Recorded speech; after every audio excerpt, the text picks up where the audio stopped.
My lucky day! Nice and spicy! Let me read your verse. Rain outlines your fate. Animal test 6308. Absorption test. Everybody stand back! Finally! Yeah. Boom! Let's light it up!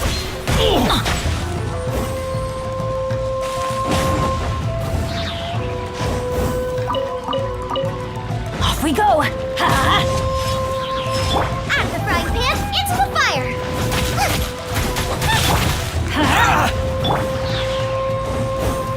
Say no more! To the very end.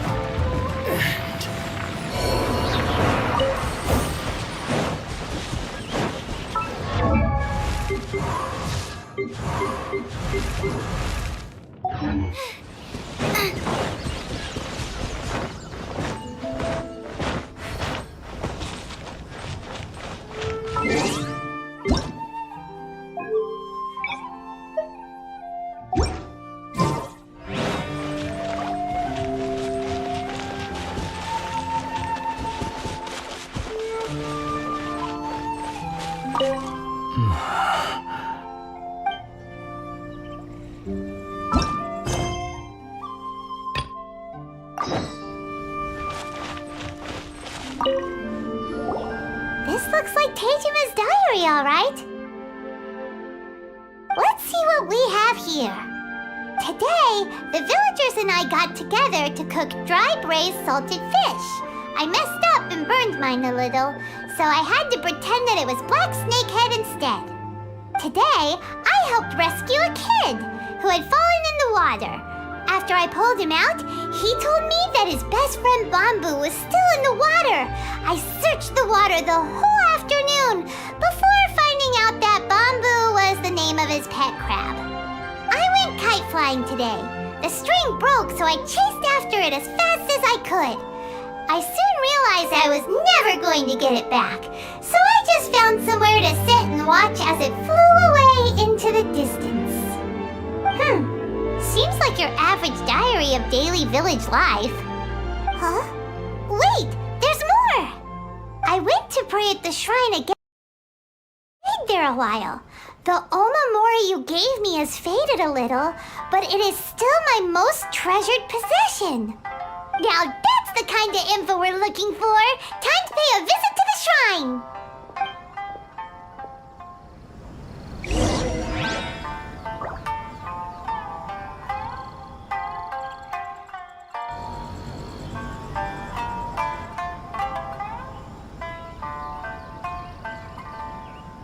I can't decide whether pyro slimes taste better with salt and pepper or garlic and herbs.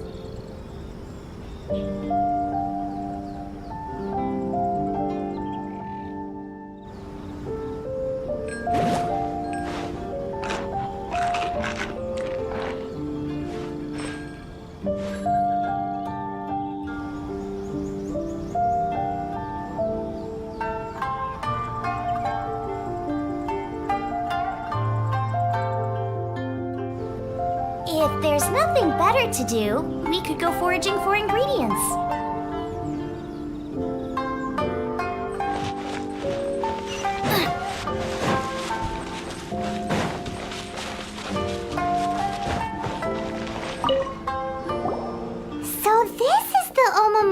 Tejima wrote about.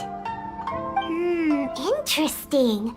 Looking at the color and the design, Paimon would have thought it belonged to a child. But anyway, if he had this with him all the time, there's a chance some of his elemental energy remained on it. Do you think that it might come in handy?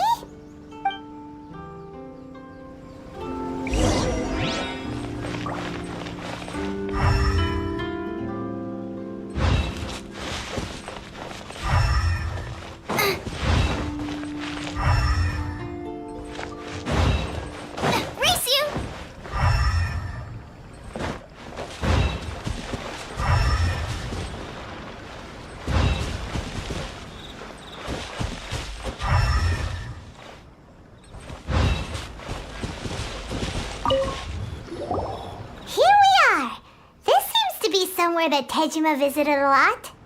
The soil looks like it's been disturbed. Maybe Tejima buried something precious here. Something that kept him in the village all these years? Must be something pretty amazing if it made him stick around for 30 years. Let's dig it up and take a look. Oh, it looks like a letter. The paper's gone yellow. Must have been written a really long time ago. Konda Village. Sounds so familiar. Where is that place again? So the reason Tejima came here was to wait for someone. But he's been here for 30 years. Oh, guess they didn't show up in the end, huh? Well, let's go give Tejima his stuff back and take it from there.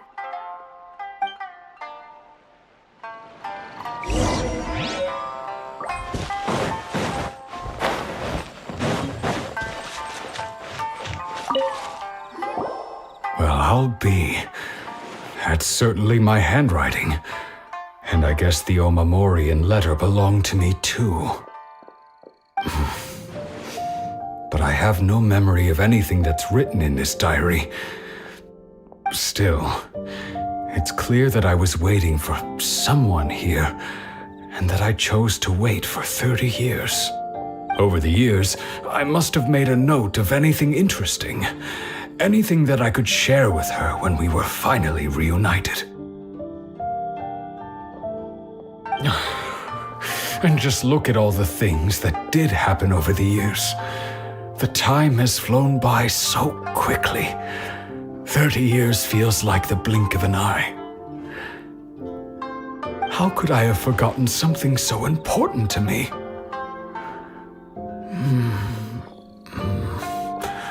Now that I think about it, when my vision was taken from me, it felt like I'd suddenly been hollowed out. Love, regret, everything I felt for her, it's all disappeared. No, not especially. After all, I've forgotten who she was. Her face, her voice, the things we experienced together. I barely recall any of it. It's as if she'd never been in my life to begin with. As if all these years have been nothing but a hazy dream. I think maybe not. If this is something I waited most of my life for, I suppose I should carry on waiting. Although, what if she were to turn up eventually, only to find I didn't remember so much as her name? Wouldn't that be upsetting for her? When I think about it like that, I do feel a slight tinge of sadness in my heart. How curious. Why am I thinking like this when I don't even remember who she is? It's just like that feeling of emptiness, the feeling that something is missing. Thank you both for helping me reconnect with my reason for staying here. I shall remain here and keep waiting for her. Tejima seems to be dealing okay, but still, It makes Paimon really sad. Seems it's just like Ayaka and Tomo were saying. If you lose your vision, you lose all your hopes and dreams too. That certainly explains the state Tejimo was in earlier. At least we were able to help him, weren't we? Well, let's go find the next person. According to Miss Kamisato, the second one who lost their vision is a samurai from the Tenryou Commission.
They say the Tenryou Commission is directly controlled by the Shogun.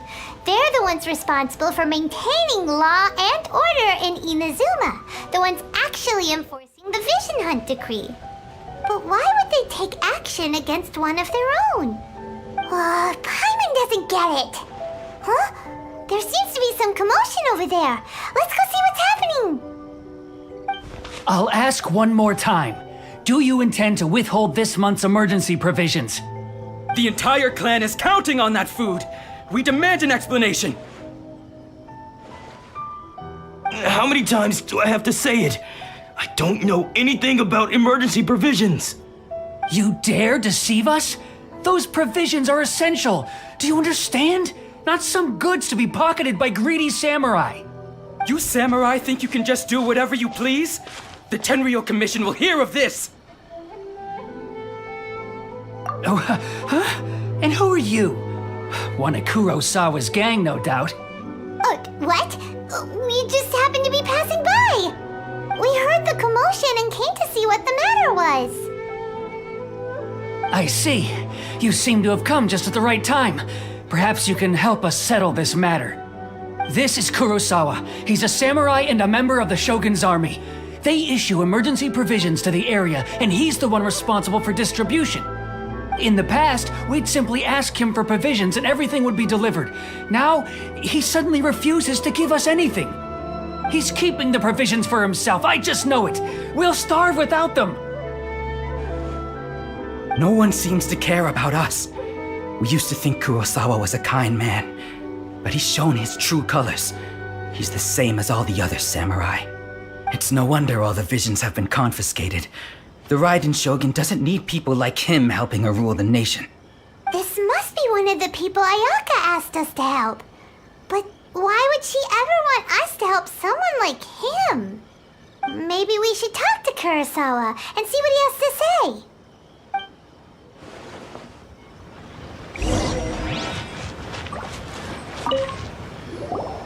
I've never even heard of these emergency provisions. I don't know whether it's rumors or whether they're trying to blackmail me. But either way, it's ridiculous. If I was hoarding supplies, would I still be the poor man I am today? My own family can barely get by as it is. Now, if you'll excuse me, I've got other matters to attend to. And that's the first bit of truth I've heard all day. The Shogun's army told me that I was unworthy of my vision. And they said I was slacking off in my work. Apparently, I'd even disappointed the Raiden Shogun. And that's why they confiscated my vision. Well, that's strange. You were helping enforce the Vision Hunt decree. Why would you be unworthy of your vision? To be perfectly honest, I don't seem to remember the details. All I know is that I would perform certain things every month. But I don't recall what they were. And it's not just that. I have this unsettling feeling, like someone owes me something. Does it have to do with the missing emergency provisions? I didn't take any. Like I said, if I was taking them for myself, I wouldn't be going through such hard times right now. To top it all off, my house was just raided by treasure hoarders, which is why I came here in the first place. I was chasing after them when I got held up by these two. If you don't believe me, go find the treasure hoarders yourself. If there were any emergency provisions to be had, they would have found them. Huh. He seems to be telling the truth. But we better confirm. Let's go round up those treasure hoarders and see what they have to say. We should be able to follow their tracks. They couldn't have gone too far.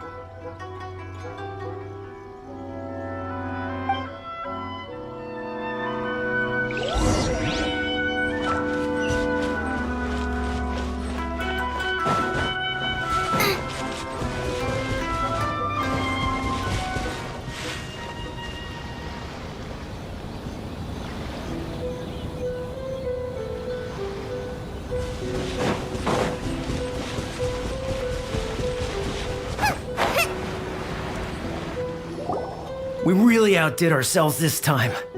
All those samurai houses packed with goods, we really hit the jackpot. I mean, besides that one house.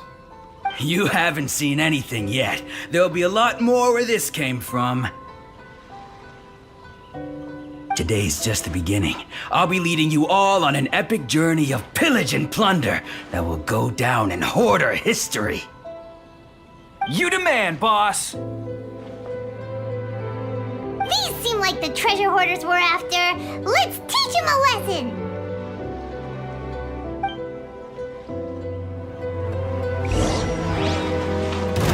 Nice and Another sweet. test subject. Witness the power of Gwa. Huh? Rain outlines your fate. Let's light it up! Wrong test subject. Aw, there goes all the Mora. We worked hard to steal that, you know? Come on, boss, think of something. Not bad, kid. You ever think of joining the treasure hoarders? We could use someone like you. Kurosawa. Oh, I remember. So he's the one who sent you after us, huh? Just our luck. I knew he shouldn't have hit that place. So what did you see inside? Was it stuffed with food supplies? Food supplies? You kidding? That place was a complete mess. All we found was a strange-looking box, hopefully with valuables inside. I didn't want anyone else to see it, so I was planning on opening it myself once we got back. But now that you've caught us, how about we make a deal? That little box for our freedom. What do you say? You've got a deal. Now show us what's in the box. Huh? What the? There's nothing in here but IOUs! Yeah, a lot of them too. And they all seem to be made out to the owner of a general goods store, a Miss Aoi. We're talking tons of Mora here. We better talk to this Miss Aoi and get to the bottom of this. As for you guys, you're free to go. Just pray that our paths don't cross again. Yes, of course. So, we redeemed ourselves for some IOUs. Does that mean we broke even? Shut it. Let's just get out of here.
Welcome to Tsukumomono Groceries. We've got everything you need.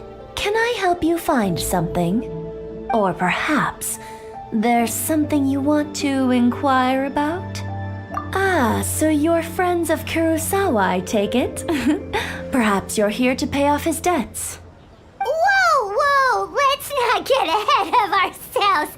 We're just here to learn where they all came from. How did Kurosawa end up owing you so much money? Did he buy anything super expensive here? Let me think. Kurosawa would come regularly to purchase large quantities of foodstuffs. He'd always put the payment on his own account.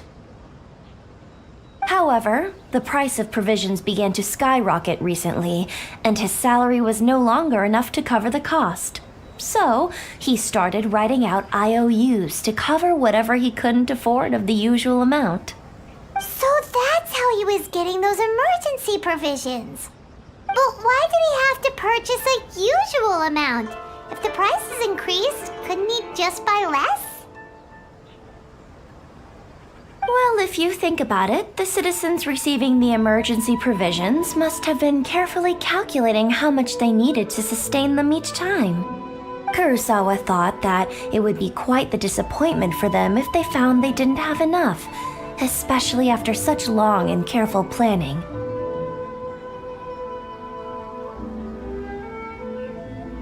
So he deemed it necessary to take on the debt rather than let the people down. Wow. Kurosawa was purchasing all the emergency provisions at his own expense. And no one ever appreciated what he did. They just complained and held him accountable. People's attitudes will always reflect their circumstances. In the face of hardship, nobody cares to think twice. If you ask me, had Kurosawa told everyone the truth about the supplies from the start, then there wouldn't be such a severe backlash now. Of course, I'm sure there would still have been some unrest. What he was doing was truly a thankless deed.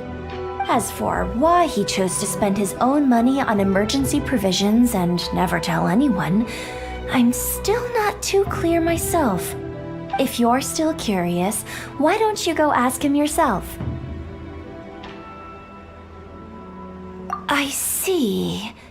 That reminds me, it seems that his vision was recently confiscated. Most unfortunate. If he doesn't clear the debt on his name, he'll have no choice but to sell that sword that is so dear to him. Sword? What sword? Oh, didn't he tell you? He possesses a very valuable blade. He's carried it for years now. I've asked him about its origins. He told me that it was a gift from his father, that it was too precious to sell. In hindsight, I regret that I never made an offer on it. Everything has its price, at least that's what I think. Why don't you ask him about the sword yourself? Perhaps it'll even provide you with the answers you're looking for. Oh, but before you go, if you would kindly settle today's bill. But we didn't buy anything. Information is also a kind of commodity, wouldn't you agree? Don't worry, I won't charge much for information about Kurosawa. Nothing we ever discussed was explicitly confidential anyway. Oh, let me think. 2,000 mora should be a fair price.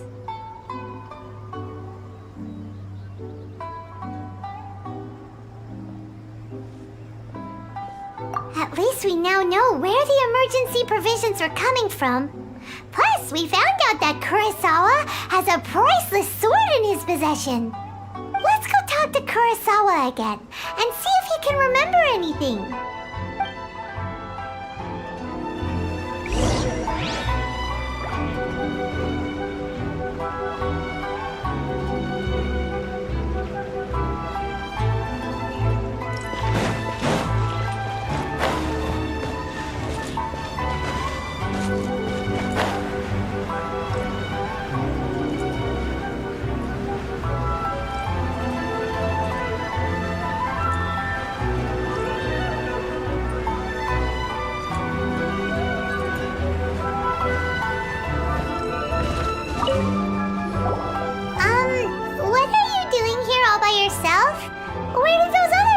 so? I presented them with a choice. Either they left or I drew my sword. They left. It turned out to be a real time saver, actually. Perhaps I should start using it more often. Did you manage to track down the treasure hoarders? Everything I said was true, right?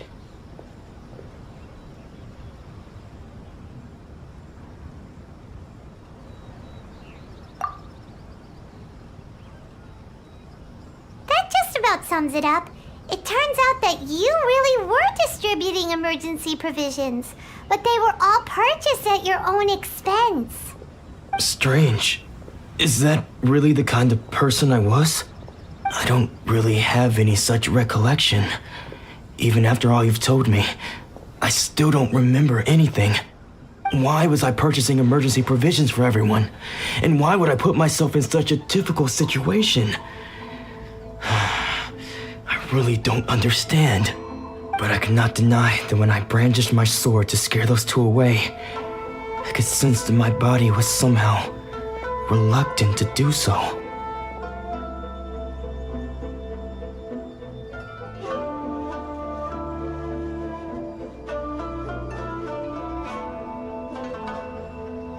This sword was once wielded by my father. I remember once when I was young, I wanted to sneak out with the blade and show it off to the kids next door. My father ended up catching me in the act and scolded me severely. What did he say? I can't seem to remember that either. It would seem that I forgot many important things when my vision was taken from me. So many memories gone. Forever. No matter how hard I try to remember, all I can remember now is my father telling me that this blade bore his life's creed. Before he passed away, he placed the sword in my hands and said to me, "With this sword, you should..." Hey, if you look carefully, there seems to be some words engraved on the hilt. Can you recognize the words?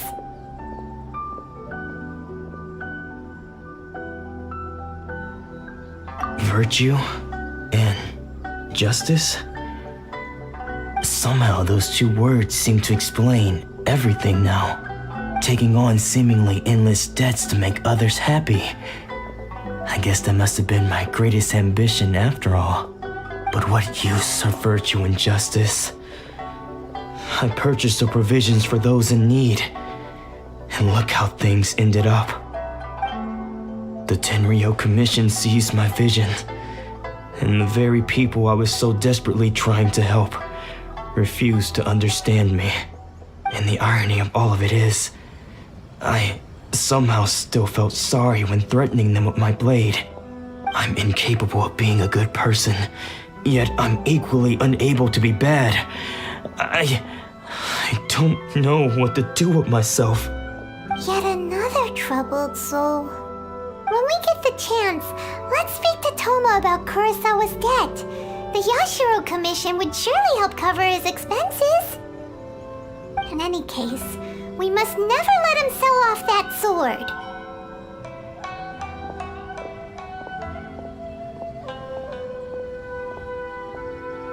Yeah, seems like losing all ambition is a terrible experience.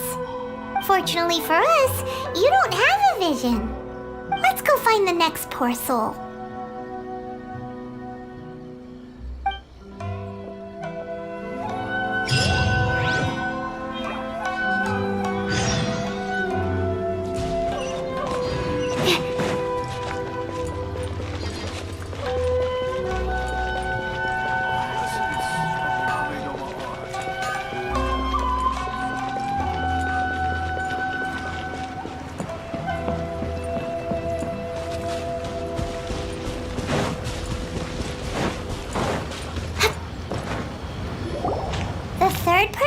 Their vision taken is supposed to be a famous sword master around these parts. Paimon heard that he's the present-day master of Meikyo Shisui art. Sounds pretty impressive. This is his dojo. Luckily, there's some people around. Let's go talk to them. Nanako, don't worry. Sensei will be fine. Those thugs that challenged the dojo were strong, but he fought them all off in the end, didn't he? Maybe, but I'm still worried about him. Things have gotten dangerous before in the past, but it's never shaken him. This time, though... It's just because he's been possessed, that's all. Once the exorcism has taken place, he'll be right as rain in no time. Hey there! Did something happen? Who are you? I don't care whether you're trespassers or just here to harass us while Sensei is impaired. Get out of here immediately! Don't make me draw my blade, or you won't live to regret it. No! You got it so wrong! We just came here to...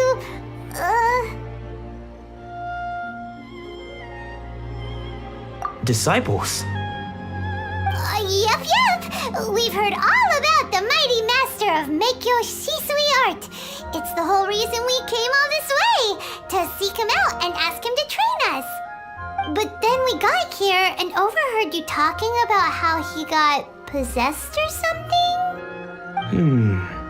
From the way you're dressed, it doesn't look like you're from around here.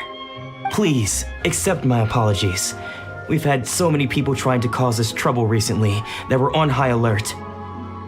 You haven't arrived at the best of times, I'm afraid. Sensei got possessed recently, and he's still recovering. He's not able to take on any new disciples for the time being.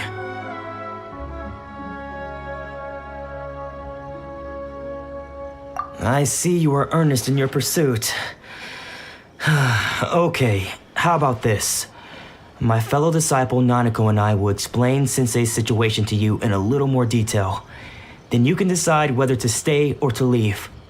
Sensei's name is Domon, a name I'm sure you've already heard. Though self-taught, he mastered the art of the sword to a high level. He then proceeded to defeat many other prominent sword masters, never losing a single fight. He once said that his goal was to become the best sword master in the world. And so, even while training us, he continued to hone his own art. His fervor truly inspired us, and we trained hard, determined to keep up with him. But then... Not long ago, Sensei had his vision taken away. He hasn't been the same since. He says the strangest things over and over, and he refuses to let us train. Junya and I have discussed it, and we both think that he's being possessed by an evil spirit. So we've asked the shrine maidens from the Grand Narukami Shrine to perform an exorcism. But if I'm honest, I still have my doubts over whether he'll completely recover. The Grand Narukami Shrine? What's that? You haven't heard of it? It's the largest shrine on Narukami Island. The head shrine maiden is reputed to have very close ties with the almighty shogun herself. Not that we'd have any means of involving the head shrine maiden, of course. But even one of the ordinary shrine maidens from the Grand Narukami Shrine would have clear power and authority to perform an exorcism. So don't worry, Nanako. Sensei is going to be just fine. The exorcism will take place this evening. You're both more than welcome to come and watch if you're interested. So, losing your vision can cause possession? Guess we should come back this evening and see for ourselves.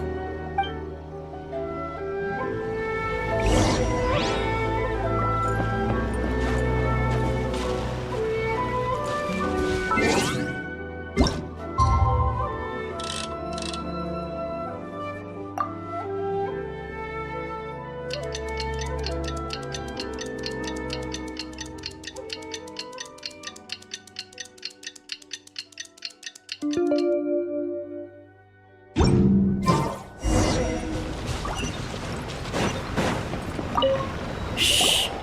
So you decided to come. It's a good thing you didn't arrive any earlier. You would have had to witness Sensei in one of his fits of madness. Just now, when Nanako was attending to him, she heard him whispering a few names to himself. When she asked him who the people were, he suddenly looked panic-stricken and pushed her away. It looked like he was in great distress. He was covering his ears and looking frantically around him with bloodshot eyes. All the while he kept calling those names. Some of them we knew, others we didn't recognize. But they all seemed to be the names of sword masters he had defeated in the past. One of them was Anzai. He used to be a fellow disciple of Sensei's, his senior, in fact. But Sensei defeated him in a duel many years ago, and he has been a wanderer ever since. Sensei wouldn't stop calling his name. Thankfully, the shrine maidens managed to subdue him, so the exorcism can finally continue. The ritual has now begun. All we can do is patiently await the result. Here's hoping Sensei will be back to his normal self very soon. Please, excuse me for a moment while I fetch some water. If he wakes up, he is sure to be thirsty.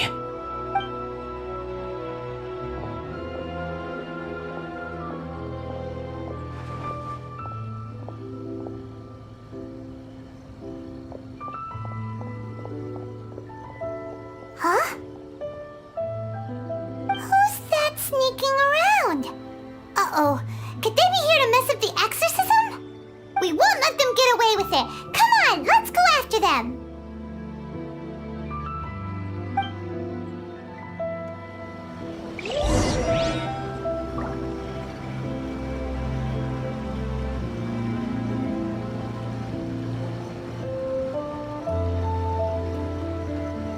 I just need a moment to quickly take down some notes.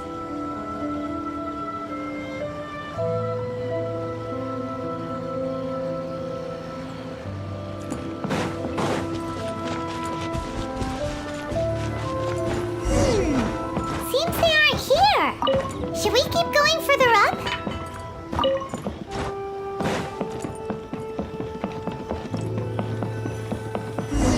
Is this definitely the right place? Let's look a little further up. Aha! Suspicious How did you catch up with me so quickly? Are you sure you're Domon's disciples? You move even quicker than he does. Unless... I guess it's been a few years. Maybe his skills have improved again. Excuse me? We're the ones asking the questions here. First off, who are you? And what are you doing sneaking around these parts? You seem like bad news, mister. Bad news? I'll have you know I trained side by side with Domon back in the day, long before you ever showed up. I don't care to talk about that time anymore, but if you must know, I am Domon's senior. His senior? Wait, that means you must be... Anzai? Yes, that's me.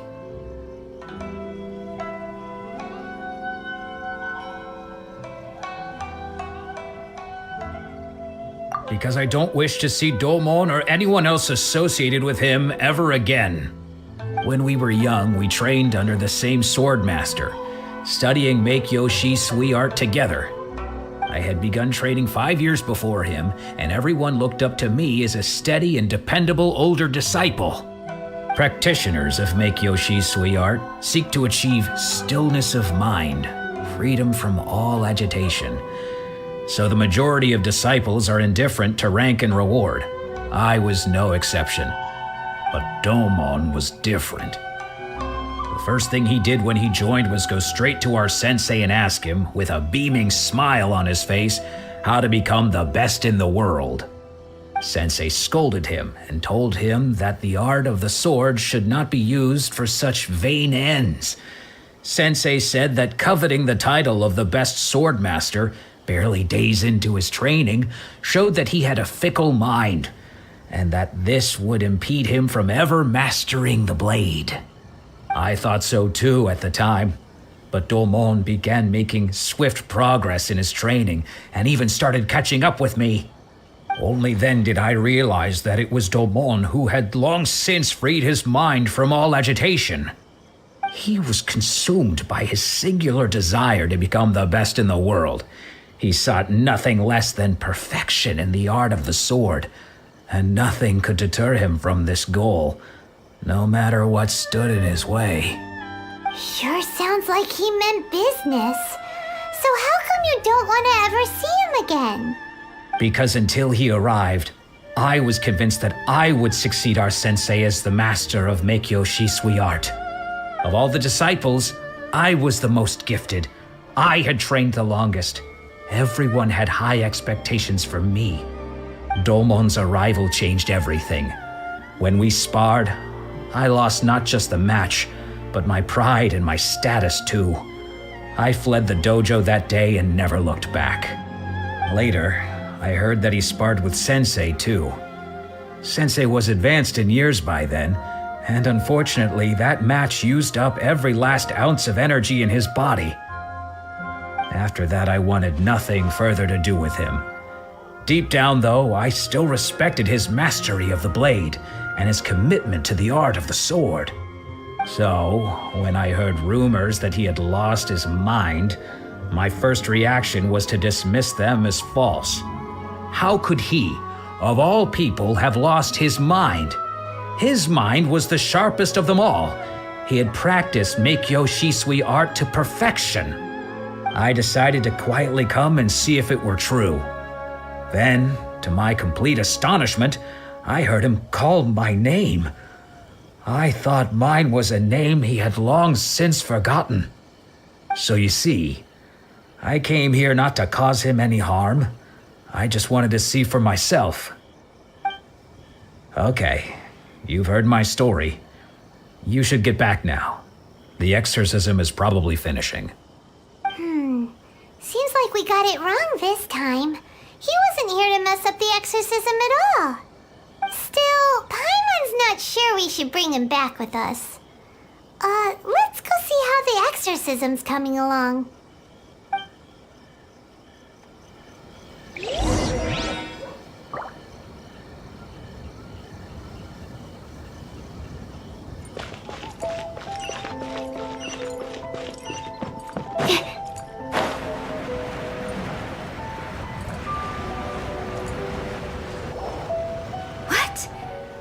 You're saying he isn't possessed? Does that mean he's just lost his mind? But how is that possible? No, I refuse to believe it. Something's clearly wrong. Nanako, please, try not to get agitated. I am sorry. With what powers I have, I can find no sign of any malignant spirit having possessed Domon. But spirits may take a myriad of forms in this world, many of which I cannot claim to have witnessed myself.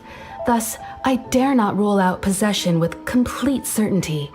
And all is certainly not lost, for I received word not long ago that Lady Yai has taken an interest in your sensei's case. Lady Yai? Is that the same Lady Yai that I think you mean? The head shrine maiden of the Grand Narukami Shrine? That's wonderful news! Then Sensei will be sure to recover. Correct. Lady Yai is most knowledgeable indeed, and has abundant experience in the exorcism of evil spirits and aversion of great calamities. I am unable to say for certain whether an evil spirit has possessed your sensei, but Lady Yai can give a conclusive verdict. Excuse me, Miss Inagi, but I must ask, should we prepare a greeting gift for Lady Yai? That won't be necessary.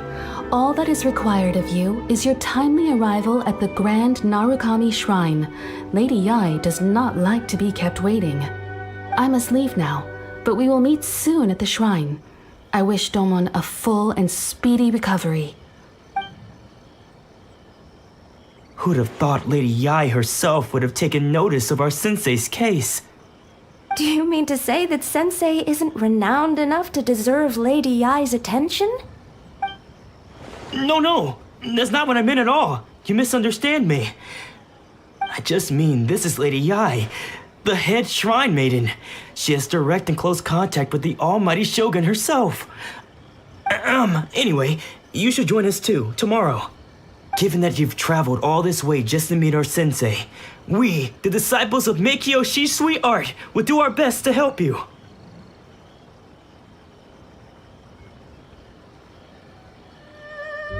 Sure! After all, everyone seems pretty excited about Lady Ai. We're curious to meet her too. Who knows? Maybe we'll be able to find out a thing or two about the Raiden children from her.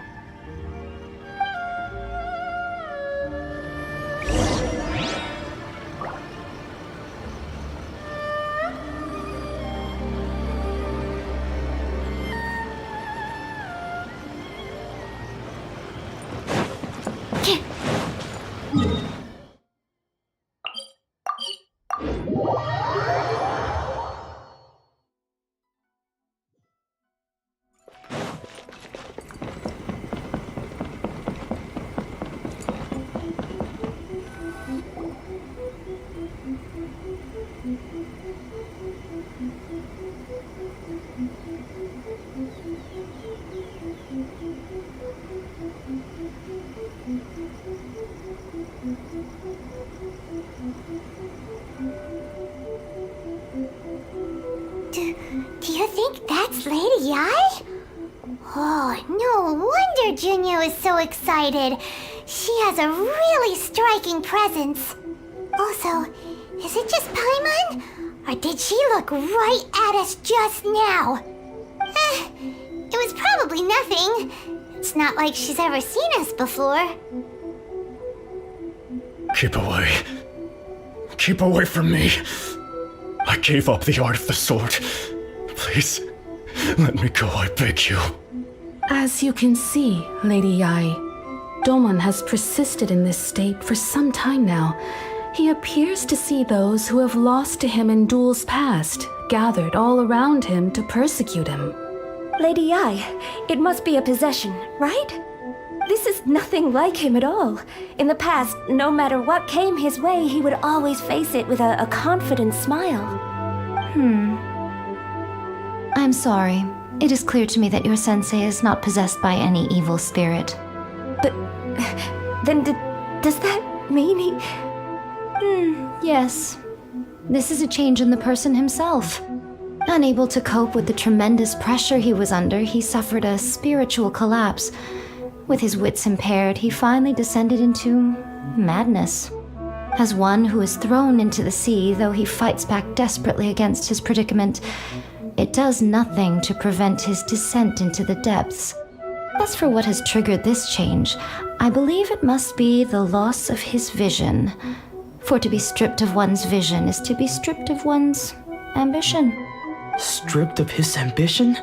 But Lady Ai, even without his ambition, why should he suffer such a dramatic change? How does that explain his descent into madness? Your school practices Meikyo Shisui art, does it not? Stillness of mind, freedom from all agitation. What a fine notion that would be if any in this world could ever hope to achieve it. There was once one who claimed to be indifferent to rank and reward, and who fled enraged when defeated by his junior. And then there was an aged swordmaster who was aggrieved enough that he crossed blades with a disciple he himself had taught. Then, what of the one who crossed blades with his own sensei and beloved fellow disciple, and defeated them both? Can one truly remain unagitated, of still mind in moments such as these? Lady Ai, I'm not sure I understand. The path of the sword master is filled with twists and turns. It is no small undertaking to pursue the position of greatest sword master in the world. It requires one to take their sword firmly in both hands and cut down the hopes and dreams of others, even those of one's closest companions. Only a deep commitment to his ambition to become the best made it possible for him to rise above the pain of these encounters, to focus on the way ahead. When that ambition disappeared, he began to doubt himself. As he battled his growing anxiety, he slowly descended into the state you see him in now. much like a certain fatally flawed friend of mine. Poor Sensei. To think he's been suffering so greatly. I'm sorry. It's all my fault. Father, Sensei, Ansai. That's enough. Huh? Isn't that Ansai? Where did he come from? Did he follow us the whole way here? Ansai, why are there two of you? Is that you or a ghost? You're here for revenge, aren't you? I knew it would come. I never should have. You're right to assume that my feelings towards you are far from kindly. But I didn't come here to settle a score. It's been so long now that I made peace with it years ago. You did nothing wrong that day. I couldn't face the humiliation. That's why I ran. I don't think most of the people you beat along the way would hold it against you. On the contrary, when you cut our ambitions short, we entrusted them to you, in the hopes that they might carry you further. Now I know that we can't place our hopes in you any longer, since you've been stripped of your ambitions too. But that is no reason to strip them of theirs. Follow the way of the sword all the way to the highest peak. You taught them that, didn't you? But what if one day, the same thing happens to them? I put everything I had into trying to become the best. But what if it was all a huge mistake right from the start? If there's a chance they'll end up like me one day, I'd rather they stay where they are now than go any further down this path. Have you asked them what they think? Sensei, after you rescued me from the hands of the pirates, I told myself I would follow in your footsteps for the rest of my days. I can't know whether I will suffer in my future as you do now. All I know is that here and now, in the present, I wish to continue. I want to keep going until the day that I can stand before everyone with my head held high and announce that I, like my sensei Domon before me, am a master of Meikyo Shisui art. Nanako's far from the only one. Actually, all of us think that way. Goodness. Well, You see? You can place the ambition you once had in their hands. Being stripped of your ambition is something that's never happened to me, so I can't claim to understand it. But I do know what it feels like to have your ambitions crushed. That's what happened on the day that you so effortlessly defeated me. So, just as I once placed my ambitions onto you, it is time for you to release yours into their custody. You are not in the same position that I was. When I left, I had nothing to my name. But you have a great number of worthy disciples. I understand. I'm sorry to have made you worry for me and for the state of Meikyo Shisui art. I no longer have the resolve to become the best in the world. The emptiness and suffering inside of me will not abate, so I cannot hope to still my mind and be free of agitation. But as your sensei, I shall commit to imparting unto you everything I have learned in my life so far. This is my promise. And I humbly ask Ansai, my senior, to hold me to my word. You can count on that. I'd be checking in on you occasionally anyway, just to make sure you hadn't lost your mind again. But I am now used to the life of a wanderer. I do not belong in the dojo anymore, so I will simply stop by once in a while to make sure you aren't cutting any corners with them. Well, don't just stand there staring at me. Say thank you to Lady Yai and then get yourself back home.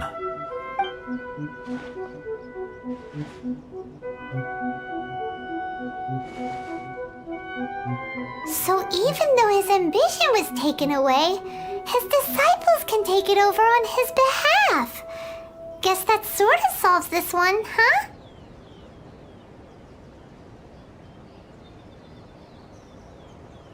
Traveler, a moment, please. Lady Yai has some words for you. So, my intuition was correct. The wind that blows from afar carries fresh life to these shores. For us to meet now is premature. Nevertheless, you set foot on these islands at precisely the right moment.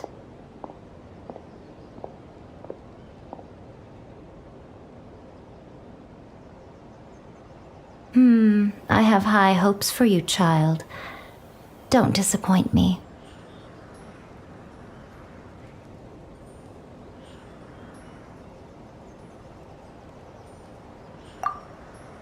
Ooh, Lady Yai seems to have taken a real interest in you. She seems super mysterious. Paimon's so curious what she really meant by all that. We can come back to it another time. For now, we should go report back to Miss Kamisato.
Guess who fulfilled all your wishes? Huh? Ayaka! Huh?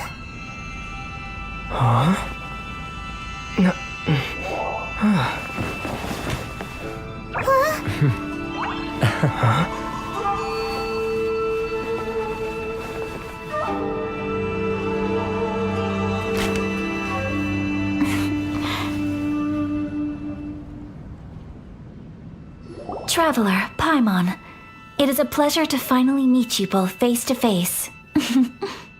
I have heard all about how you helped our three friends. My sincerest thanks to you. Yeah, short of getting them their visions back, it seems like there's no way to really help them. Ayaka, how come this time you get to come out and meet us in person? Because now that you have done the three things I asked of you, I consider you to be my friends. As you will observe, I dispense with the screen for Toma also. Wait a second. But isn't Toma your, servant? Paimon's happy to help and all, but Paimon sure as heck did not sign up to be a servant. Oh. Paimon, you are most entertaining. Toma is first and foremost my friend, and was so before he ever became my attendant. Oh, okay then. Ayaka, you seem pretty different out in the open compared to how you are behind the screen. Alright, we can be friends.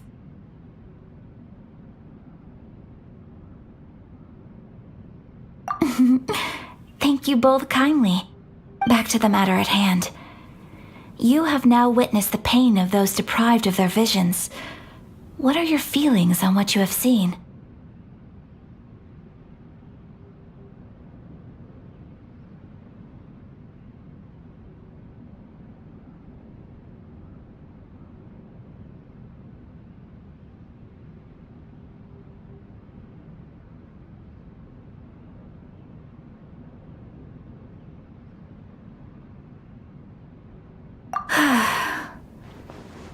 Perhaps in the eyes of a deity such as the almighty Shogun, the lives of those who inhabit the world are inconsequential.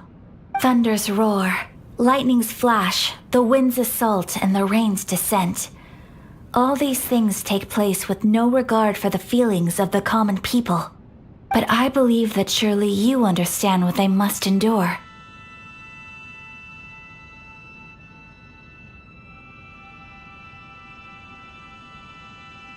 It seems that perhaps now you can appreciate my feelings on all of this. In which case, perhaps you would be willing to reconsider your stance?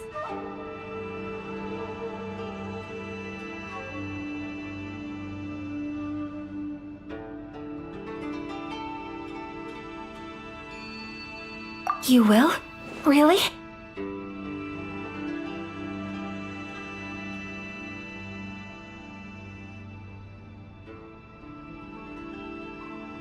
Naturally.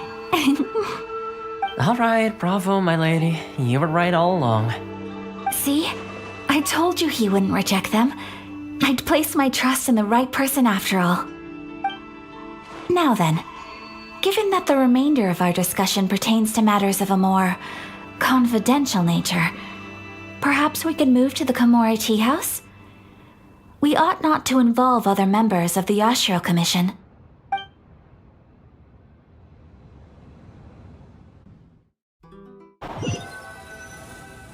Well, here we are again. Please continue without me. I'll keep watch.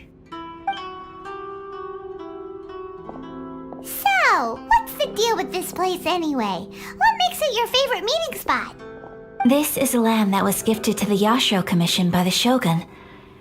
The Kamisato clan has the exclusive right to plan, build, and repair any property on this land, and even to allow or deny access. Such privileges exist due to the Yashiro Commission's role in managing ceremonial affairs. Oftentimes, it is not appropriate to discuss details in front of bystanders. Oh, Paimon gets it. Gotta keep a bit of mystery, right? Once the number of ceremonial affairs conducted in the city began to decline, our forebears built a tea house here. Only members of the Yashiro Commission are permitted to come and go as they please. Makes sense. Perfect place for a secret base. In any case, we can talk freely here. I presume you have a few questions that you wish to ask me?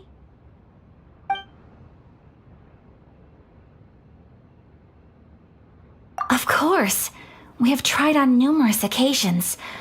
Unfortunately, each time a proposal to repeal the decree arrives at Tenshukaku, it is promptly vetoed by both the Tenryo Commission and the Kanjo Commission, and subsequently scrapped. They invariably adopt a stance of unconditional support for the Shogun's decisions. They have no interest in discussing anything. It almost makes one wonder whether they had a hand in the Shogun's sudden decision to issue the Vision Hunt Decree.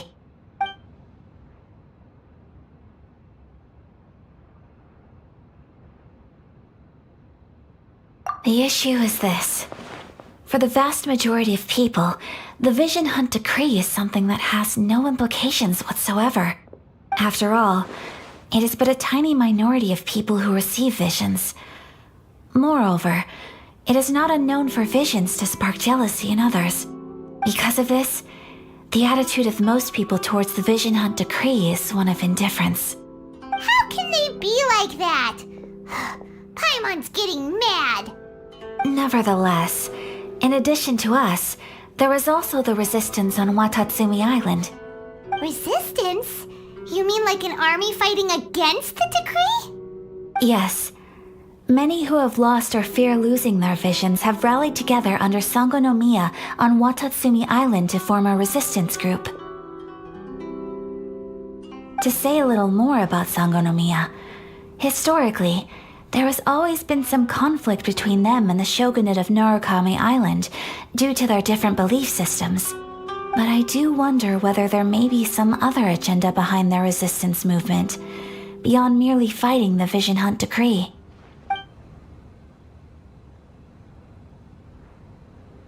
The almighty Shogun.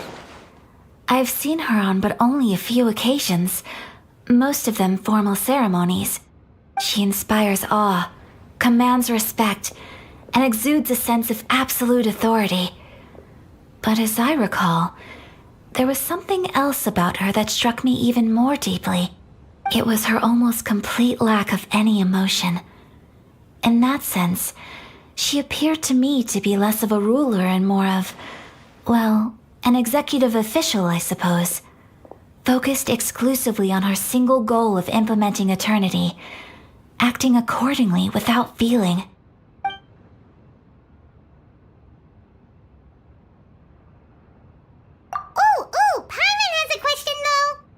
Oh? What would you like to know, Paimon? Have you got a plan yet to fight the Vision Hunt decree? To be honest, we do not. What? Please, do not forget that challenging the Vision Hunt decree is tantamount to challenging a deity. Coming to terms with that is already a difficult step to take. So what are we gonna do? Well, for the moment, all we can do is try and reduce the harm that is being caused by this decree. For example, by providing vision bearers with safe refuge, or manufacturing counterfeit visions for them as a contingency measure. You're telling Paimon that there are people out there who can make fake visions? Don't underestimate the talents of the craftspeople in Hanamizaka. To the naked eye, their counterfeits are indistinguishable from the genuine article. The problem we are facing right now is that Master Masakatsu, who was providing us with counterfeit visions, has recently been arrested by the Tenryo Commission. Darn! So they found out about it? Ugh. Yes. We knew it was not a long-term solution, and that it was only a matter of time before it would be exposed. But we cannot simply abandon Master Masakatsu.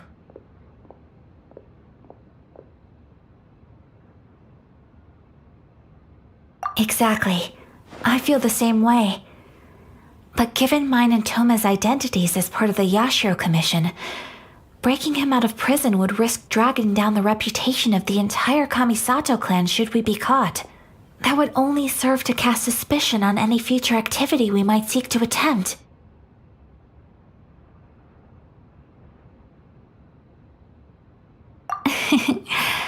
By no means do we intend to place the burden of such a task on your shoulders alone. When you are ready, go to Hanamizaka and look for a fireworks shop run by the Nagonohara family. There, you will find someone who can help you.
Just hand it over. You don't want any trouble with me. If you think your elemental powers are enough to resist the Vision Hunt decree, then you'd better think again. Believe me, you're not the first of your kind we've encountered, and we've seen the same unpleasant outcome time after time. You'd best save yourself the trouble. Can't you make an exception? I just got this vision. I won't even use it, I promise. So this is the Vision Hunt Decree in action, huh? We can't just sit around and watch things unfold, can we?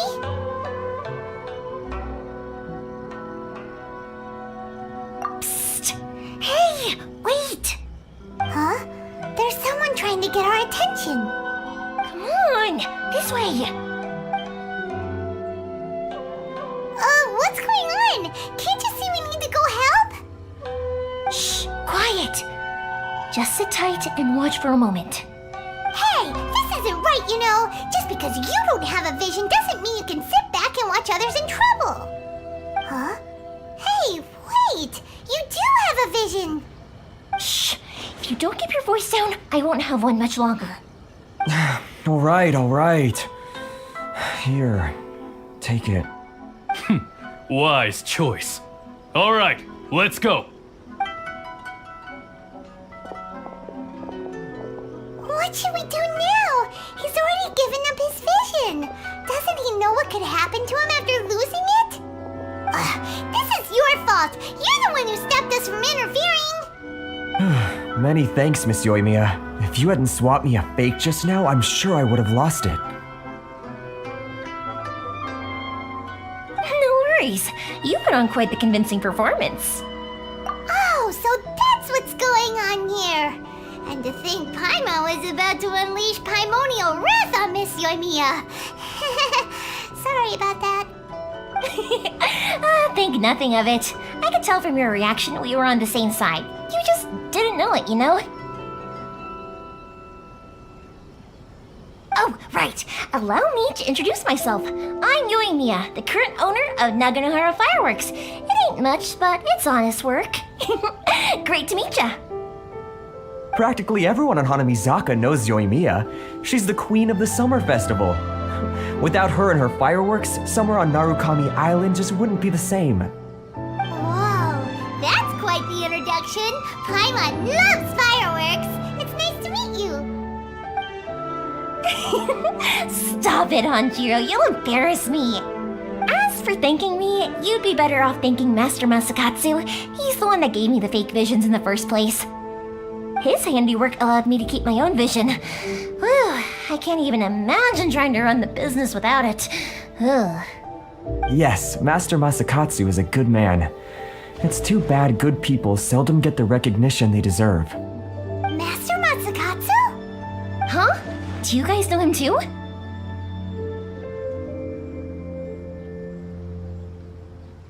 You don't say! Then it sounds like the Shirasagi Himegimi has a plan. Awesome! I've been thinking about breaking him out too recently. But if I just march straight in there by myself, I'd probably get Miss Kamisato in a whole heap of trouble. So, what about if I join you instead? Sure, welcome to the team. Ayaka told us to go look for help at a fireworks shop. She must have meant you. Seems like I finally got a new job to do. Besides hiding vision bearers in my shop, that is. So, Master Masakatsu is being held at the police station. I've already surveyed the area and found a way in. Whoa, talk about a reliable source. Seems we've got the right person on our team. Not bad, huh? Let's go as soon as everyone's ready. Don't worry, Master Masakatsu. We're on our way. Time to break him out.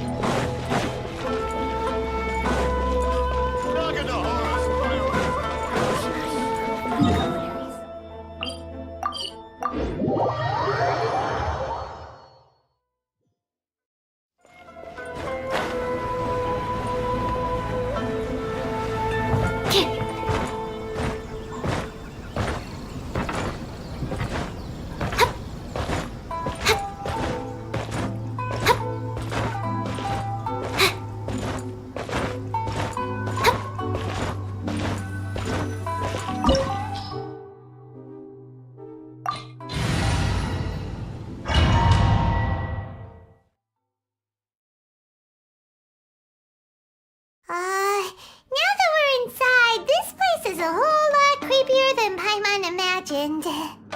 Come on, this way. As long as we stay quiet, we've got a good chance. I certainly wouldn't want to end up locked away in here. Let's find Master Masakatsu and get out of here. We should split up. I've got a little present to prepare for Master Masakatsu. I'll be right back. You sure? Alright then. Just be careful not to get caught. Yes, you too.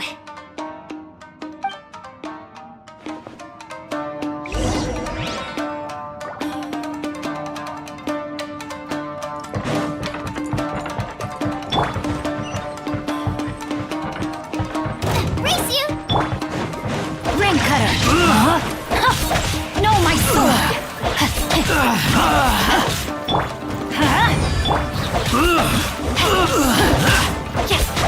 I must withdraw. Body and mind. Time to act. Talk about a big door. It seems we need to collect something shaped like Magatama in order to open it. Let me lead you over. Teamwork is dreamwork! Eat this! Out of the frying pan! Enhanced Animal Module 75. Absorption Test. Animal Test 6308. I need to train harder.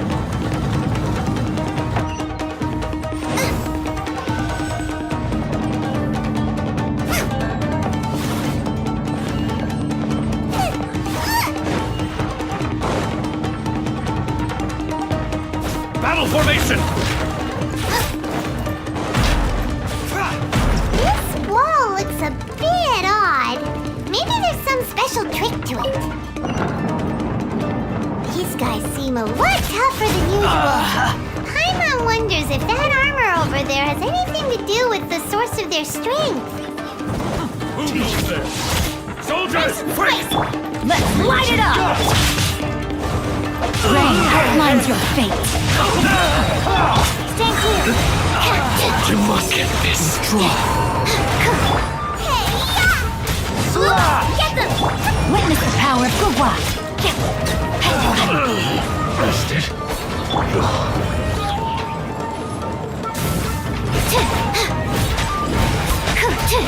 Absorption Test.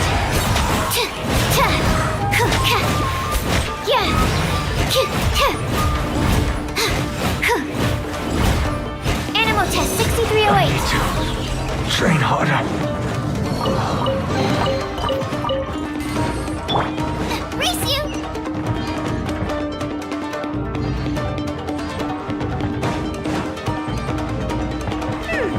Doesn't that Magatama shape look pretty similar to the grooves on the door over there?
Brace yourselves.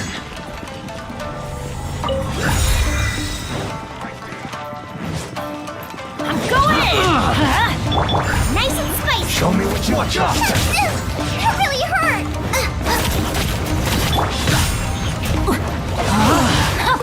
Body of rain outlines your fate. Animal Hypostasis Emulation. Stand clear. Boba, get them! Animal Test 6308. I've been train hard, Rested.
Master Masakatsu. Did you really think that little trick of yours could fool us? Locking you up was just the beginning. No! Oh no!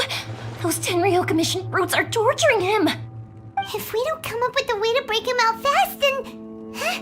Yoimiya, when did you get back here? I can't bear to watch. If anything happens to Master Masakatsu, our whole plan will have been for nothing. Hey, you there! What are you doing? Ma'am. We were just teaching him a little lesson, that's all. Huh? Who's that? That's Kojo Sara, adopted daughter of the Kujo clan of the Tenryou Commission. She's also a general in the Shogun's army. What's she doing here? Make way, let me have a look at him.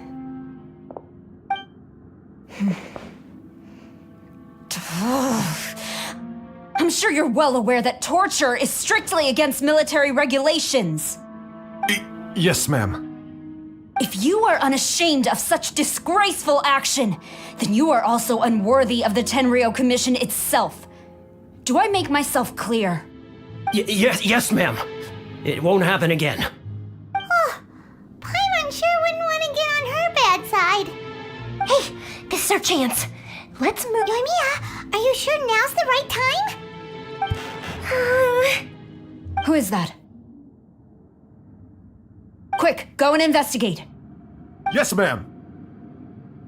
They're coming! Quick, hide! Sorry. I didn't mean to. Don't worry, I've got us covered. Time for my little present.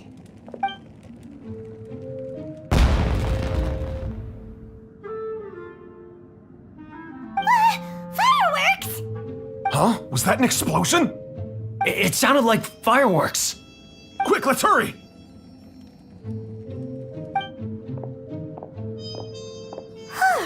The fireworks were enough to distract them. Maybe more than enough. Fireworks aren't just for festivals, you know. I was particularly proud of this batch. I decided to.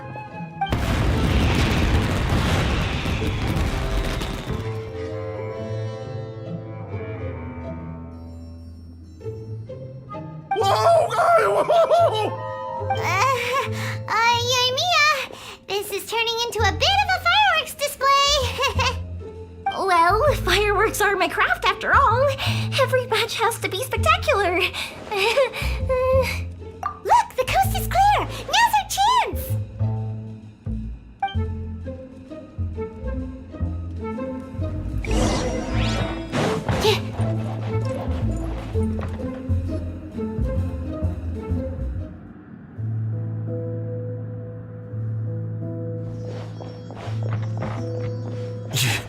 Yoimiya, is that you?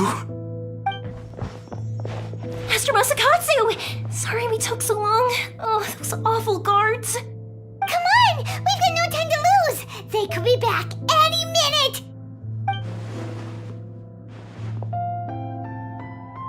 Oh. Yes, leave, before I let my judgment get the better of me. He's in serious condition. Be sure he gets immediate medical attention. But remember, once he's recovered, it won't be long until I bring him right back. Well... you can bet... Leave this place.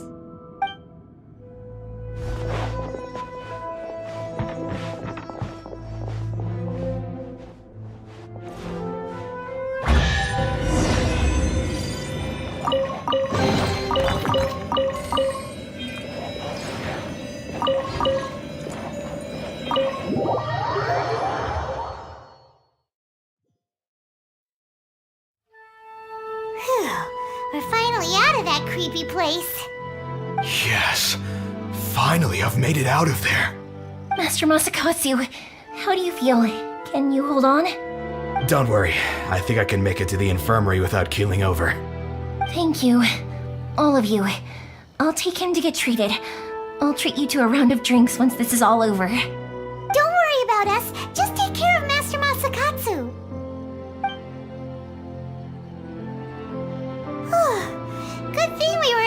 rescue him.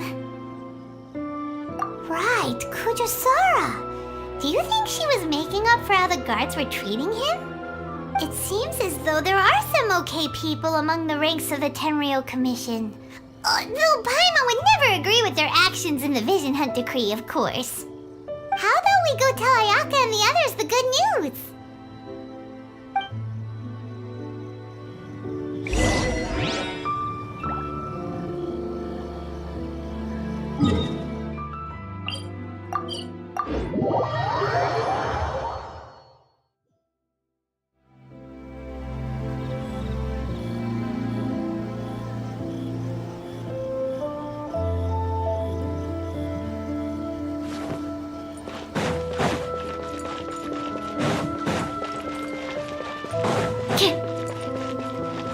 My apologies. Gamore Tea House only accepts guests of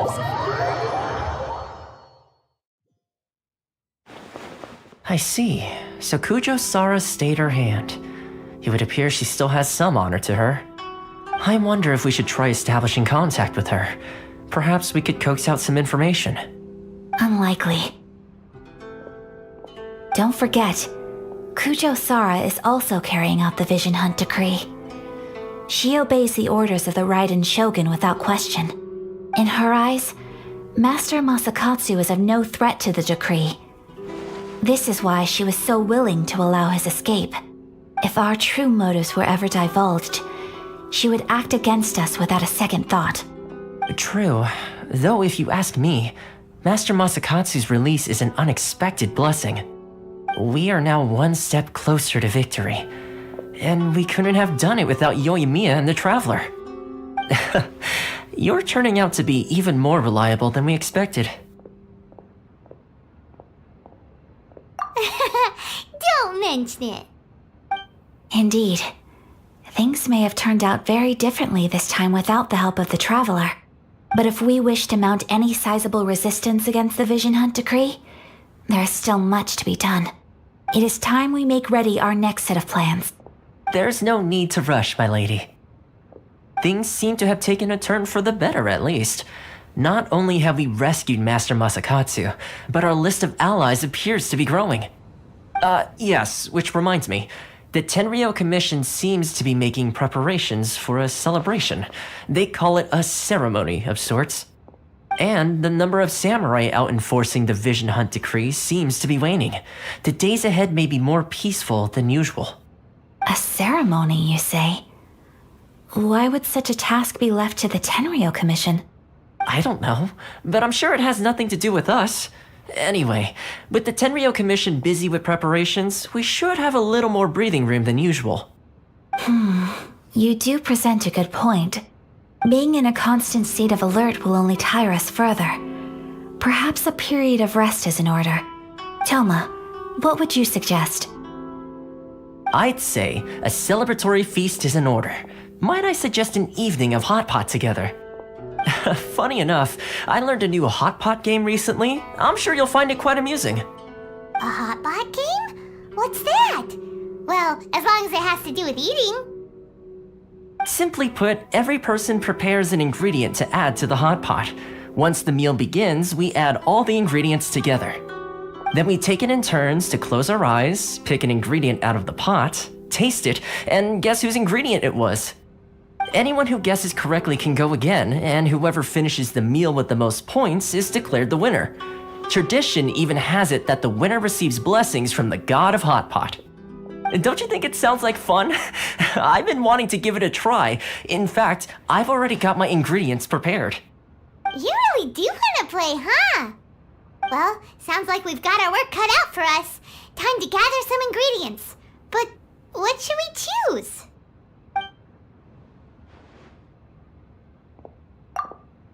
Let's see what we've got here. Fresh fish fillets, shrimp, bamboo shoots. Nice! You can't go wrong with these. Paimon can't wait. Paimon never thought we'd be the only ones to actually put anything edible into the pot. Don't go wasting the rest now. This was possibly the scariest looking hot pot Paimon's ever seen. Unfortunately, Toma ended up eating all the weird stuff. Yeah, you can say that again. But hey, at least I got the most points. Oh, wait a moment. That doesn't feel good. I'm afraid it's your own fault for adding all those strange ingredients, Toma. The soup flavor wasn't quite the same afterwards. Even with the traveler's normal ingredients, I still couldn't guess any of them correctly. But weren't you the one who added those little cakes, Ayaka? I think the traveler ended up eating one. Boiling cakes in hot pot? Ugh. Think of the texture. I must apologize. To be perfectly honest, I thought the cakes would be a tasty addition. Uh-oh. I'm definitely not okay. I need to lie down.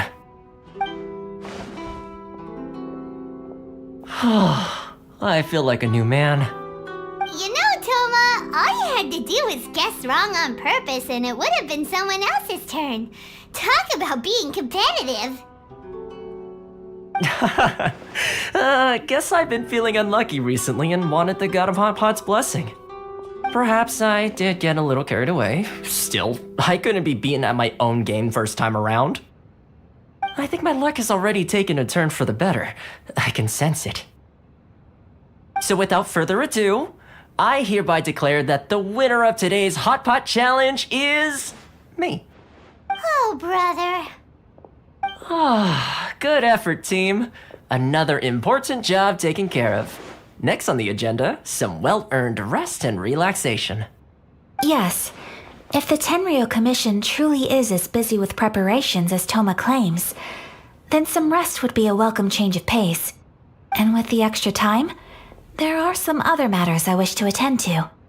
Let's all take some much-needed time off. After a few days' rest, we'll reconvene at the Komori Tea House and discuss our next operation. Downtime is hard to come by these days, so be sure to make the most of it. I'll tidy things up here and start thinking about our ingredients for our next round. There's gonna be a sequel? Sure, why not? We should play again now that everyone knows the rules. I'll see you all later. Bye, Toma! Seems we won't need to be visiting the Komori Tea House for a while. Why don't we go explore some other places?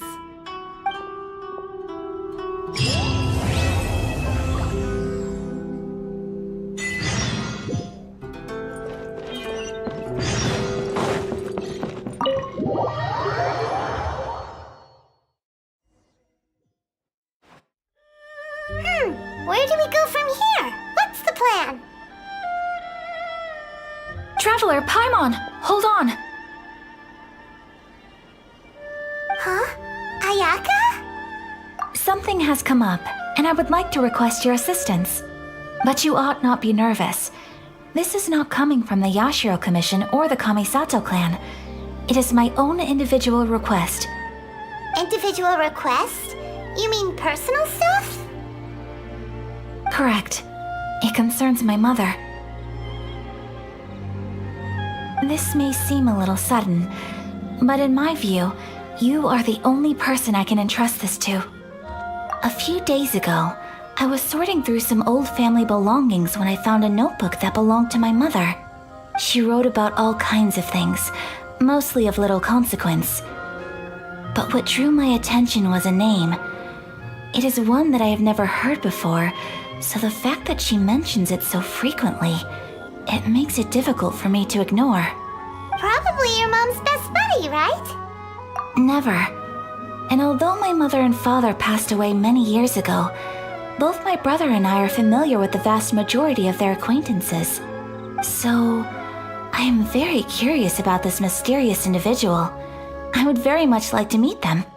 According to the notebook, their name is Tsubaki. This seems to have been someone very important to my mother.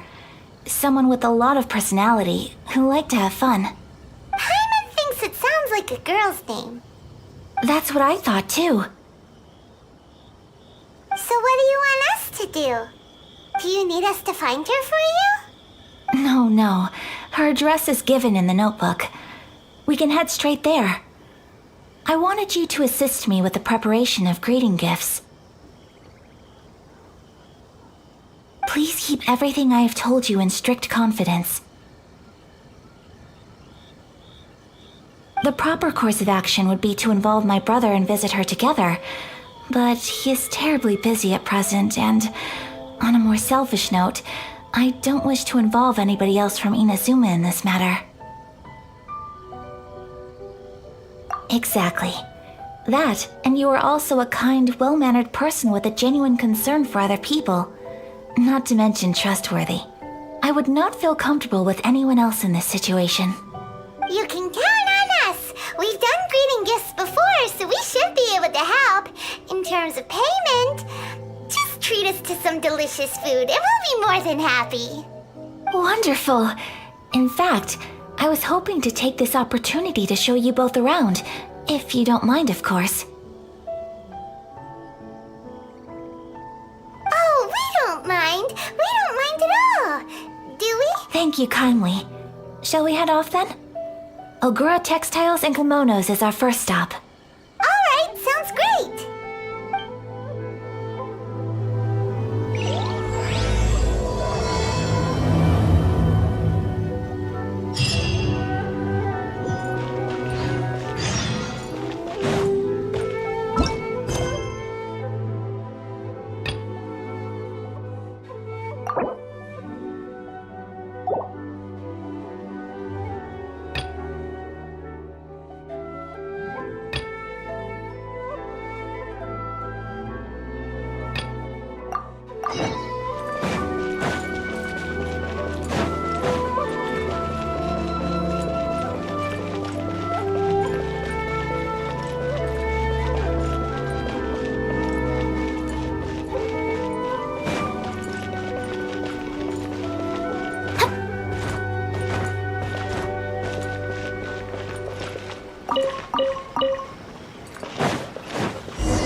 This must be... It's a festival promotion. Hey, speaking of, we haven't been anywhere fun since we arrived in Inazuma. No, what made you think that? Festivals are a common occurrence here in Inazuma. We in the Yashiro Commission are very well acquainted with these sorts of customs. Each season brings its own festival, and each festival, in turn, brings a fresh challenge to the task of maintaining public order. So, while festivals are undoubtedly joyous and lively occasions, for us, they are also a cause for concern. Oh, my apologies. I should stop thinking about work. This is hardly relevant to the matter at hand. This store here is the place I wanted to visit. Oh, so you weren't checking out the promotion? Well, let's take a look inside then.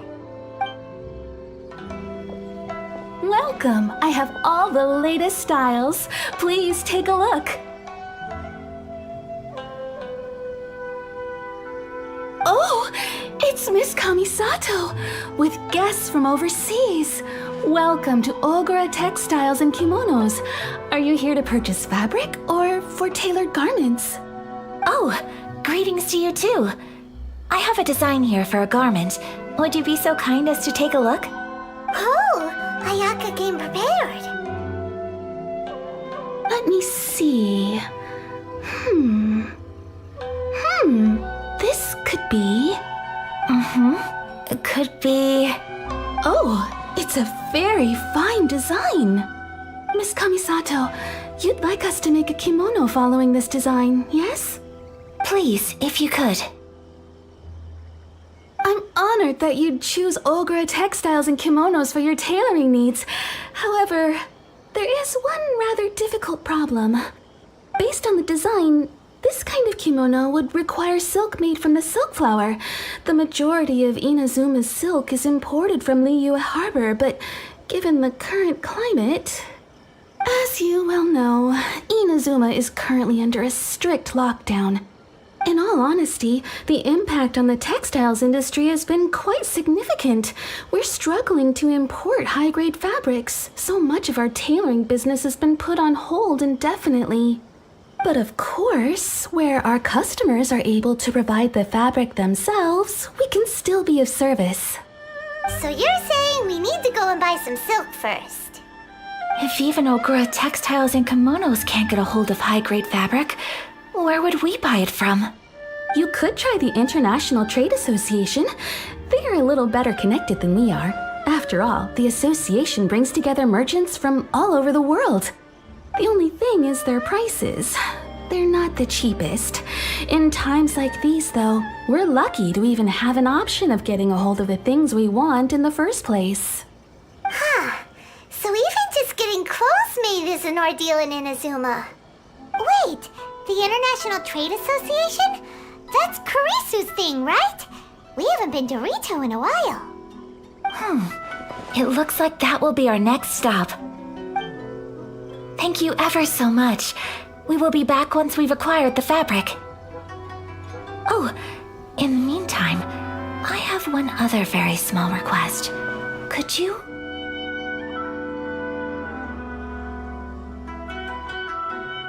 Why is she being so secretive all of a sudden? Absolutely. Much obliged. My pleasure, Miss Kamisato. Honestly, I'm just as excited as you to see the end product. We haven't made a silk kimono for the longest time now, and this is a beautiful design. That's very kind of you, thank you. Goodbye for now. Traveler Paimon, let's try our luck at the International Trade Association.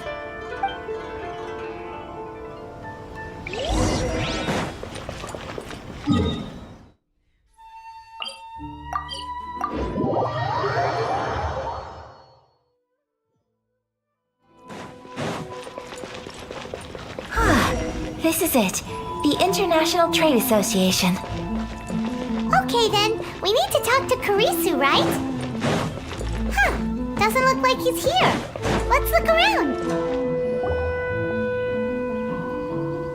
Look, there he is.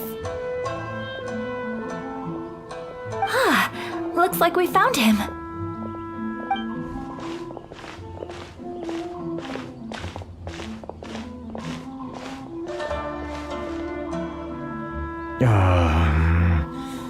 What am I gonna do? Mr. Kurisu, are you alright? Oh, you're Miss Ayaka from the Kamisato clan. How do you do?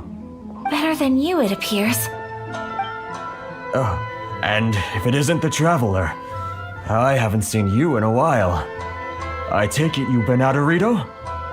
Thanks again for your help last time. The association is back in business, and it's all thanks to you. That's great, but, why were you staring into space just now? Did something bad happen? Well, you see... It's embarrassing to admit, but some of the association's goods have been stolen by vagrants. Which goods were stolen? It was a batch of high-grade silk. We imported a big batch of silk from Liyue several years ago. It's been sitting in storage ever since. Recently, we heard that clothing stores in the city have more or less sold all their silk stocks. So we figured now would be a good time to bring our batch out of storage, thinking it'd probably fetch a good price. But then... the vagrants swiped the whole batch, then disappeared into the woods. I reported to the authorities, but... Well, as you know, they don't think much of foreign merchants like us. The Kanjo Commission don't want to give us the time of day. Honestly, you can just tell that our suffering amuses them. Well, I also take issue with aspects of the Kanjo Commission's operational methods. Please remember, Mr. Kurisu, that while you are here in Inazuma, you should be careful with your words. My apologies. I had to let off some steam. Anyway, there doesn't seem to be much we can do ourselves to get our goods back. Perhaps I'm doomed to go bankrupt after all. I'm afraid I can't intervene in an official capacity, but I can still help you get your lost goods back. Of course, I would never... Wait, what? Huh?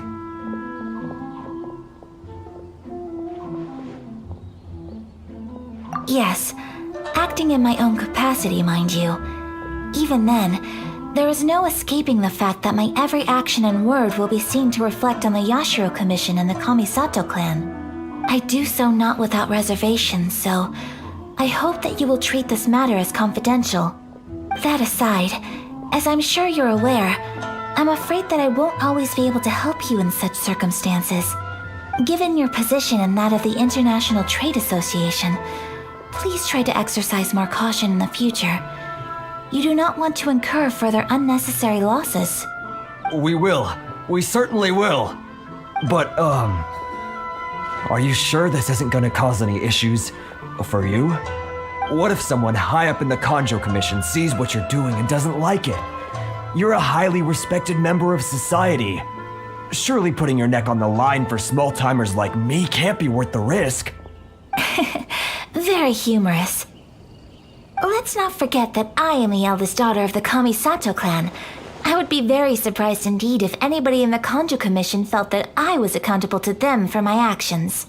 Whoa, that sent shivers down Paimon's spine. Does everyone from a powerful clan talk like that?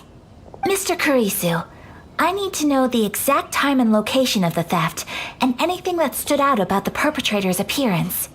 Thank you so much. Let's see, it was 2 hours ago now, over at the,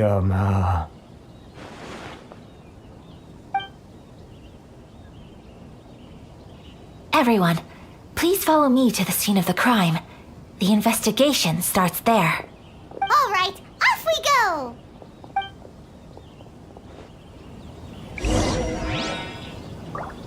This is the Outlander Affairs Agency. Please have your documents and proof of identification ready. Why in the...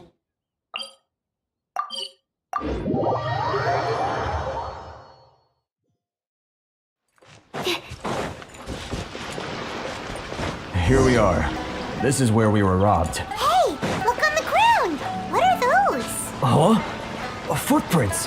Very deep ones at that. Leading towards the forest. Presumably the depth suggests that they were carrying something heavy. Let's see where they lead.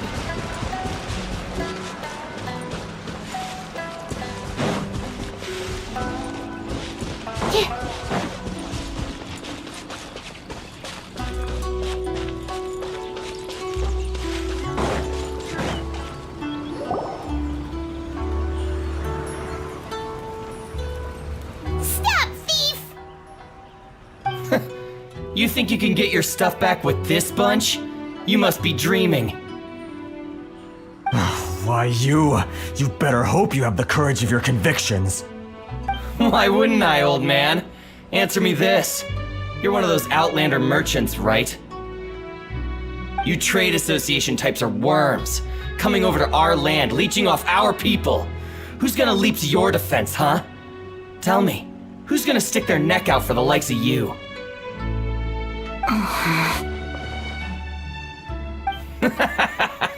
Look at that, no response. You know I'm right. Face it, this is Inazuma. You've got no ties here. You're at the bottom of the pile. Can you really blame us for walking all over you? You are despicable. Hey, I just had an idea. Since you came all this way, how about we do some business? Business? Pay up, and you can take your fabric back. Sound good? If you ask me, it beats walking out of here with black eyes and a broken nose. You're just a big bully! What choice do I have? Wait. Mr. Kurisu, please do not pay any money to this man. But... I trust you remember our agreement? If you keep your lips firmly sealed, I too shall uphold my end of the deal. Oh, yes, of course. Then please stand well back where it is safe. Now, it is time for me to honor my word!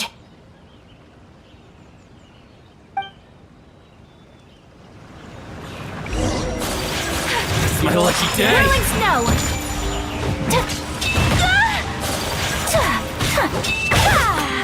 Feel my blade.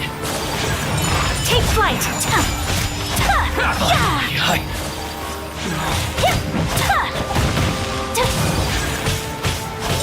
My apologies. More. The fairy.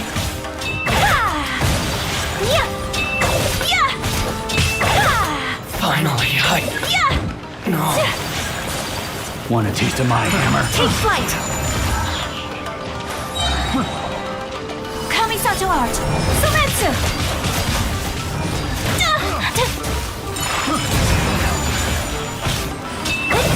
Unthinkable. There's more. To the fairy.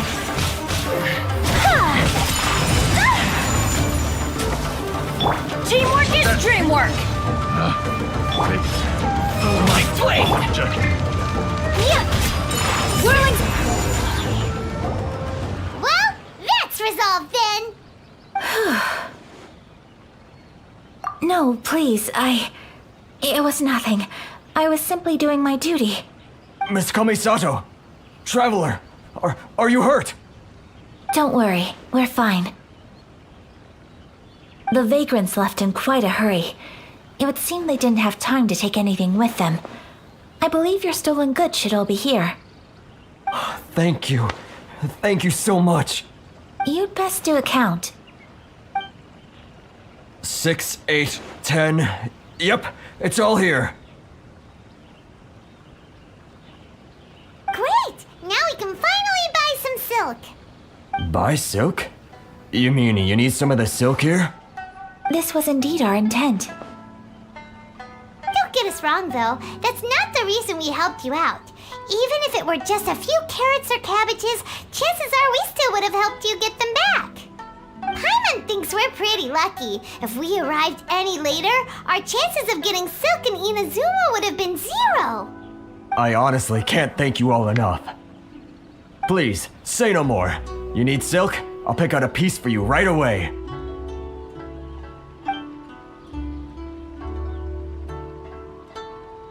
Thank you, good sir. How much do I owe you? Oh, it's free of charge. I could never ask you to pay after everything you've done for me. No, that will never do. Things cost what they cost, and what they cost is what I shall pay. Merchants already have enough challenges to deal with, and as Paimon explained, my help was unconditional. Please, sell your wares to me at the price you would sell them to any other customer. There is nothing to feel distressed about, because nothing, I repeat, nothing happened here in these woods today, did it?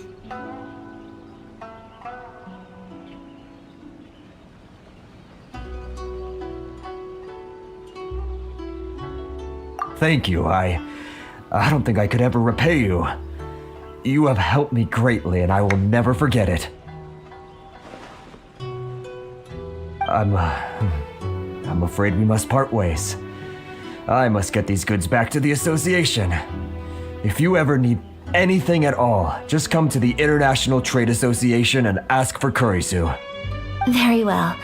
And thank you for the silk, Mr. Kurisu. See you then! Bye! Safe journey home! Don't go getting robbed again! Traveler, thank you for stepping in to help out. But how come those vagrants didn't seem to know who you were? They must move in completely different circles. Maybe they've never seen anyone from the Kamisato clan before. Perhaps. Either way, I'm glad they didn't recognize me. The fewer people who know what happened today, the better. It's not every day an important person like you helps out someone like Kurisu. It really shows what a great person you are. Oh, your praise is quite unwarranted. I merely did what anyone in my position would have done. I admit that it did feel strange for me to come to his aid. But this should have nothing to do with identity or social class. As far as I'm concerned, it was one individual helping another in need. I guess that deep down, I don't see how a society can be considered just when people encounter such obstacles in their livelihoods. Sorry, I'm getting off topic. Right. Let's head back to Ogura Textiles and Kimonos and give our hard-won silk to the shopkeeper. Okay.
Welcome back!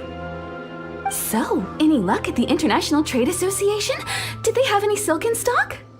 Yes, they did. Here. Excellent news! So, apart from the silk, I think everything else I need I've got in store already. I just need to go and take stock of our materials. It won't take me a moment. I'll be right back.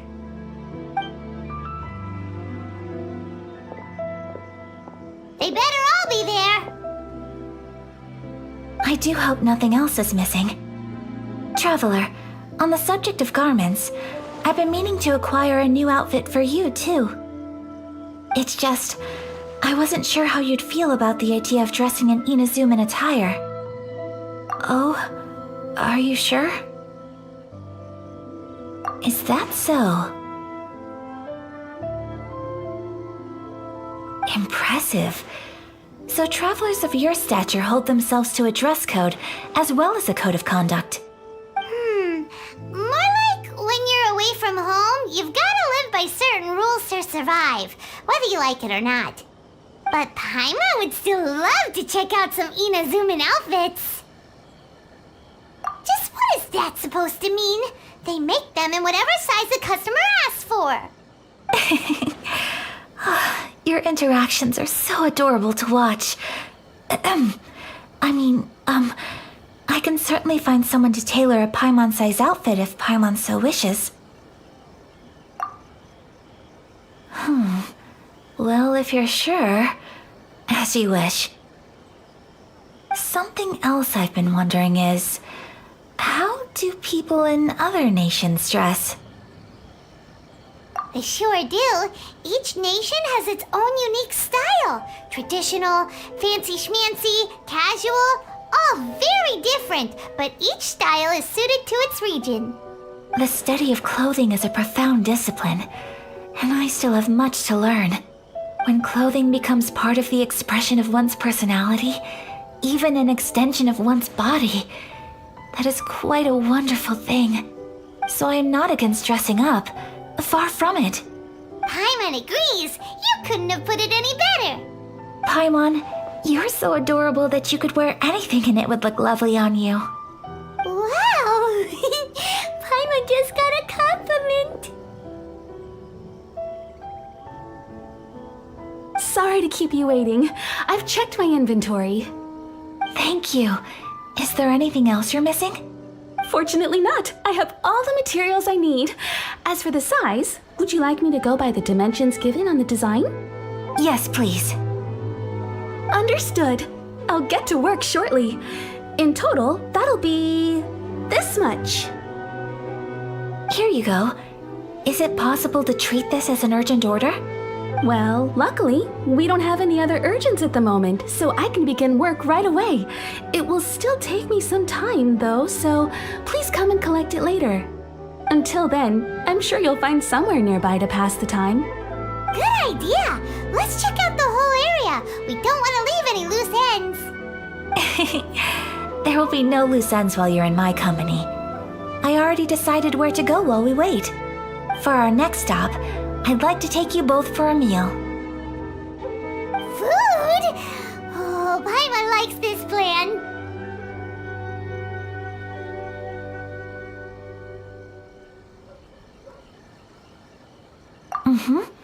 picked the venue especially for you.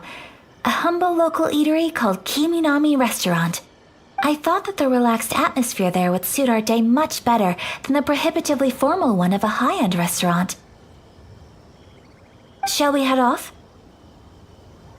Yep. Paimon can't wait!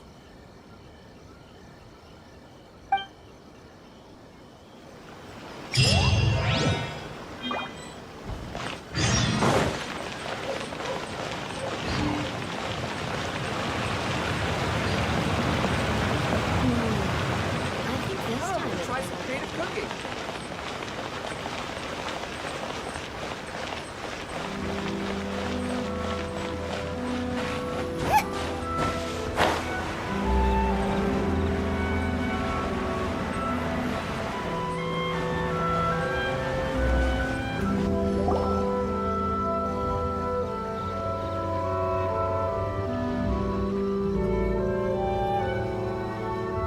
Are we here? Ooh, it's one of those street side places. Looks cute and cozy. Welcome! Oh, Miss Kiminami, how do you do? Ah, Miss Kamisato. Perfect timing. Your booking was for... well, right now. I believe so. We'll be sticking to the order I placed in advance. As for the other matter we discussed, thank you for your help. Excellent. No problem. And everything you asked for is ready and waiting.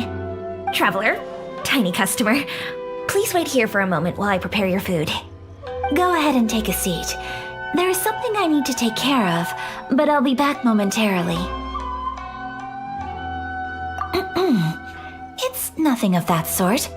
I just have a few minor things I need to attend to. I won't be long.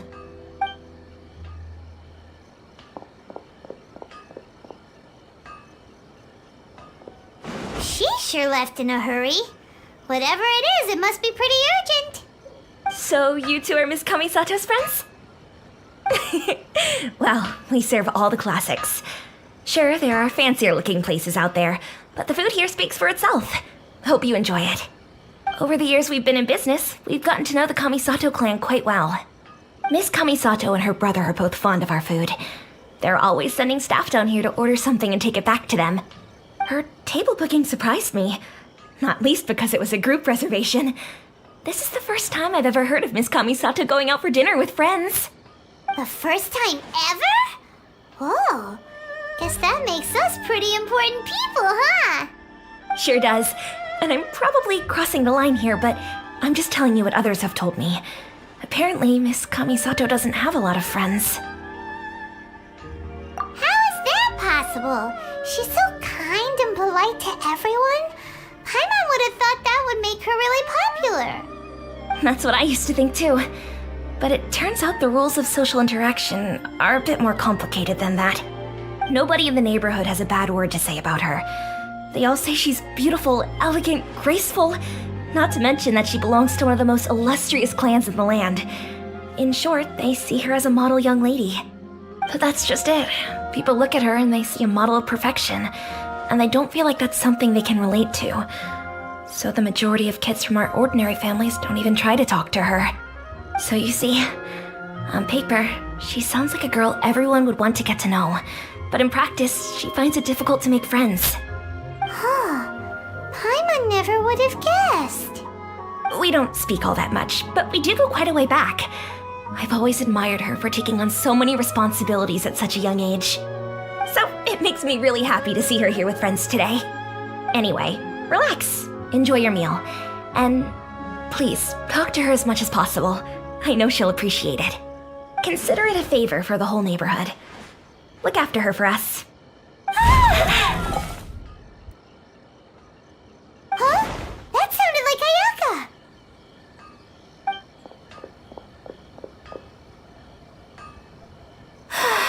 I'm so sorry, traveler. Could you join me over there for a minute? I need your help with something.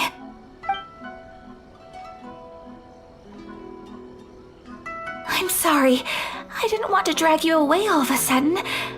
I just had a cooking catastrophe. Oh, so that noise we heard came from the cooking pot. As you can see, this house is right next to the restaurant. It's where the owner lives. Actually, this whole compound is the family's private property. I asked Miss Kiminami to prepare some ingredients and utensils for me so that I could cook a special dish here. Right! If there's something you want to eat, you could just order it from the menu. Actually, I wanted to cook something as a gift for Tsubaki. My mother mentioned in her notebook that Tsubaki enjoys food from all over the world. So I thought, if I'm going to meet Tsubaki, perhaps a dish from overseas would make a fitting gift. A dish from overseas? So anything from outside Inazuma counts, right? If so, then we've got lots of options, don't we? That's what I was thinking. You must have picked up a lot of knowledge about different cultures on your travels, hopefully including regional cuisines. Can I leave you to finish this task then? Just as a personal favor. Is that okay? I'll be great. But what kind of overseas dish would make a suitable gift? It needs to survive a journey from the kitchen to the recipient's doorstep. Oh, Paimon knows! There's one dish out there that was practically created for this purpose! Pizza! Pizza? It's an assortment of toppings and sauce spread over a bread base and cooked in the oven. And it's so good! That does sound pretty good.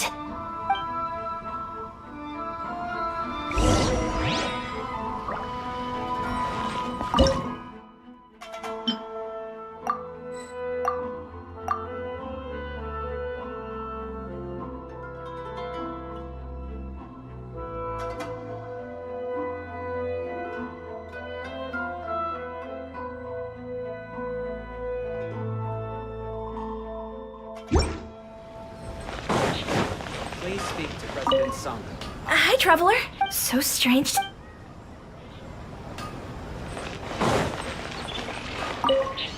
Is the pizza ready?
Traveler, Paimon, you're here too?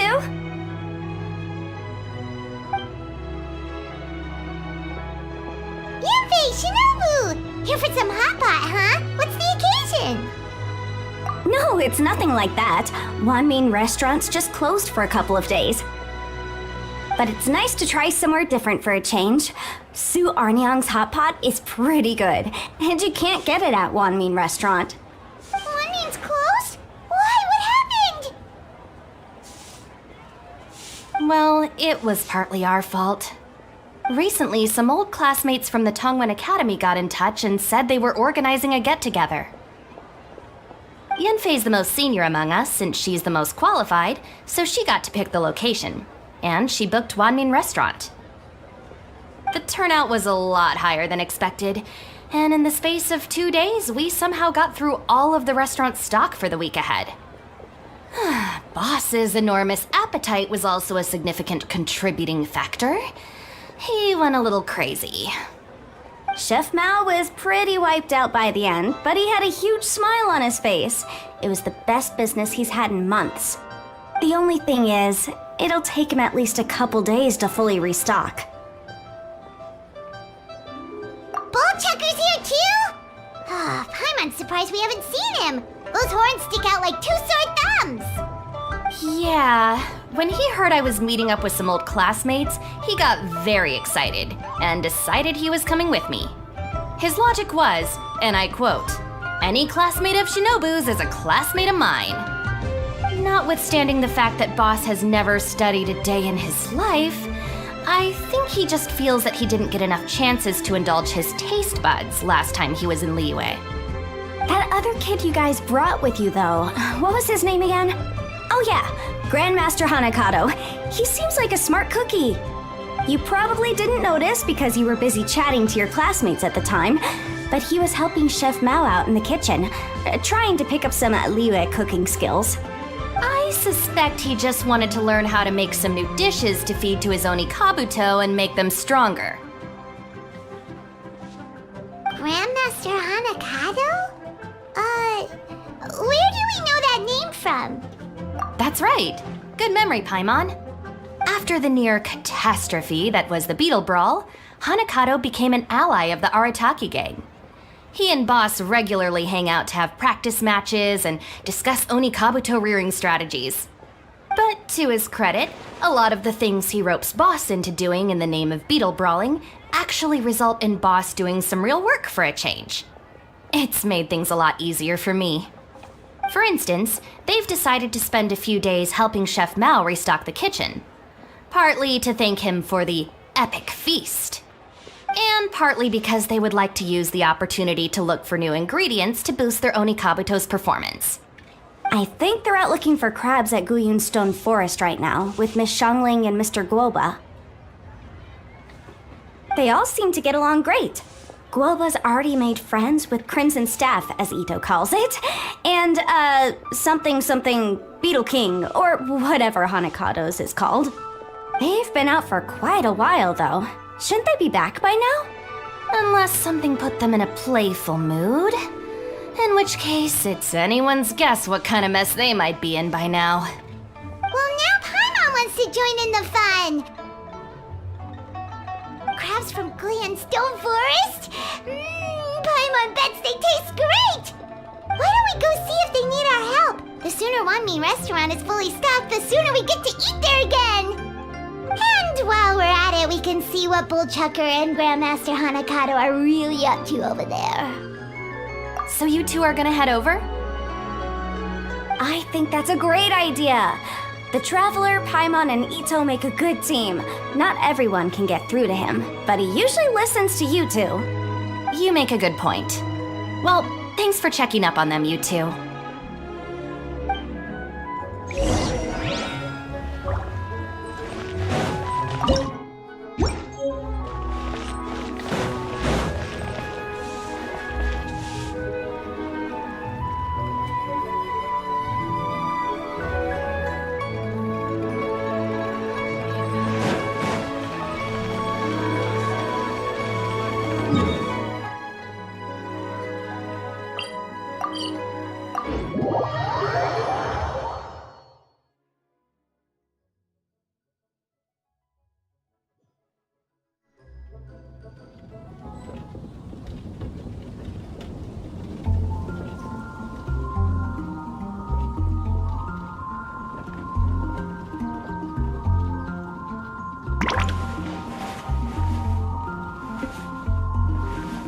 Have you heard about the Vision Hunt decree?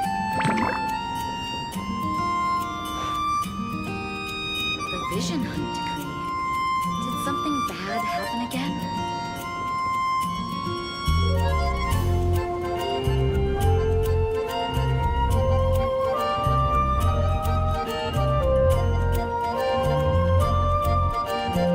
Is there time for a quick snack? I'll whip one up in no time.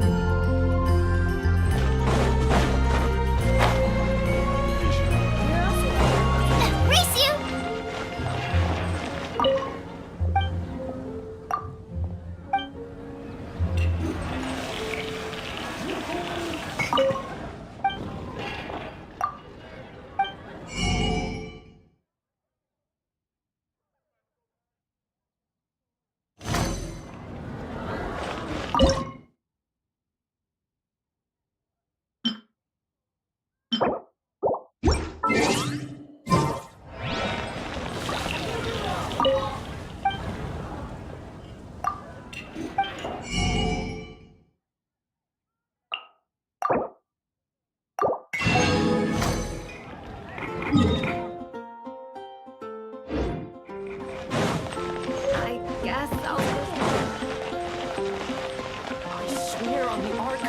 can't go any lower.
Is the pizza ready?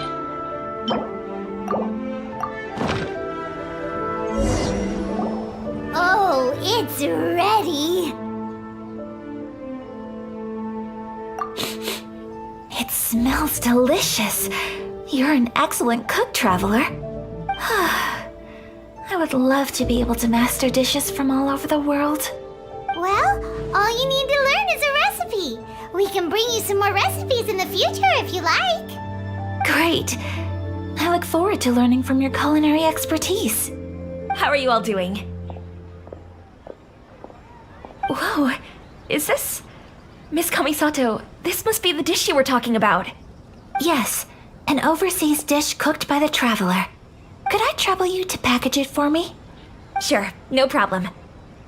Oh, it smells good. I bet it tastes amazing.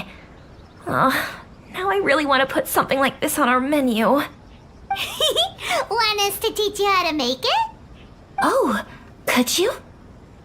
The most satisfying meals are the ones you share with other people. So Paimon thinks that our friends in Mondstadt wouldn't mind us sharing this dish with Inazuma. Really? That's great. I've always wanted to learn how to cook some international dishes. If you can write down a recipe for me, I'll add it to our menu and put a promotion where everyone will see it. Since we've become a closed nation, people haven't had the chance to try anything new. Traveler, you're the best! I'll go pack up this dish for Miss Kamisato. Please, make your way back to the restaurant whenever you're ready. The food will be waiting for you. You could have sold that recipe for a high price, but you selflessly gave it away for free. You're a wonderful person. I mean it. I admire you a lot, and I'm so proud to be friends with someone of such fine character. Well, you should probably write down the recipe now, no? Yeah, let's make sure we include all the details and then give it to Miss Kiminami. So, pizza. Start with the basic ingredients. Correctamundo. Right, now to add the next couple of ingredients. Yep, that's right. Now for the cooking instructions. Place onto oven rack at high heat and cooked until golden brown. Alright, it's done. Long may our reputations and our recipes precede us wherever we go in Inazuma. I have no doubt that they will. This dish is exquisite. Cool! Then let's get this recipe to Miss Kiminami pronto!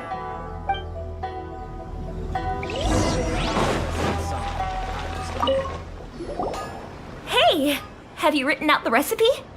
Here it is. Thank you! Wowie! This is so exciting. I want to make it right away. Traveler, Paimon, please accept my sincerest apologies for delaying your meal. No problem! Food always tastes better when you've worked up an appetite. Alright, let's dig in before it gets cold. Well, what do you think? Is Inazuman cuisine to your liking? It's amazing! Paimon loved this one! Oh, and especially that one over there! Good. I'm relieved. When I was attempting to cook earlier on, did you chat with the owner at all? And did she, say anything about me? She did, but don't worry. She's just happy for you is all. She's happy for me? Oh, then she must have told you. Did she, what does it matter? I know just as well as anybody else that I've got no friends. Hey, it's not you. Most people just haven't had the chance to talk to you one-on-one before. Thank you for your comforting words, Paimon. It's all true, though. I just don't have very many friends. Most of the time I'm either accompanied by family or staff, so everyone must have found it quite a surprise to see me taking you out for a meal. Exactly! You've got at least 2 friends right here. Aww. Thank you. That makes me so happy. Excuse me. I'm forgetting myself. Hey now, expressing your feelings is the right thing to do. Keeping them locked away inside isn't gonna do you any good now, is it? I agree. So, I just want to say how happy I feel that you both see me as a true friend. Of course we do. That's always been our style. If someone's nice to us, we're nice to them too. Friendship can go a long way. Take your mom, for example. She wrote about Tsubaki in her notebook, and now it's made you want to find them too. Yes, I think friendship is an extremely precious thing, and ours is one that I will always treasure. While we're on the topic though, who is this Tsubaki person anyway? Well, I think I have an idea, but it's just speculative at this point. I think that Tsubaki might be a fox envoy. A fox envoy?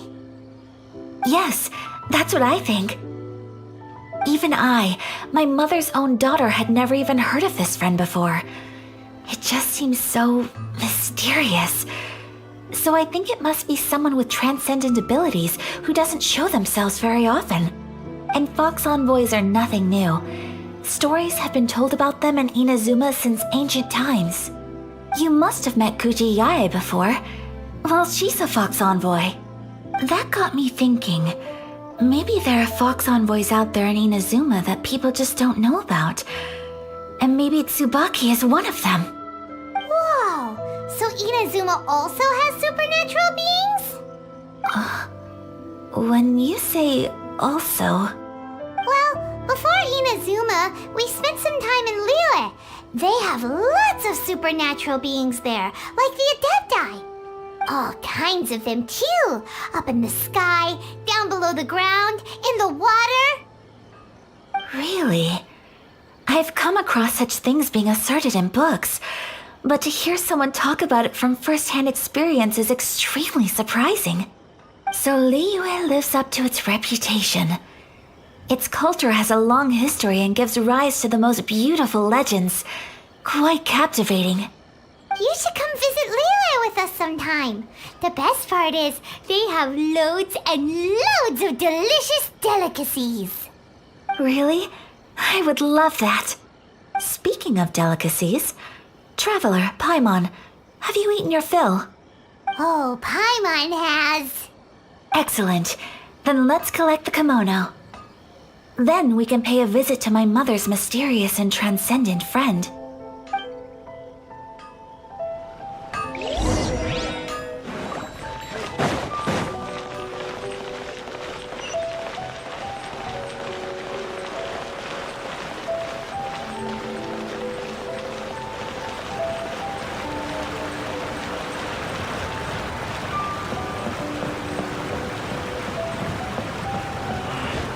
Report this to my superiors?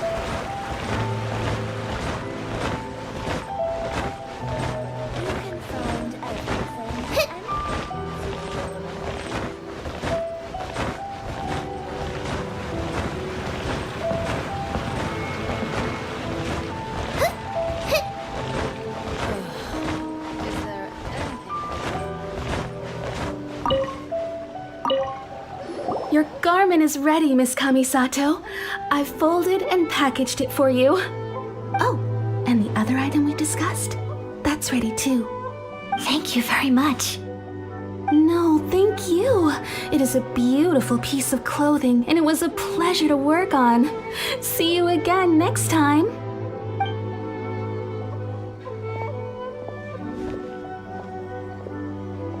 Traveler, I have a gift for you. Whoa, looks super fancy. Is that for wearing in your hair? It's a hairpin in the style of a white heron.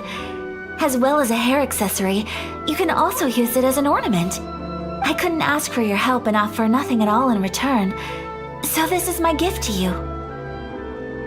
I'm glad you like it. Speaking of white herons, that's what your title means, doesn't it? Shirasagi Himegimi. So this gift is like a little piece of yourself. It's just as elegant and beautiful as you are. You flatter me, Paimon. If this gift reminds you of me, that is all I could ask for. It definitely will.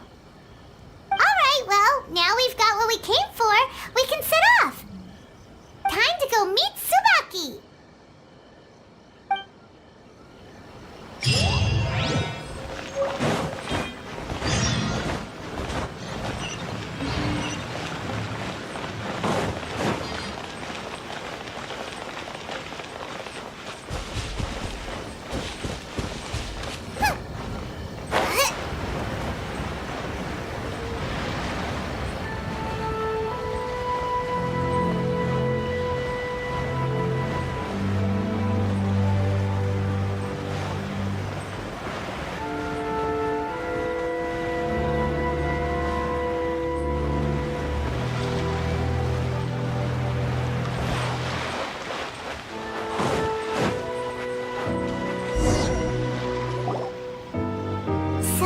A transcendent being lives here?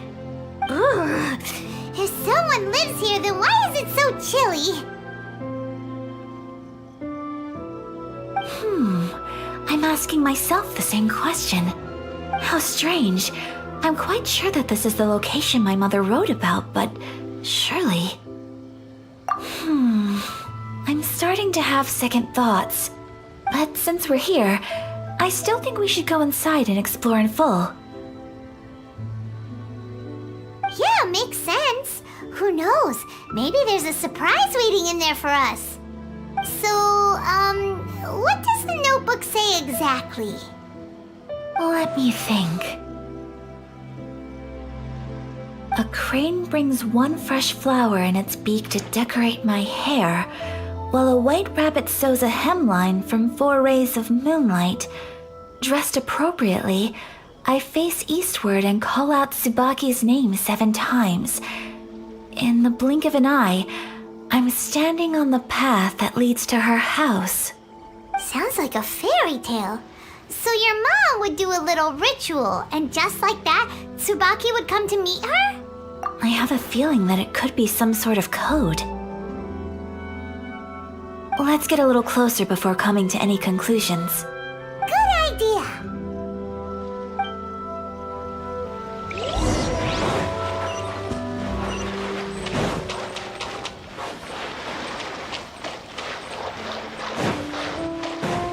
Race you!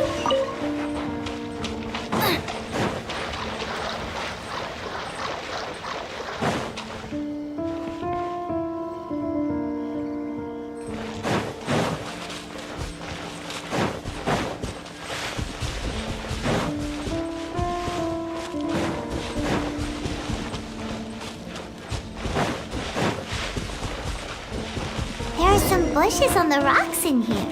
Could that be anything?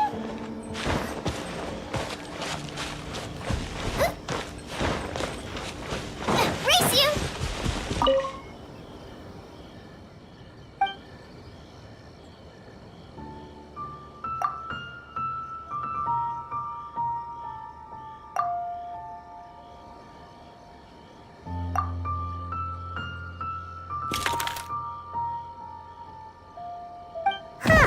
There's nobody here.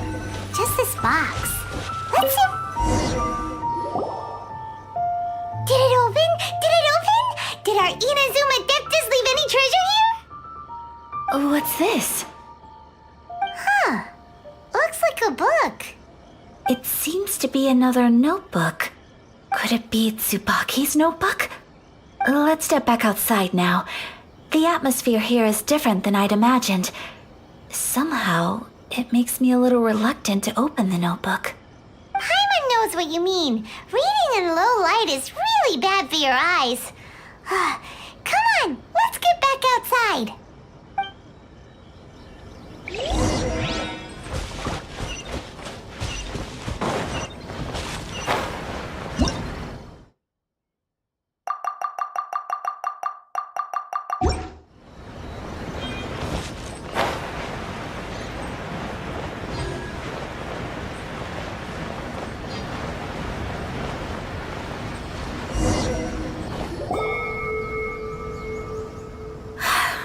Here will do just fine.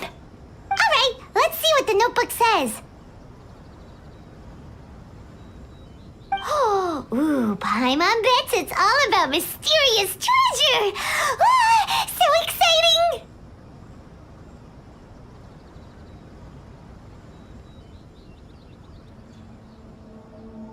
What is it?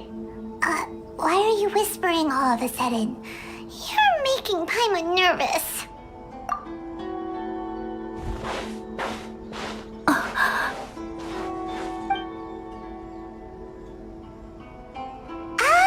You want to let Ayaka read the notebook without distraction.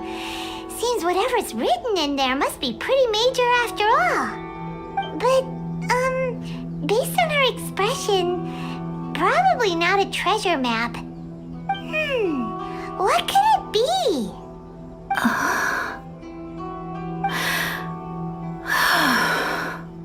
Traveler, Paimon, sorry to keep you waiting so long. No worries, it wasn't long at all. You're a very fast reader. Yes, I have. I think I have to share the truth of this notebook with you both, even though the contents are completely different than what I was expecting. Different how? You mean it wasn't a Fox Envoy who wrote this?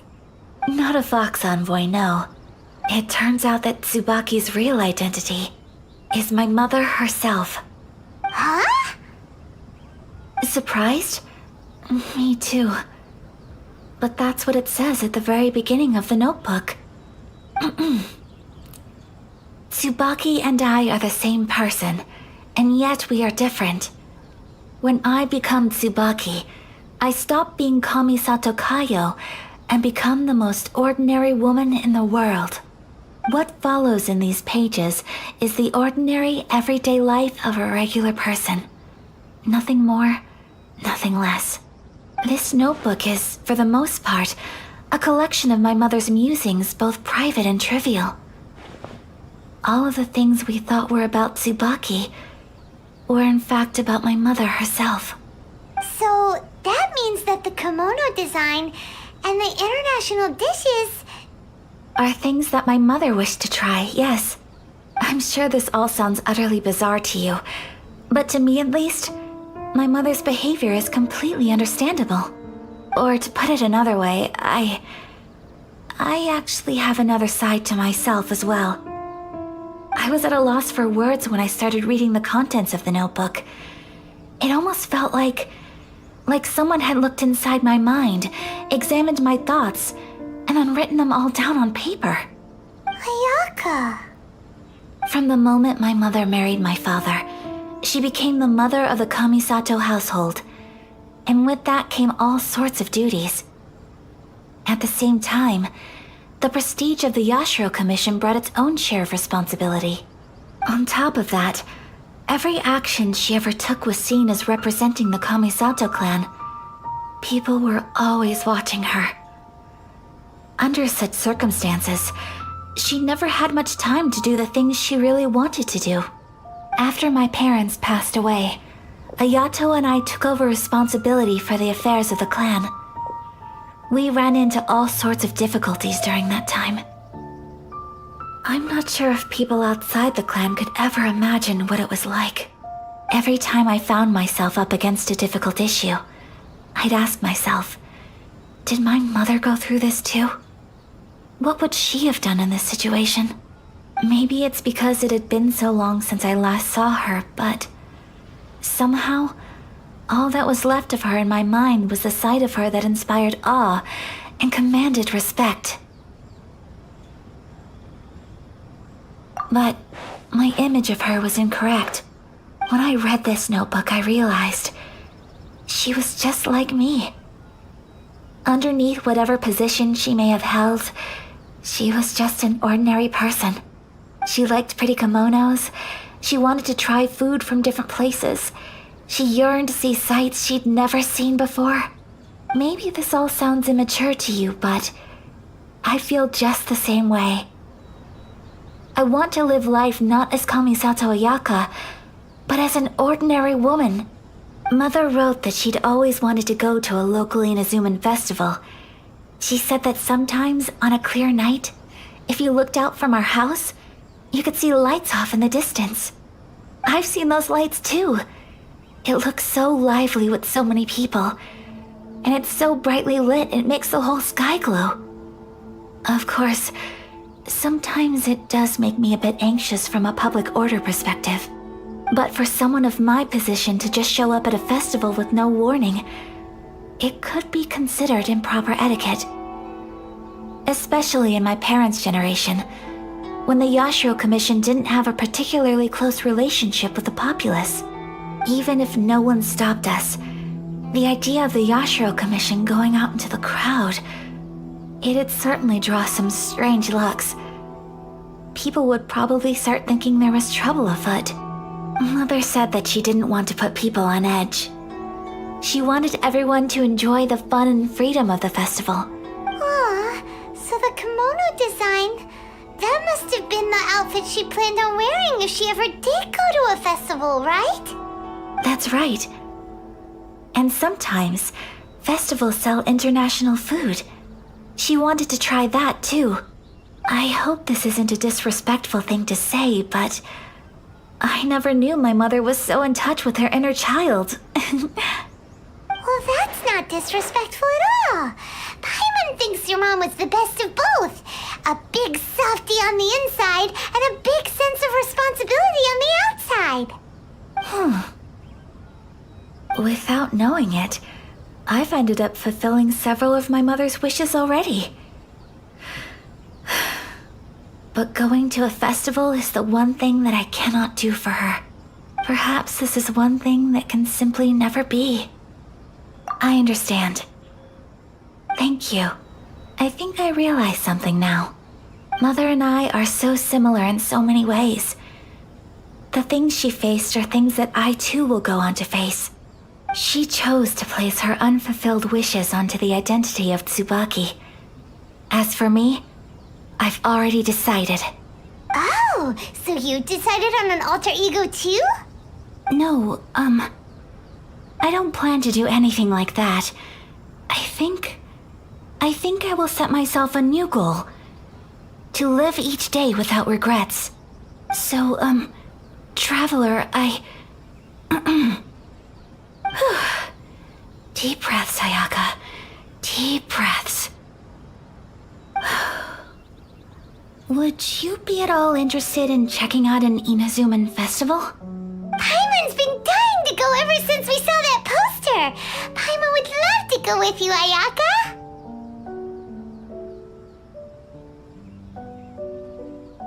Hey, come on, don't make fun. It's just because I used to have the same concerns my mother did. But now, I don't think I need to worry about it so much. I'm going to be true to myself and fulfill the wish that my mother and I shared. I know that you of all people can understand me going my own way on this. So, let's do this, you and me. Let's go to a festival together. Paimon wants to come! Festivals here have loads of tasty snacks too, right? Oh, and fun and games! Great. Thanks, you guys. If we head over now, we should still make it in time. Oh, good point. Today is the last day, right? What are we waiting for? Let's go!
it's the final day, many of the visitors must have already returned home.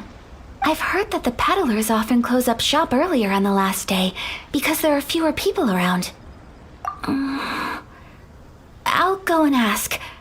Whatever happens, I at least need to go inside just this once. That's the way to go. We'll be right there with you.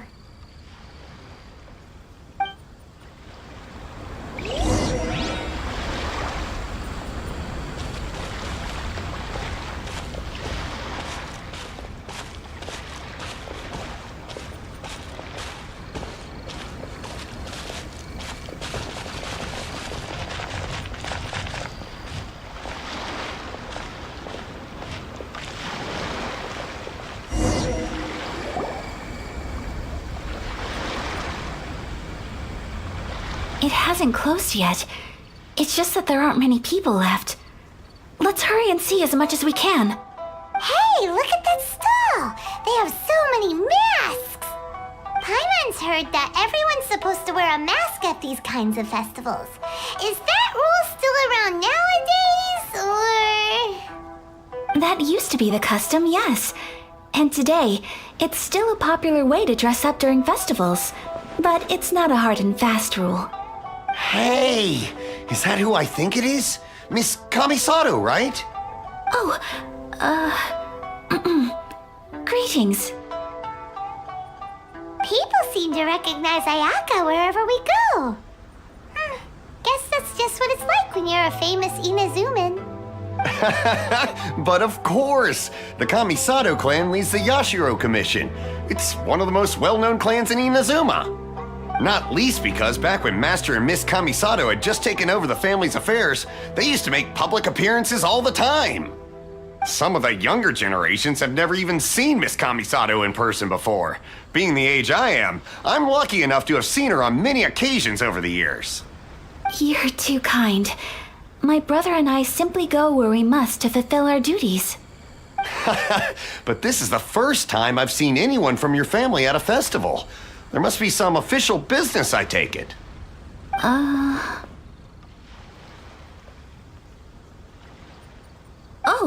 there isn't actually.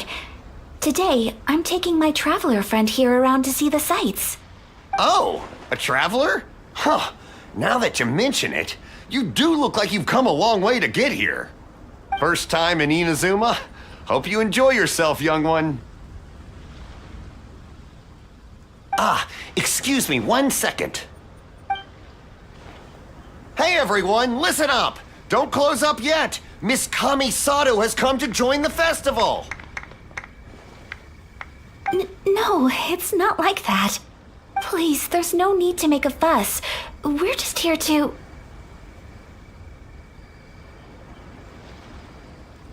Yeah, thanks a lot, mister. If you hadn't let them know, they'd start closing down about now, right? At least it sure looks like that time of day. Yep, you got it.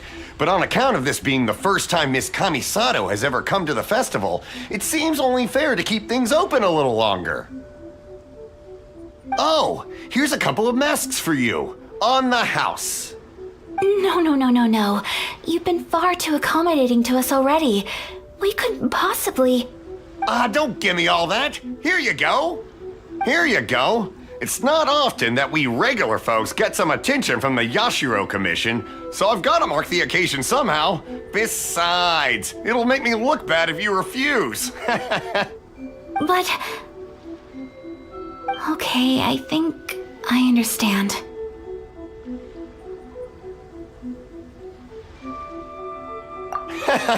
It's my pleasure. You have yourself a good time.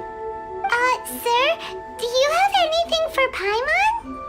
Oh, hello there, kiddo. I'm sorry, but we don't have any masks in your size. Huh? Surely you're not gonna let Paimon be the only one at the festival without a mask?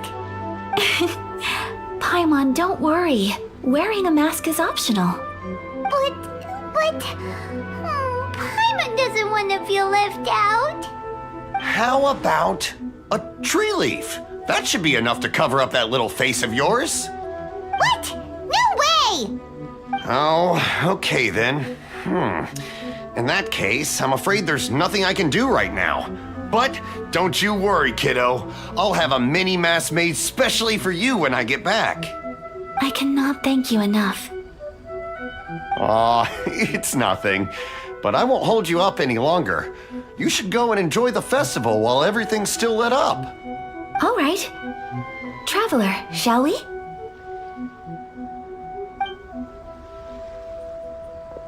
Oh, wait. Just one thing. I need to explain myself. I got a little nervous back there and I just made up any old excuse. But don't think of this as me taking you sightseeing, please. I brought you here because I genuinely wanted to spend time with you.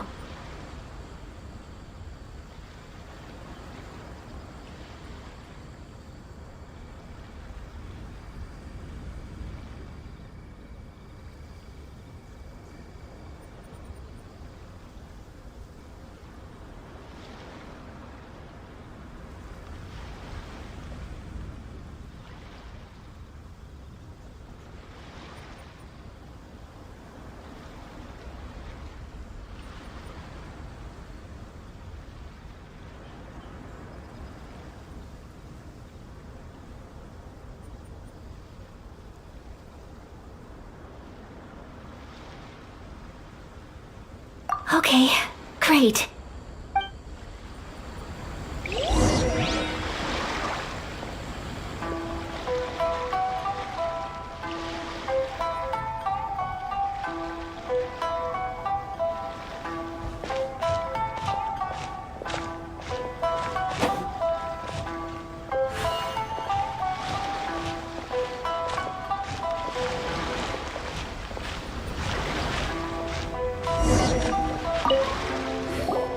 Traveler, look! This stall's doing fortune slips. Miss Kamisato, hello there.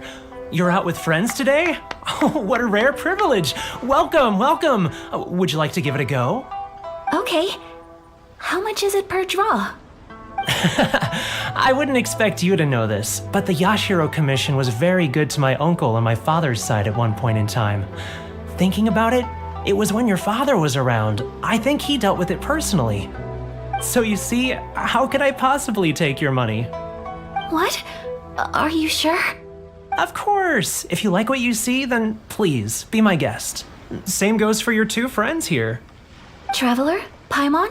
What do you think? It seems like everyone wants to do something nice for Ayaka. So, if they insist, who are we to resist?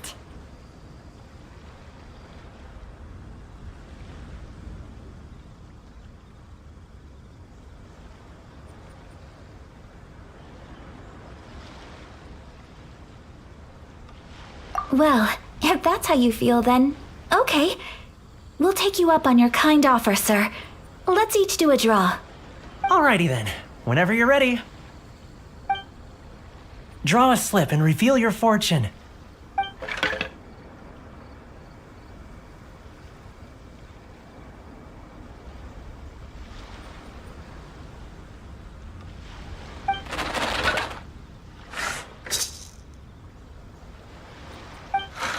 Open it up and see how you fare. Whoa! Which one did you get? Paimon got Rising Fortune. No way! We got the same one! Traveler, what did you get?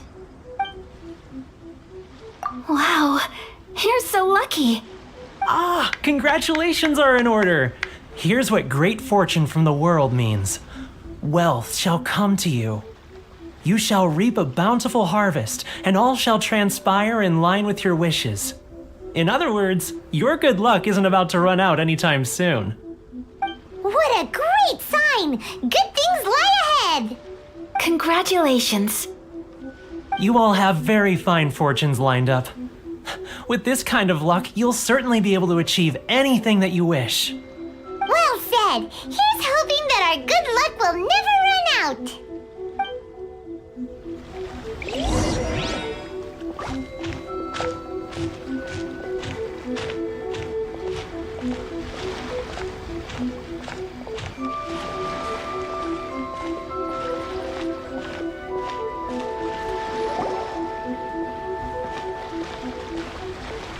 This food stall sells all kinds of Inazuman specialties. Anything you want to eat, it's my treat. Wow, it all looks so good! Is it okay if Paimon has one of everything? Of course it is. But we don't want anything to go to waste. Let's try them one at a time. Ooh, Ayaka, Paimon wants those dango. Sure. Uh-huh, those look good too. Ooh, but so do the egg rolls.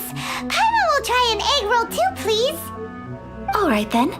I too shall have a sakura mochi. All right, coming right up.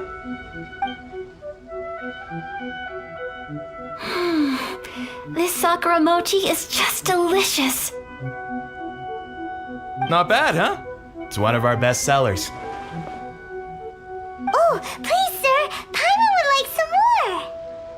I don't know if it's rude of me to ask, but how is this kind of snack actually made? You want to try your hand at making it yourself? No problem. Just give me a second and I'll write out the recipe for you. Ooh, a new recipe? Are you sure about this? If you share the recipe, isn't that tantamount to giving away your trade secrets or something? Well, it was you who gave Kiminami Restaurant that recipe for an overseas dish, wasn't it? She and I are good friends. We trade culinary tips all the time. Here you go. Just treat it as me returning a favor on behalf of my friend. Thank you so much. I will study it very carefully and try my best to do it justice. You there, you want the recipe too? Go on, I can see that you enjoyed it.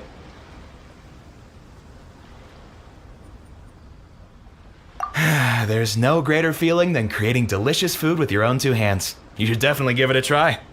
I will. Once I've learned how to make it, will you two be my taste testers? Oh, definitely! Can't wait! All right.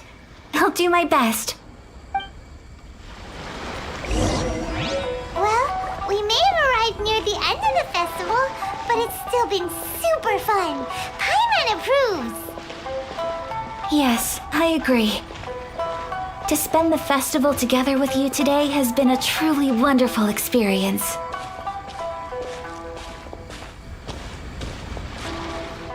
This stall sells prayer plaques. It's an Inazuman tradition. You draw your wish onto a pentagonal piece of wood called a prayer plaque and pray that it will come true. Sounds similar to the way people in Liyue release lanterns during Lantern Rite. Those are used for making wishes too. Welcome. Looking for prayer plaques? Every wish is sacred, and you've still got time to make yours before the festival ends. Looks fun! Shall we give it a try? Oh, wait, there's writing and drawing involved? Ugh, count Paimon out then. Paimon's head's feeling kind of fuzzy after eating so much just now. Not the best time for an intense burst of mental activity. 2 prayer plaques, please, sir. 2 prayer plaques for the young lady. There you go. Traveler, have you decided on your wish?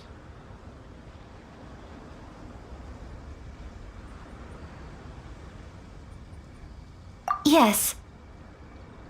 You can either draw a picture to represent your wish or write it out in words. Either way, once you've committed your wish onto your plaque, please hang it onto the prayer rack. Wait, so they'll be on public display? Alright, well, let's see what you got. That will do for mine. May I see yours?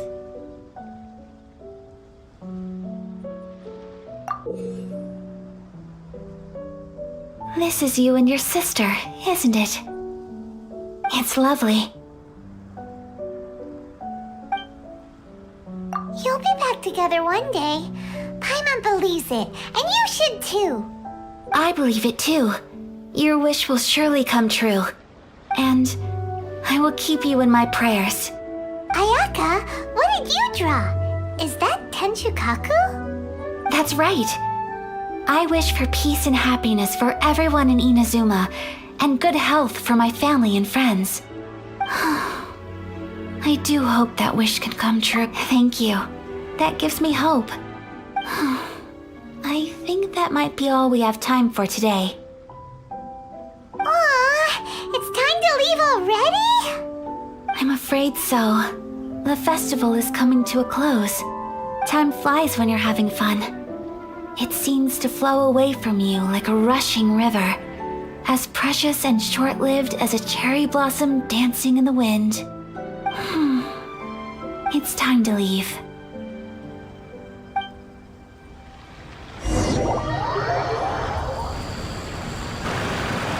Traveler, today was the first time in my life that I've ever been to a festival. You've known me for some time now. I think you understand my personality, don't you? Knowing me, I just know that today could not have been such a happy day without you. So thank you. Today really meant a lot to me. And the memories will always have a special place in my heart. Festivals are great. There aren't many rules.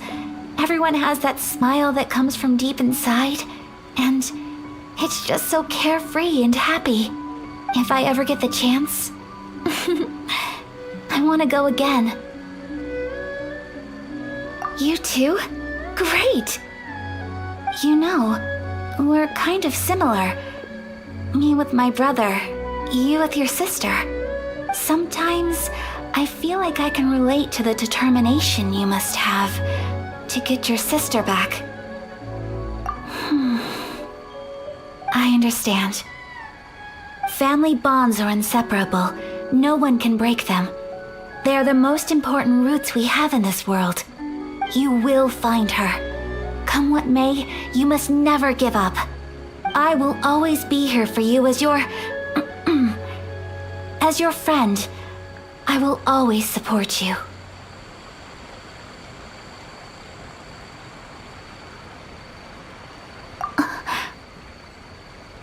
As long as you're happy, I'm happy.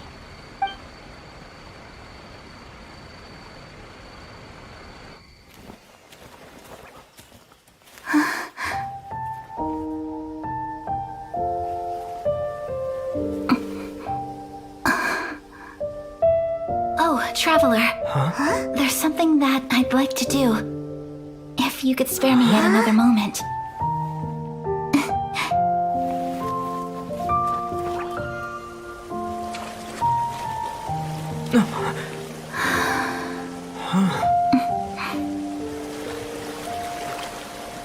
Please, keep your eyes on me.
What do you think of my dance?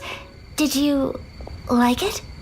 It was so pretty, beautiful, elegant, and something else Paimon can't put into words. Paimon doesn't really know what it was, but it is art.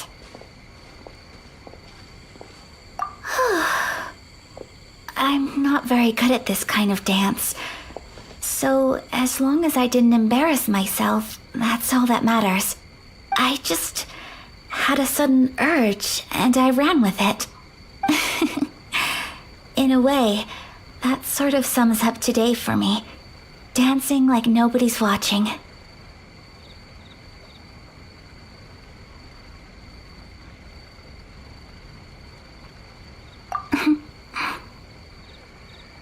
That goes for you, too. When I'm with you, time seems to slow down and speed up at the same time. Anyway, it looks like this is goodbye for today. I can see myself the rest of the way back. Good night, traveler.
We're looking for the Great Mujina Yokai! Do you know where it lives? Great Mujina Yokai? What's that? Huh? You've never heard of it? It's a sneaky monster that goes around playing tricks on people. It's got magic powers and can even shapeshift into anything it wants. One time, the Great Mujina Yokai stole some rice from our house, and this other time, it pushed my dad into the river. Sounds like a very naughty little monster. 'Cause we finally found out how to chase it away.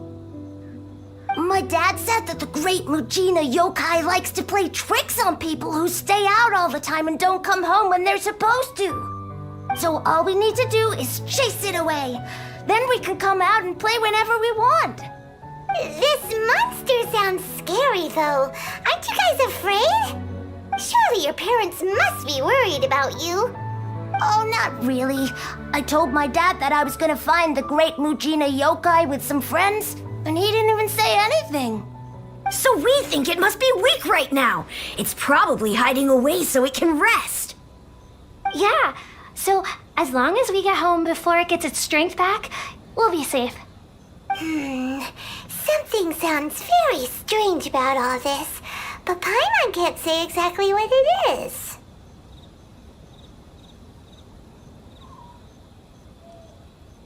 Yeah, Paimon feels like the Great Mujina Yokai is one of those storybook monsters that doesn't exist in the real world.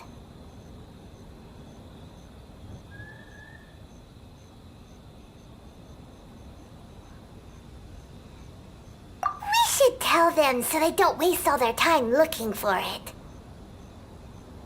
Oh, children, listen up. There's no need to go looking for the Great Mujina Yokai, all right? Because it isn't real. Huh? No way. That's impossible. My dad wouldn't lie to me. Your folks are just worried about about you is all. They don't want you wandering too far from home because it's too dangerous. That's not true. The Great Mujina Yokai is definitely real. Yeah! Yoimiya's even making some weapons for us. And then she's gonna show us how to blow it up! Yoimiya, huh? Wait, as in fireworks prison break, Yoimiya? We told her all about the Great Mujina Yokai. She said we shouldn't be scared of it. We should learn how to chase it away instead. We've been waiting for ages now. And finally, Yoimiya said that today's the day! Yoimiya plays with us and tells us stories all the time. She wouldn't tell a lie. But... Come on, let's get out of here and go find Yoimiya. Wait, hold on, don't go! They didn't seem to take that very well. But Paimon was only trying to look out for them. Who knows what Yoimiya's got to do with this? Let's follow the kids and see what's going on.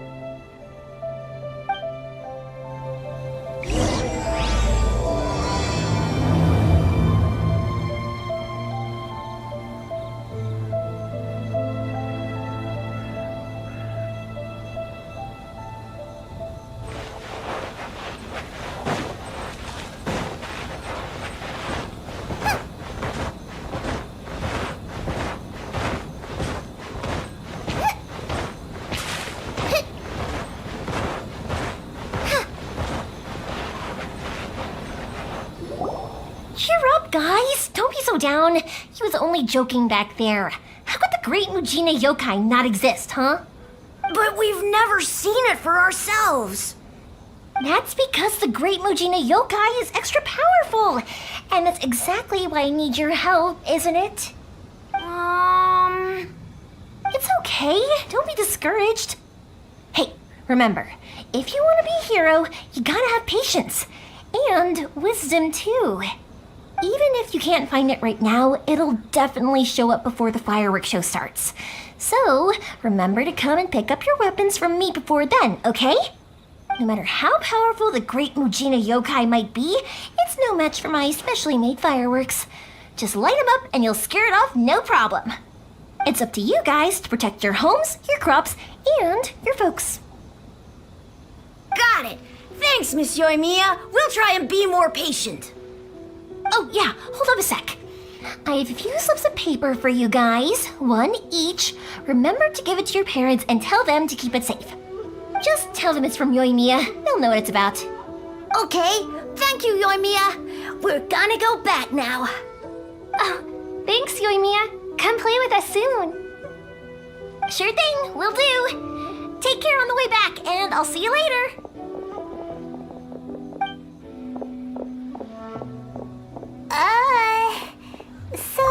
So it was you guys. I guessed as much from the way the kids described you. No worries though, I'm not blaming you. The Great Mujina Yokai is pretty popular with the kids, so of course they're gonna get upset if someone tries to tell them it doesn't exist. Okay, but it definitely doesn't exist, right?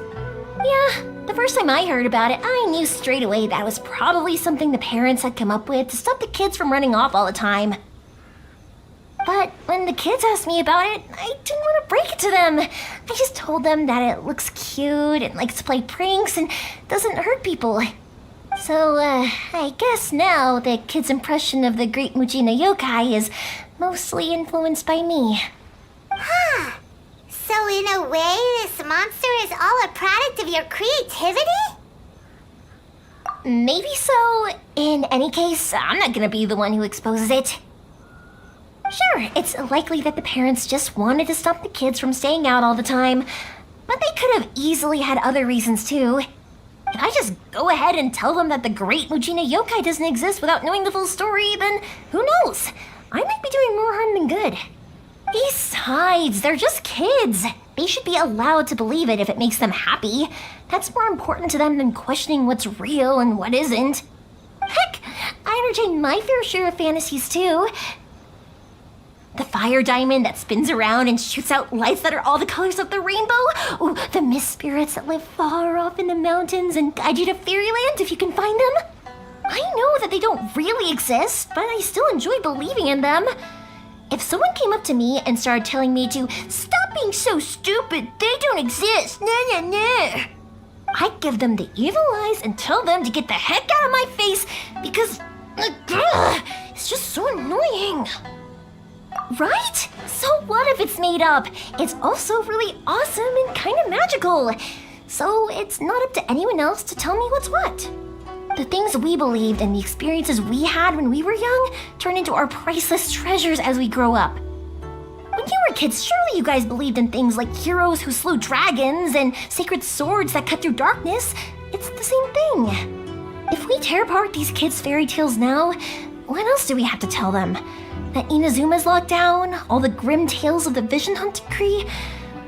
I think it's a bit too early for all of that. Yeah! Oh, way too early, for sure! Whether you understood me or not, don't you worry.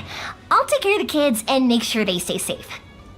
Okay, it's about time I headed back. The Naganohara fireworks show is just around the corner, and there's still a lot of things to get ready. Naganohara fireworks show? Is that hosted by your family or something? Well, yeah. I mean, that's why our name is on the event. It's well known throughout Inazuma. Oh, on the subject, are you busy these days? If not, then you should totally come along.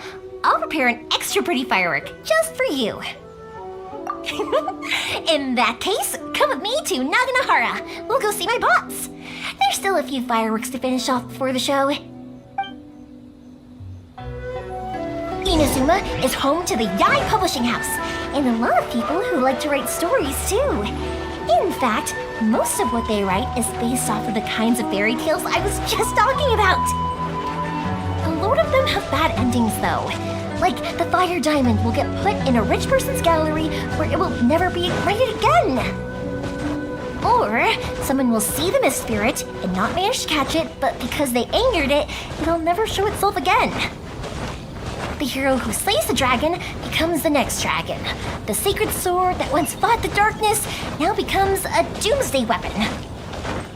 I know these kinds of stories are all the rage nowadays, but I really can't bring myself to like them. If something's magical, it should be kept that way.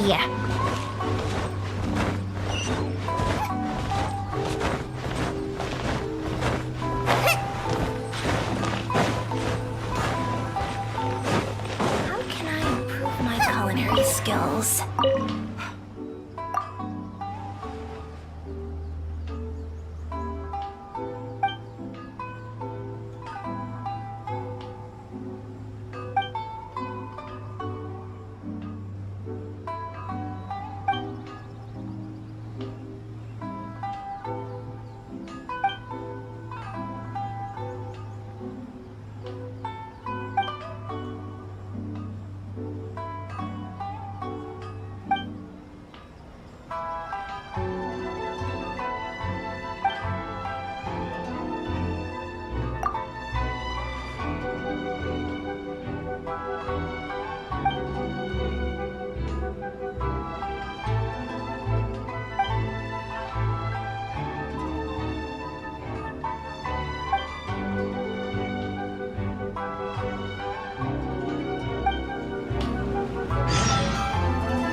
I'm back!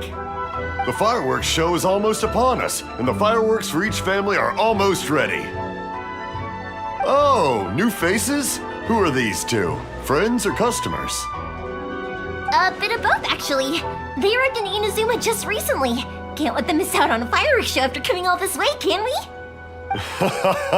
Well, either way, come on in and have a seat. And I, Naganohara Ryunosuke, will tell you all about the long history of the Naganoharas. That can wait.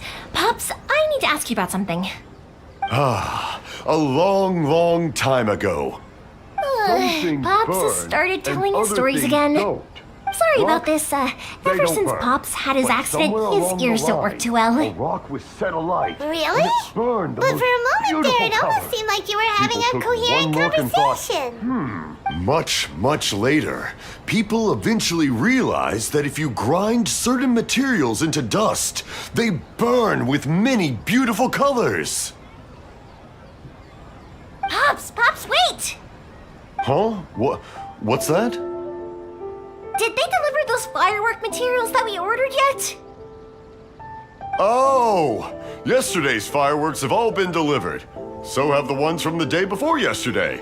And the ones from the day before that. No, Pops, I meant the materials. The materials that we ordered. They should have arrived today. Ah, today's fireworks are almost ready too. Don't you worry. Your old man's skills are still as sharp as ever. No, Pops, the materials. The raw materials for making fireworks. Sorry? Materials! Oh, the materials!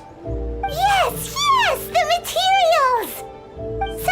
Sorry, Paimon got all excited because you finally got the message across. The materials aren't here yet. The couriers did come over to explain why, but, well, I think they did, but I couldn't quite hear what they were saying. No worries. As long as we know, that's fine. We can just make them later. Don't forget to take the goods in when they deliver them, okay, Pops? Of course. Leave it to me. Oh, sorry if we were a little loud. It's always the way, though. It's like that every time I need to ask Pop something. I get told that a lot. Because my Pops is deaf, he never argues with anyone and never contradicts them. He just listens cheerfully. When I was little, I thought it was because he really understood me and agreed with whatever I had to say. So I told my Pops everything. Eventually, I realized that the reason he was like that was that he's deaf. But I still tell him stories every day. Huh? Why would you do that? It just makes me happy to see him smile, and it keeps him from being lonely, right? Anyway, more importantly right now, the fireworks show is right around the corner and the materials still haven't arrived. We need to think of an alternative. Yoimiya? Is that you? Ah!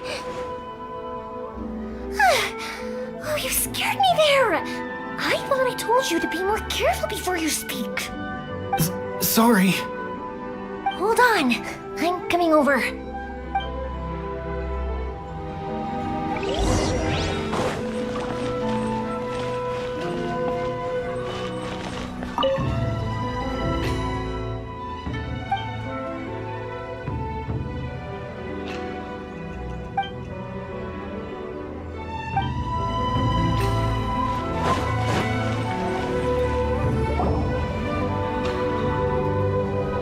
No one's looking. Okay, you can come out now. Come around the side. We're lucky that no one from the Tenryo Commission was around. Otherwise, we'd all be in big trouble. Sorry, I guess I was a little rash, but when I heard you come back, I just... Don't worry, Sakajiro. So far, at least, everything is going according to plan. We're going to look for firework materials shortly. While we're out, we'll sort out the boat situation for you, as promised. Thank you for all your help.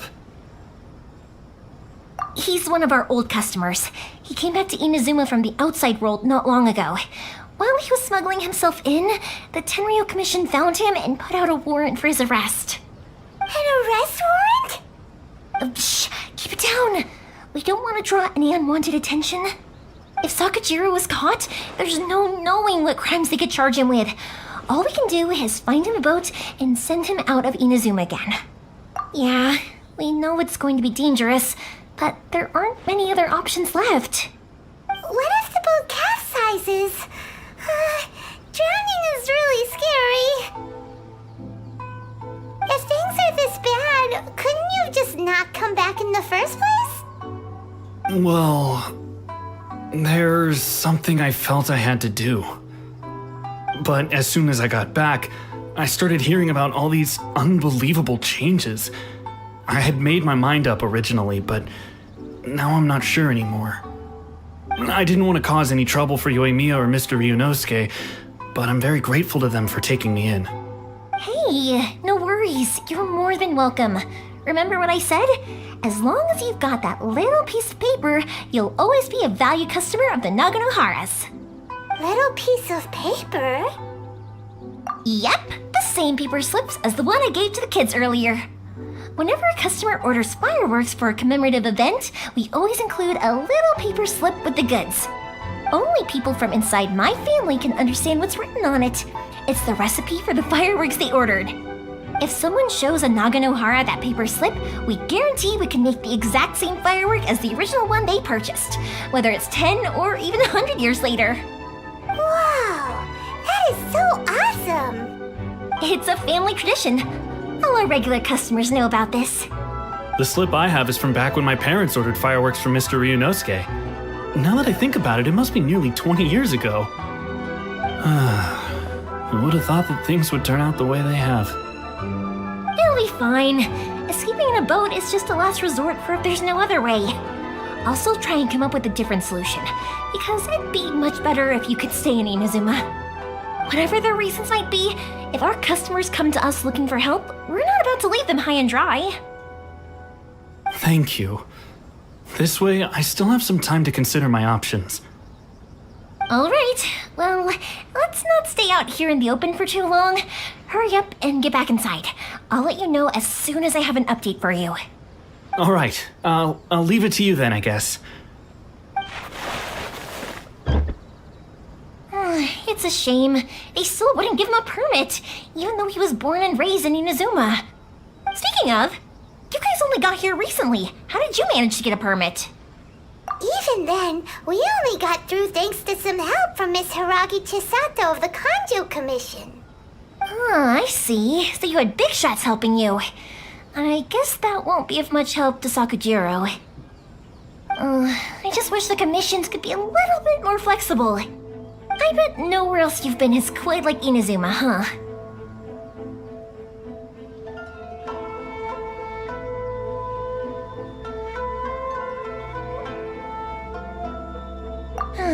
Well, no matter what, I have to find a way to help him. I'm sorry. I invited you to come watch the fireworks, but now I have to run a few errands. You don't have to join me if you don't want to. I can go sort out the firework materials in the boat by myself, and then you can come meet me back at the house later.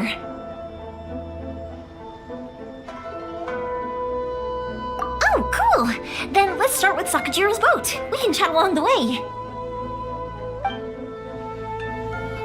Oh yeah! If it's fine with you, can I ask how you two first met? He saved me from drowning this one time, and after that, we started traveling together.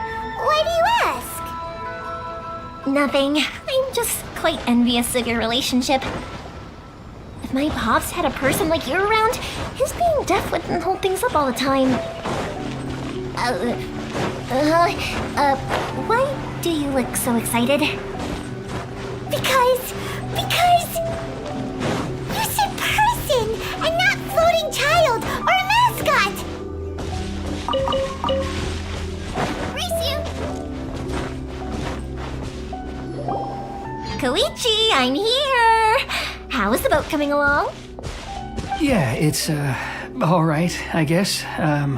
I was questioned, though. Wait, should we really be talking? Oh, don't worry. They're my friends. You can trust them. They came with me to check up on the boat. Yeah, you could say we're all in the same boat here. Oh, I see. Sorry, I didn't mean to doubt you. I'm just being cautious. The boat is ready, but I'll have to be discreet moving it here. Huh? Why is that? Because of the Sokoku decree, the Tenryo Commission is really suspicious of any kind of seaborne vessel. Even the smallest ones, they'll stop and interrogate us, demanding to know what we plan on doing with it. It's a real nuisance. I understand. I'm sorry for dragging you into this mess. Don't be silly. I'm actually happy you came to me for help. I've always come to you for fireworks, and again this time, so just consider this my way of saying thank you. Right, I'll go fetch the boat now. I should be back shortly. Thank you. Oh, if it's on the way, you can always pick up your fireworks from my house. Everything was made in strict accordance with what was on the paper slip. You won't find the slightest thing wrong with them. All right then. The fireworks show will be starting soon, won't it? You should make sure your new friends get to see it. It's an Inazuman tradition after all. Yep, that's the plan. Oh, you know what? You should tell them about your past. About the first time you ordered fireworks for my family. That's a long story, actually. Where do I start? Maybe I'll come back to that after moving the boat here. Oh, right, yeah. Got caught up in the conversation there. Okay, well, I'll leave you to it for now and meet you back here later. Lucky you reminded me. Otherwise, I would have ended up chatting the rest of the day away. I've been so busy with the fireworks business these past few days that I haven't had a moment to stop and chat with anyone. It's killing me. Of course, Pops is happy to listen to me chatter away, but because he can hardly hear anything, it's difficult to get an interesting reaction from him. And I'm doing it again, aren't I? What I meant to say was, while Koichi is bringing the boat here, we should try to find some firework materials. I need to make fireworks not just for you guys, but for those kids and Sakajiro as well. We're missing a lot of materials.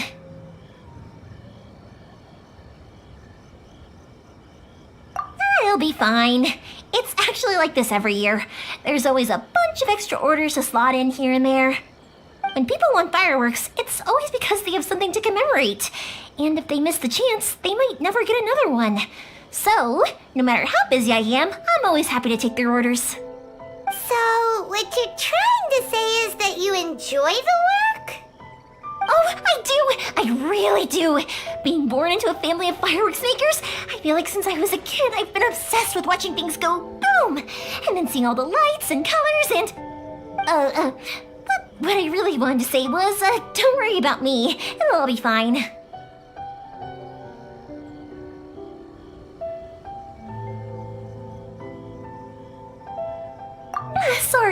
Sorry. It's just that good conversation can be as fleeting as fireworks sometimes, you know? So, when I'm in the mood and I've got a lot to say, I just have to get all out there in one go and leave no regrets. Let's head to the city. I think I'll try my luck with some people that I know. Question! Doesn't it hurt your voice talking all the time? It can get uncomfortable, I guess, but what else would I be using my voice for? You kinda have a point.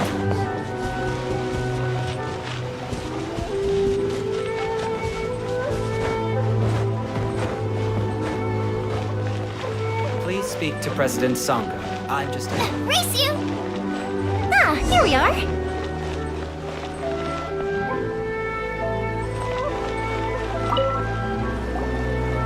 Hello, Morihiko. How's business these days? Yoimiya, there you are. I thought you might show up. Ha, no need to beat around the bush. You're here for the fireworks materials, I assume. I put a batch aside just for you. It'll definitely be enough. Huh? Really? How did you know? Because a fireworks show is coming up. And that usually means you'll be running all over the place trying to get your hands on some last-minute materials. I've come to expect it now. There's always a few extras unaccounted for, eh? Oh, so sorry for bothering you every time. Ah, come on now. You know I didn't mean it like that. I'd sooner have my business go under than turn down one of your requests. What about you two? Are you the ones needing some fireworks made?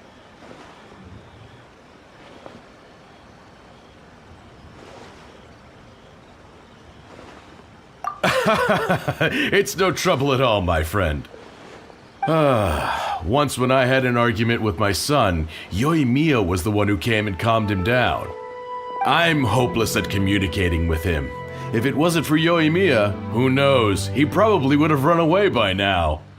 Nah, he was never gonna come to that. He's a sensitive kid and he cares a lot about your feelings. It's just, he doesn't know how to express it. Maybe if you turn that frown upside down once in a while, he might feel more at ease. Yeah, I guess I'm probably too serious around him. Which is strange, because I don't think I'm anything like that when I'm talking with other people. Don't worry about it. No one's perfect. If you have any more trouble in the future, just come to me. Even if it's not fireworks related, I'll happily oblige. Customers come first. Always. All right then. Everyone's always saying what a good kid you are. Your father must be very proud of you. Go ahead and take the ore, by the way. It's on the house. Oh, no you don't. That's out of the question. Don't worry. Just take it as a token of my gratitude. Gratitude won't pay your bills, though. Don't do this to me. Can't we just play by normal business rules here? I already said it's fine. Please, just take it. Surely you've got a load of other things you need to get done today. Well, how about this then? I'll record this in my notebook, and we can consider it a down payment against any fireworks you want to purchase in the future. There's no convincing you, is there? All right then, if you insist. Pass on my regards to your dad. Tell him Morihiko wishes him health and happiness. Will do. You look after yourself as well. Don't push yourself too hard. You don't want to make yourself ill again. Everyone seems to really like you, Yoimiya.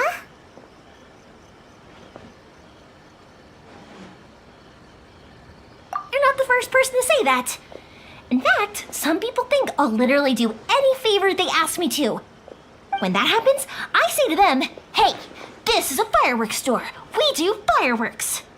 But they don't always listen, so it can't be helped. But also, it's not really a big deal. Anyway, we've gotten all the materials we need now, so that solves that problem. Next, we just need to go find someone to process them. The new book from Yai Publishing House is out. Come take a look.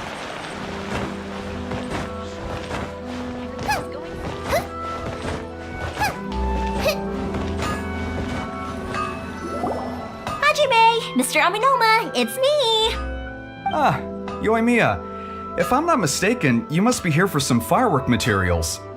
Seems like everyone knows how busy Yoimiya gets leading up to the fireworks show. I'm very sorry.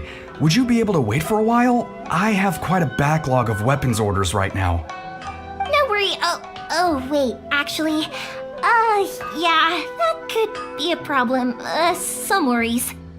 How about this? Do you need a hand? As long as we can get through your orders, you can help me process my ore, right? That will depend on my master. Oh, you don't mind, do you, Mr. Aminoma? As you know, it's not long now until the Naganohara fireworks show starts. There's still a lot of fireworks left to make if I don't finish them on time. Talkative as ever, I see, dear child. The essence of Amenoma art is patience and focus. When the mind is disturbed, it will show in the blade that is forged. If you badger Hajime like this, you will only succeed in disrupting his concentration. But this is a special circumstance, surely! The Naganohara fireworks show is right around the corner! So give me your ore, and I will process it for you. Huh? Master, you mean you'll do the work personally? Is that so surprising? It is, after all, the only option. Thank you for helping out, Mr. Aminoma. You're quite welcome. The Naganohara fireworks show is an important event. This I know well. In addition to this, I am indebted to Ryunosuke for all the business he has given me. But Yoimiya, you should plan things more carefully in the future. Do not rush everything at the last minute. I'll try my best. In the future, I'll get some extra materials in to cover any unexpected changes of plan late in the day. Though for you, dear child, no matter how much you prepare in advance, it may never be enough. Excuse me. I will be back shortly. Wow, Mr. Amenoma! Just look at the shape and size of these grains! It's beautiful! I'm at a loss for words. It's been a while since I've seen you take up your tools, but it looks like your craft hasn't degraded one bit. Of course. I have studied these techniques my whole life. They are impossible for me to forget. So, have Amenoma Art and Naganohara Fireworks been working together for a long time already? Back in the day, it was my master, and Ryunosuke's father. The people may have changed from one generation to another, but the ingredients required to make fireworks have remained the same. Hajime, in the future, this will be up to you. I know. All right, I won't bother you guys any longer. Oh, remember to come and watch the fireworks. Okay, time to head off. Koichi probably isn't back just yet, but let's go wait for him.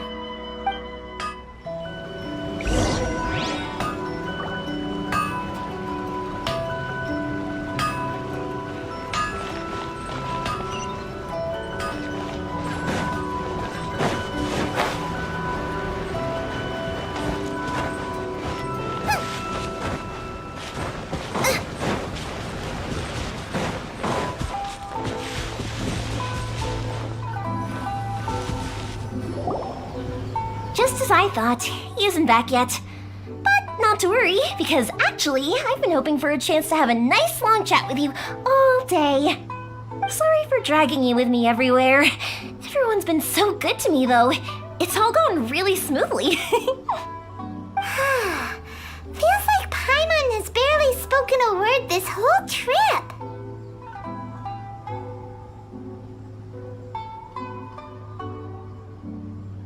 I felt like I was neglecting you guys, so I wanted to find an opportunity to catch up. When we first met, I was in a hurry. We didn't have a chance to sit down and have a proper chat. You guys are travelers, right? So, where else did you go before coming to Inazuma?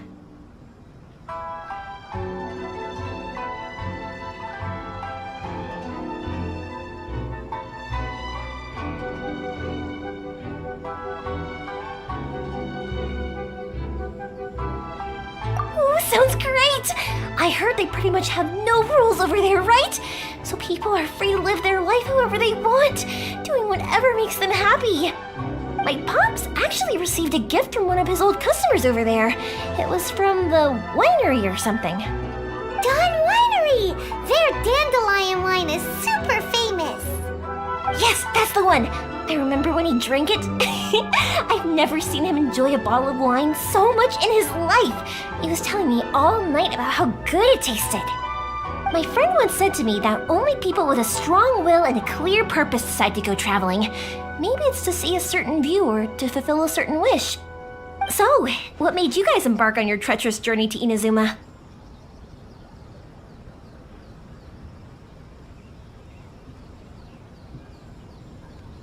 And we're looking for answers from the gods, too.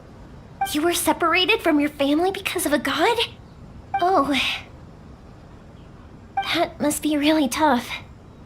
I get it. Well, if that's how it is, then that's how it is. You know, I was going to ask if you guys wanted to stay here in Inazuma.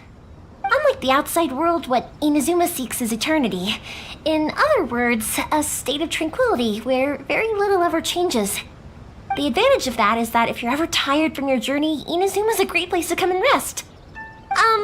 Let me put it this way. I was just worried that you might be getting weary.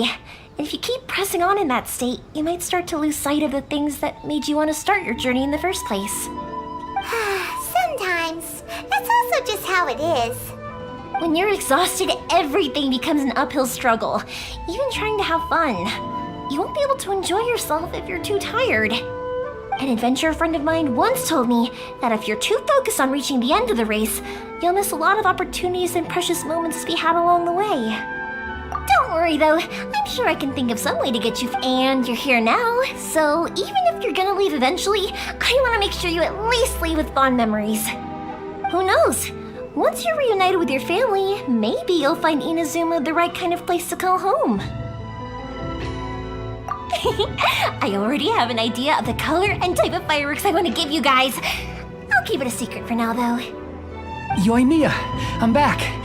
Sorry to keep you waiting. Let's head over to the boat. Or, did you want to keep chatting a little longer? Okay, good. Let's go then. Just act naturally, though we don't want to raise any suspicion. If it can withstand the storms out on the ocean, it must be super sturdy, right? Absolutely. Rest assured that the quality is guaranteed.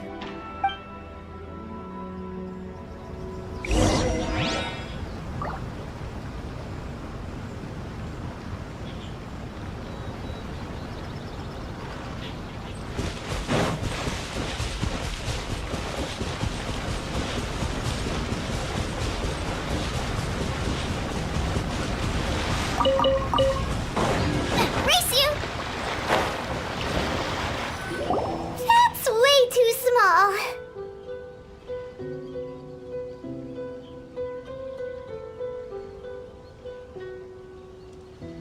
Can't be helped, I'm afraid. This is the biggest and sturdiest boat that I can provide. It's built from the finest Inazuman timber. Still, I'll be the first to admit that if he's planning to ride this into the storm, it's going to be exceedingly dangerous. I'm also hoping Sakajiro won't have to use it. It's just there as a last resort. I gotta say though, Koichi, it feels like your craft has improved once again.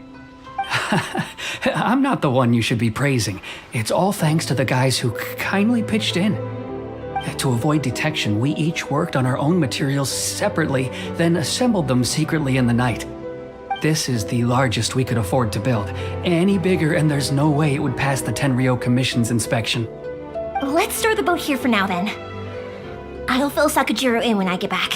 He'll need to make some preparations before setting sail. Uh-oh. Paimon feels really worried all of a sudden.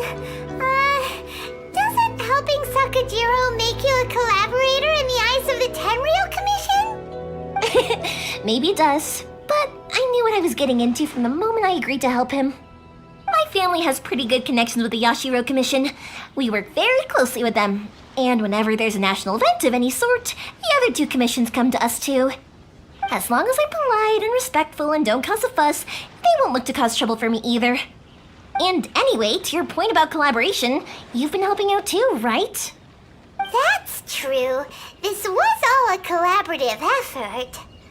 Wait! Oh no!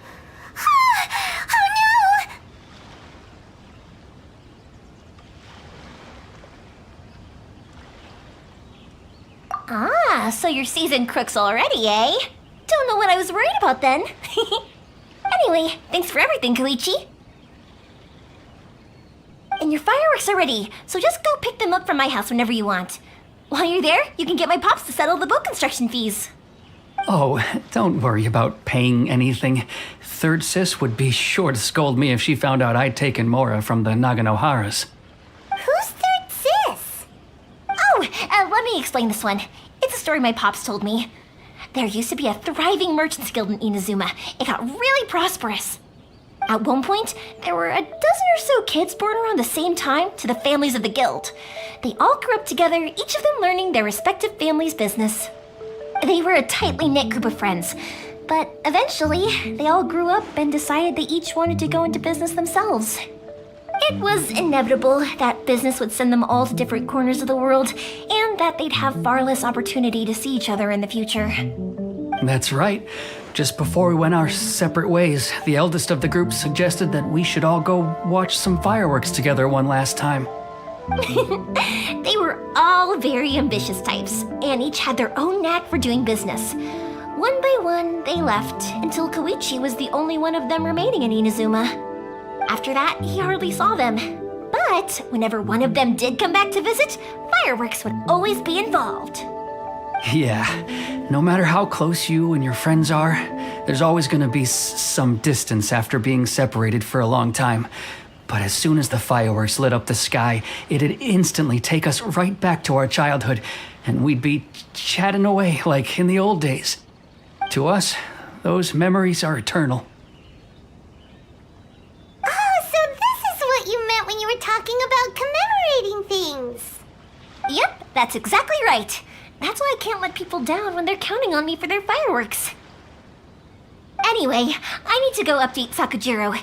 See you, Koichi. Thanks again for your help. Yeah, I should get out of here too. I don't want to get caught red-handed. Okay, story time. So, whenever Koichi brings one of his friends from the trade association to see me, they always mention how they used to play with me when I was a kid or held me once as a baby or something. But there are so many of them in that friendship group, and I don't remember anything from that age anyway, so I never have a clue who they are.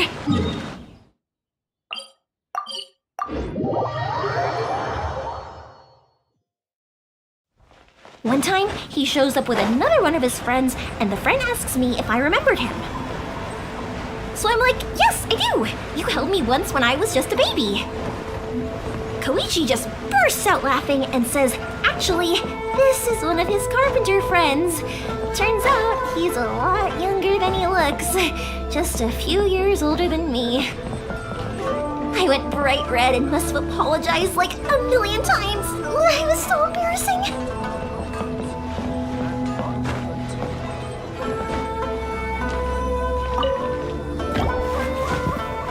The boat is ready and waiting.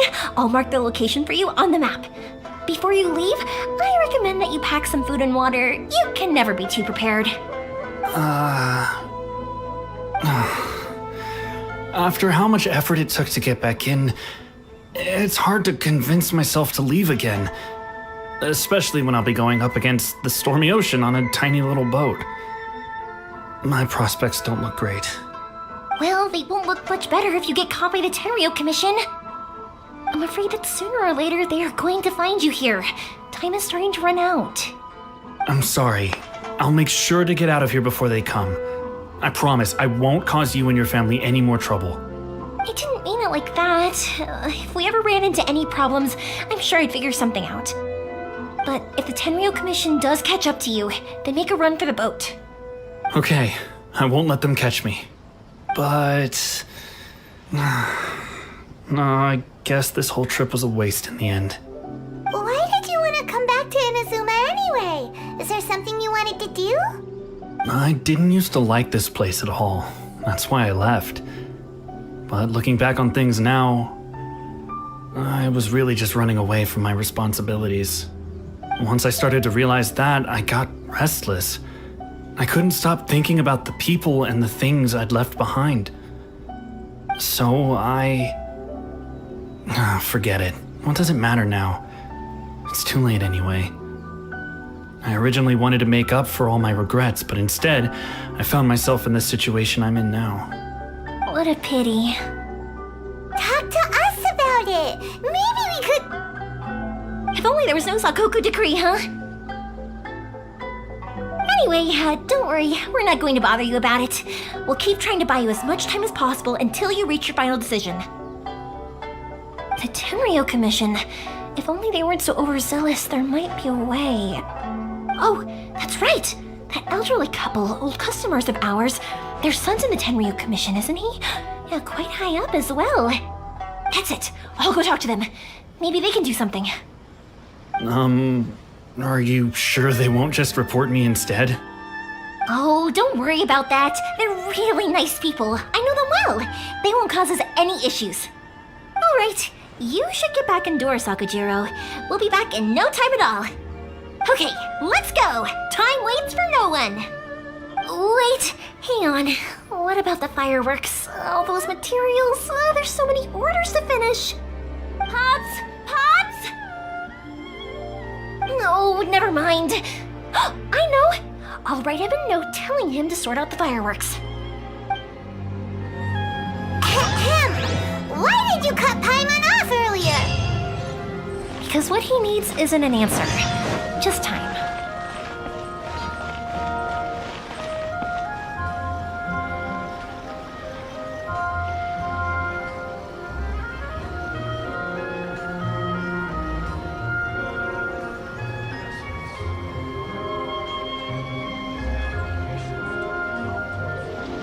If there's nothing better to do, we could go foraging for ingredients.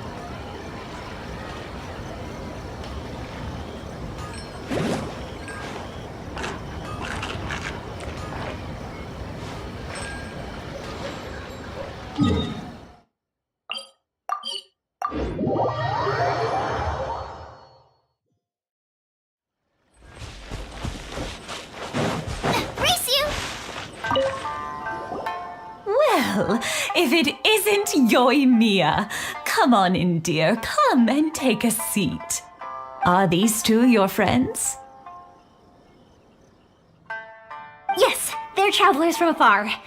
Outsiders have a very difficult time getting into Inazuma nowadays. Indeed, these are unprecedented times. But seeing as they came all this way, we locals should give them a warm welcome. Oh, before I forget, I brought the fireworks that you ordered. Oh, thank you, dear. Your family is so good to us every year. First your father, and now you. I wonder if I'll still be around to see the next hair of Naganahara fireworks. Of course you will. You're both in great health. Don't say things like that. It's bad luck. We aren't as young as we once were, though. The body knows it. It used to be that I could spend all day working the land, carrying water back and forth. But now, even a moment of light work leaves me with all sorts of aches and pains. I wanted to do some weeding yesterday, but as soon as I bent down to get started, I suddenly felt that if I went any further, I wouldn't be able to get back up again. No worries. Say no more. We'll handle it. No. We can't be putting you to work when you're a guest in our home. I'll just go fetch the tea and some snacks, and then we'll continue our conversation. It's fine. It's not like it's the first time I've helped you with chores. I just haven't had much time recently with the fireworks show coming up. But once that's out of the way, I'll be sure to come by more often. It's no trouble, really. We don't mind helping. Oh, you're such good kids. As for mine, he's all grown up now, hasn't found anyone yet, and he doesn't visit very often. If you're quite sure it's no trouble, then I have some pickled radish here. Would you mind delivering it to Satoru on the other side of the village? Sure, it won't take us a moment. The old folks aren't very mobile, so come on, let's help them out. We'll get rid of the weeds first and then deliver the pickled radish.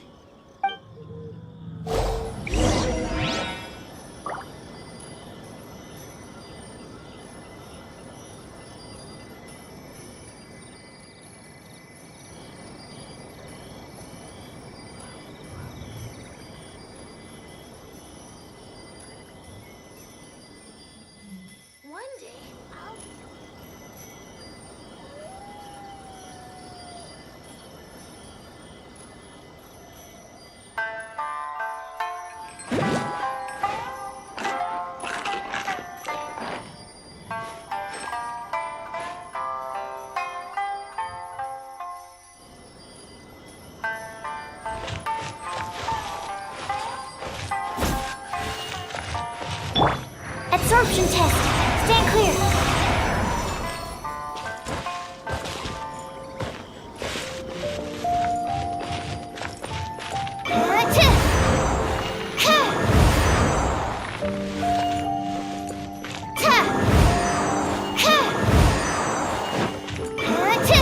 Yeah, you got it. And that should just about do it. Thank you, dears. Oh, sorry to make you run errands for us. I'll brew some tea and prepare some snacks for when you get back.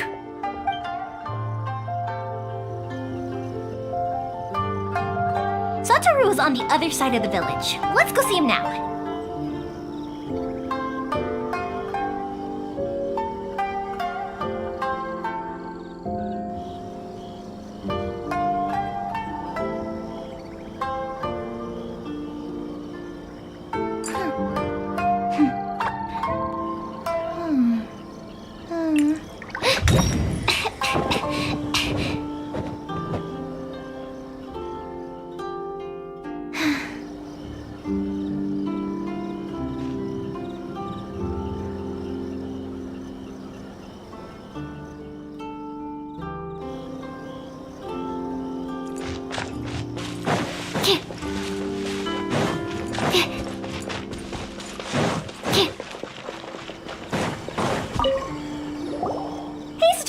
How have you been? Keeping well?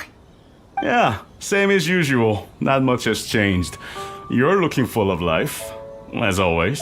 All thanks to the support of our loyal customers, the family business just keeps getting better and better. We sold some fireworks to Liu a while back, and word is they were a real hit. So it looks like we'll be getting more business from over there in the future. That must mean a lot more work for you, though. Are you sure you and Mr. Ryunosuke can manage? If it gets too much, don't forget, you can always ask me for help, We should be fine. I think we can cope. Oh, yeah. This is some pickled radish from Mrs. Imatani. Oh, wow, thank you so much. I never used to be a fan of pickled radish, would you believe? But then I tried some of Mrs. Imatani's homemade stuff and I couldn't get enough of it. It's a family staple now. Speaking of your family, how's everyone doing? They're doing well. We have the occasional heated argument, but I guess that's every family ever. Being close to family is better than never getting to see them, even if it does mean putting up with some conflict. Now, Mr. and Mrs. Imatani seem to have a great relationship, but still, they must get lonely with their child never visiting. They didn't seem that way to me. I think they're just used to it. You make a good point, though. I should drop by more often in the future.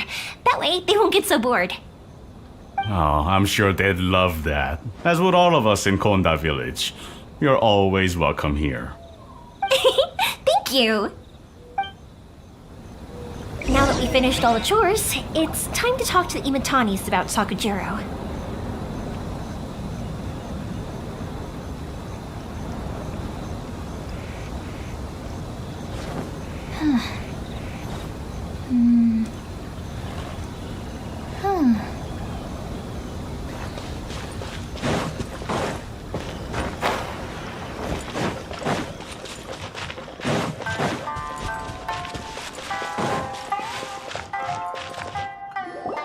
That was quick. Young people are so handy. Younger people have bundles of energy, and older people have a wealth of wisdom. Each have their strengths. Speaking of youth, do you know what? It's been 50 years this year. Oh, so it has. Goodness, how the time flies. You barely notice as the years go by, but then suddenly 50 years have passed. 50 years since what? Some important day?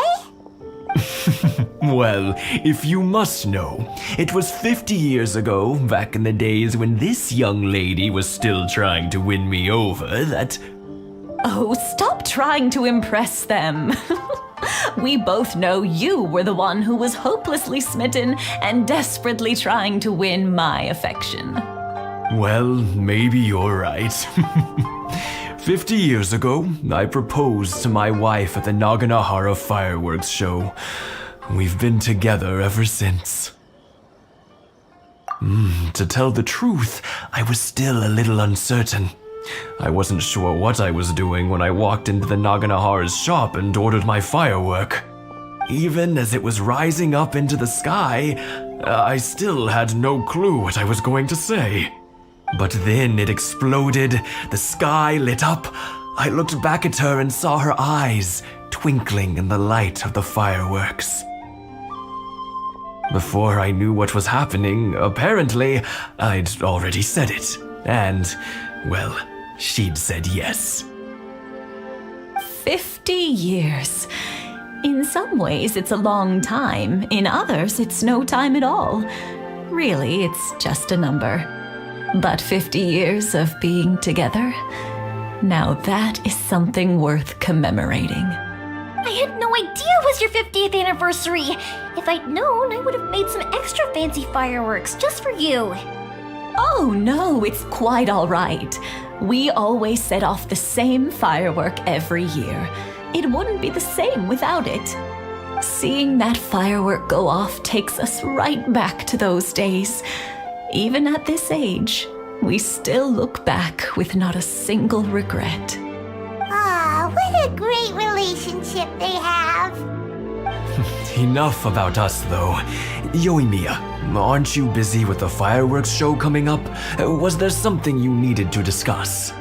Yeah, it's a difficult thing to talk about, but here goes.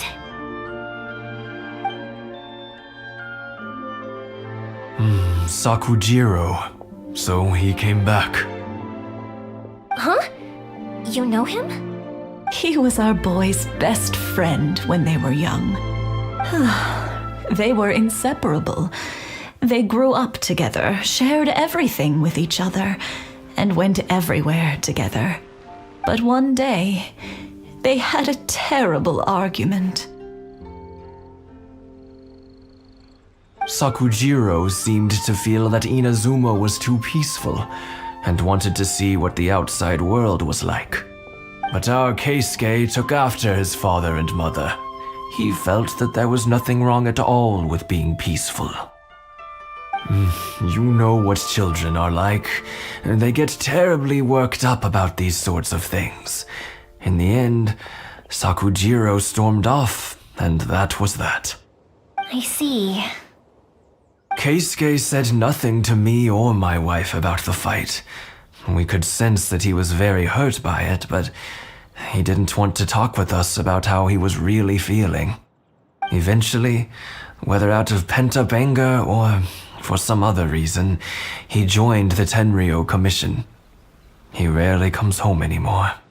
If it was anything else, I could talk to Keisuke, and I'm sure he'd be willing to help. But since it's Sakujiro, I don't feel there's any way we can get involved. What a strange coincidence. Who'd have thought? I understand now. When I asked Sakujiro why he came back, he just said because of past mistakes and wasn't willing to elaborate. Now I finally understand why he can't decide what to do. Two best buddies in childhood. One grows up to join the Tenryou Commission, the other grows up to join the Tenryou Commission's most wanted list. Well, no worries. If that's the case, then never mind. We can find some other way to help Sakujiro. There's no need to make things difficult for you. This sounds like something for Sakujiro and Keisuke to resolve between themselves. Yes. It'd be so nice if they could go back to the way things were. I think after all these years, they ought to let go of their grudges. Well, can't say we didn't try. I'll let Sakujiro know.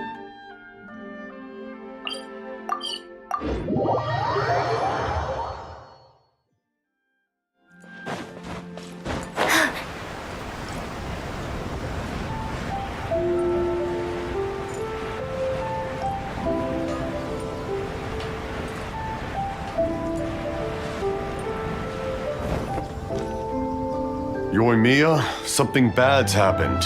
Some people from the Tenryou Commission came by. Huh? Why? Do they know?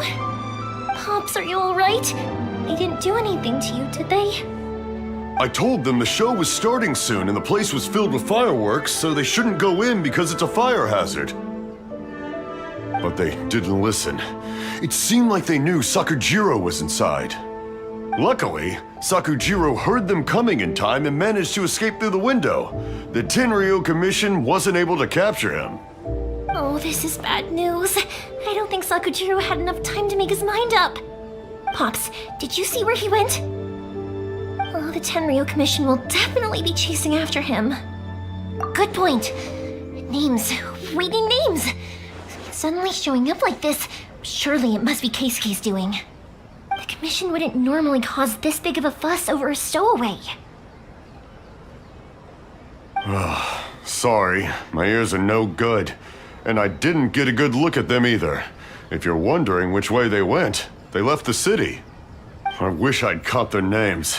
But I didn't hear a thing. As it happens, I did.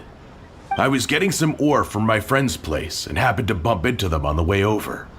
I think their leader's name was Keisuke, just like you said. Just as I thought. Thanks. If Sakujiro still hasn't made up his mind, those two running into each other won't solve anything. And even worse, there'll be no coming back from it for Sakujiro. We can't let that happen. Come with me. Let's track them down. It's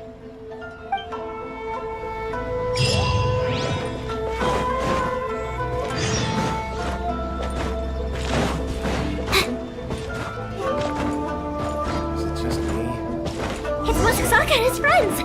Let's ask them. Hi, Yoimiya! Are the weapons to scare away the great Mujina yokai ready yet? Oh, Mr. Ryunosuke is making them right now. You can go collect them from my house later. Aren't you gonna play with us, Yoimiya? I'm sorry. I have something important to do right now. I'll be back later on. But I'll bring you guys some candy next time. The extra sweet candy, the one you guys love. Yay! We're gonna get candy! Woohoo! Candy! Whoa! Also, I wanted to ask you guys something. Did you see a bunch of scary-looking men come by here at all? Yep, we did. It looked like they were chasing someone. Are they trying to catch a monster too? No, don't worry. It's all just a big misunderstanding. Be good kids and stay out of trouble, alright? Stay in the city for now, and I'll come play with you after the fireworks start. We will. We'll be on our best behavior, especially for you, Yoimiya. It looks like this is the right way. Let's keep going.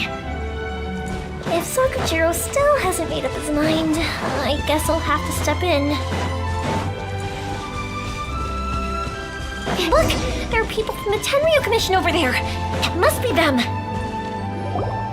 Sorry, official business. I can't let you pass. Sakujiro and Keisuke are up ahead, right? We need to talk to them about something. Didn't you hear me? You're not getting past. Ugh, what a nuisance! Well, you've only got yourself to blame! You're toast! Nice and spicy!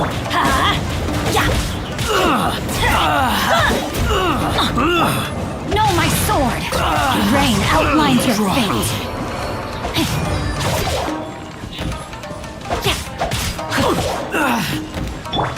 Time for a light show! I must withdraw.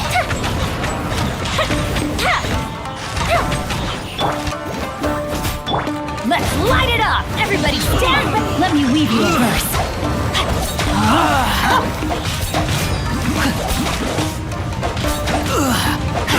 I must withdraw. Time to act.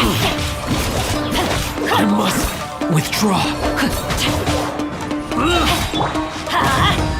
Lola, get them! Eat this! Let's light it up! I'm going in! Witness the power of Gugwa. Rain outlines your fate. I must withdraw.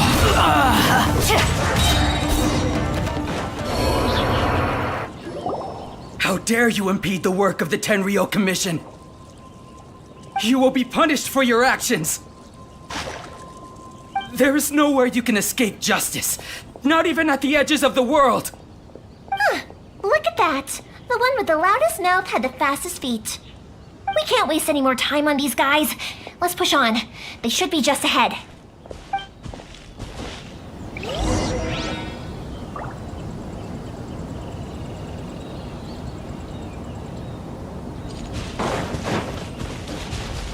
body and mind.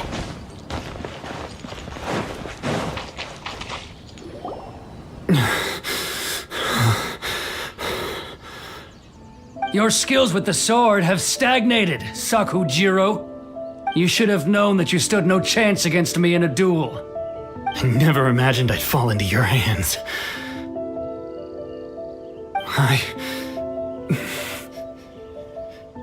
If this is to be my fate, I accept it. I have nothing else to say. But your return says that you finally came around to my point of view. Whatever you say. You will return with me to the Tenryo Commission to await your sentencing. The one who made this boat will also be punished. Wait! It doesn't have to end like this! Don't you have anything else to say to one another? Hey, I know you. You're Naganahara's girl, who makes the fireworks. I know you like to get involved in other people's business, but stay out of this. It does not concern you. It's okay, Yoimiya. The past is the past. Then why did you risk life and limb to get yourself back into Inazuma? And why were you so reluctant to leave after you got here? I'll tell you why. This is why. This is the chance you've been waiting for, to talk everything through. I have nothing to say to him. He's a criminal. I work for the Tenryo Commission. There is never any room for discussion. Out of respect for the friendship we once had, I gave him a chance to fight for his freedom. But his skills with the sword are as disappointing now as they ever were. What are you talking about? And just who do you think you're kidding? You left all your subordinates back there to guard the road, making sure no one else followed you here. Seems to me like you were hoping for a chance to talk. I can see it in your faces. You both have so much to say, and you're just gonna choose to keep it all inside? Tuh. Don't flatter yourself. What would you know? Yoimiya, leave it. It was just my wishful thinking. No, I won't leave it. I will not stand by and watch when you haven't even done anything. Keisuke, you seem to like settling things with a duel, so let's do it your way. I challenge you to a duel. If I win, then you need to say everything that's in your heart. No more running from your feelings. And the same goes for you, Sakujiro. If I win, you will tell Keisuke exactly why you came back, no matter what the consequences are. You have to tell him everything. If you don't say anything now, you may never have another chance. And if you lose? Then I'll admit to collaborating with Sakujiro and accept the Tenryo Commission's punishment. Yoimiya. I accept. Let's settle this with a duel. Sir, we're here to back you up. Back up? Duels are supposed to be one-on-one! Alright, that's it! Let's help Yoimiya! We can't let her fight them all alone!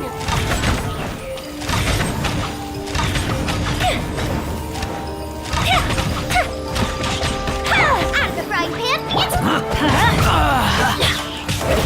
Everybody stand back!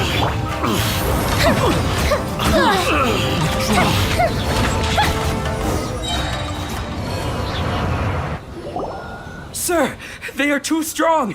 We need more men. Stand down. What? I thought I told you to stay away. Now stand down. Yes, sir. Sorry.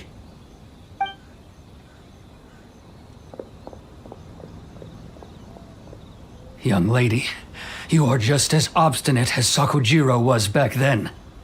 Why were you so convinced that we had things to say to each other? Because Sakujiro may not have told me about you when he came back, but he did order a firework from me. Then your parents told me about what happened between you when you were younger. Once I'd heard the story, I realized that the firework meant something special to you both. And that's why I simply refuse to believe that you have nothing to say to each other. Nobody sets off a firework to feel lonely, do they? The reason I came back is that I felt lost. It wasn't that I'd changed my mind, I just felt that what I'd done in the past was to try to escape from reality. I saw the freedom of Mondstadt, the contracts of Liyue, the wisdom of Sumeru, and the justice of Fontaine. It all left a deep impression on me. I was glad that I'd left Inazuma, but then I happened to hear about the Sakoku decree. I was an escapee, and I was proud of that. What I should have tried to do is take the good things from the outside world and bring them back home. So that's why you came back? Out of your naive hope of changing the way things are here? No, I let go of all those delusions of grandeur. I just felt that I never should have run away like that. After all, you never ran away. Huh? I don't know about you, but life hasn't been easy for me. But I just had to come back and visit. It was like fate was calling me, and I couldn't ignore it any longer.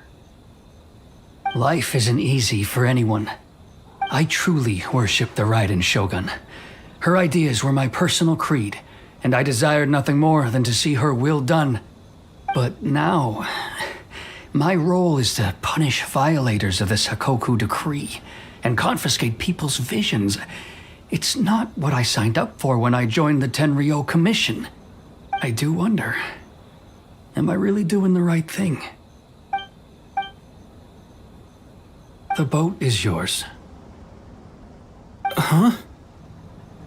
I couldn't make you stay in Inazuma, but that doesn't mean I want to keep you here by force. What will you say to the higher-ups? Don't worry about that. I'll handle it. If you want to come back, I hear the process of returning to Inazuma from the outside world is long and complicated, but it can be done. I will lend you my help, but until then, you'll have to wait.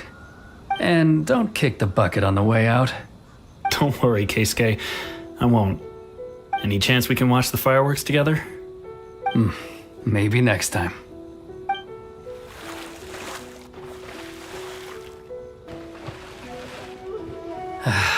I'll be demoted for sure. It's not like me to give in to childish sentiment like this. I can't explain why. It's the one that Sakujiro planned on using for his escape. I asked Yoshitaka and the others to transport it here, citing the temporary contraband storage clause. Forcing Sakujiro to this spot was also something I had planned all along. It's just like you said, Yoimiya. Even though I hadn't fully made up my mind, my actions betrayed my intent. But I think you did the right thing. And look, now you've managed to resolve the grievance in your heart by talking about it. I understand now. Thank you. I didn't know you were quite so perceptive. You saw right into what I was thinking. That's only because I know your parents so well. They're both really nice people, so I didn't think the apple would fall too far from the tree. I had heard there was a new Naganohara running things these days. Little loud and reckless maybe, but you live up to the family name. By the way, Naganohara Fireworks can reproduce the firework that the two of us set off back then, right? Would you be able to make one for me? Sorry, no can do. Without the slipper reference, I can't make the same one again. And I'm afraid Sakujiro is the one with the slip. Ah, I see. Never mind then. Don't get too down just yet, though. I mentioned that Sakujiro ordered a firework from me, didn't I? I can't make another one, but I'm guessing Sakujiro probably won't be needing his anymore. It'd be a shame for it to go to waste, so I'll make an exception and let you set it off instead. Thank you very much. No worries. And don't miss out on the start of the fireworks show. Yoimiya! The way you took command of that whole situation was amazing! What can I say? I like to talk. I'm a strong believer in the power of words. If you're not willing to communicate, then the problem just sits there. If you just keep staring at it without doing anything, eventually you'll watch every last opportunity to resolve it slip away before your eyes. Sakujiro and Keisuke can't turn back the clock in their relationship, but that's no reason to live with remorse. Anyway, follow me. I'll bring you to the perfect place to watch the fireworks. My pops will set off the firework that I wanted to give to you.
Huh?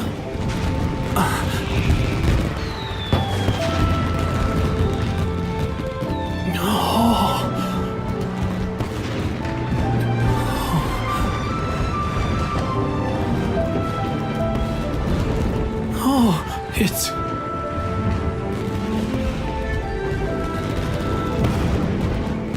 Keisuke.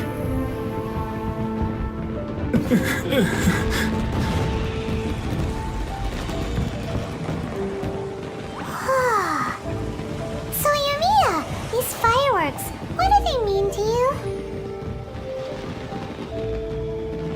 Yumiya? Shh. Huh? Oh.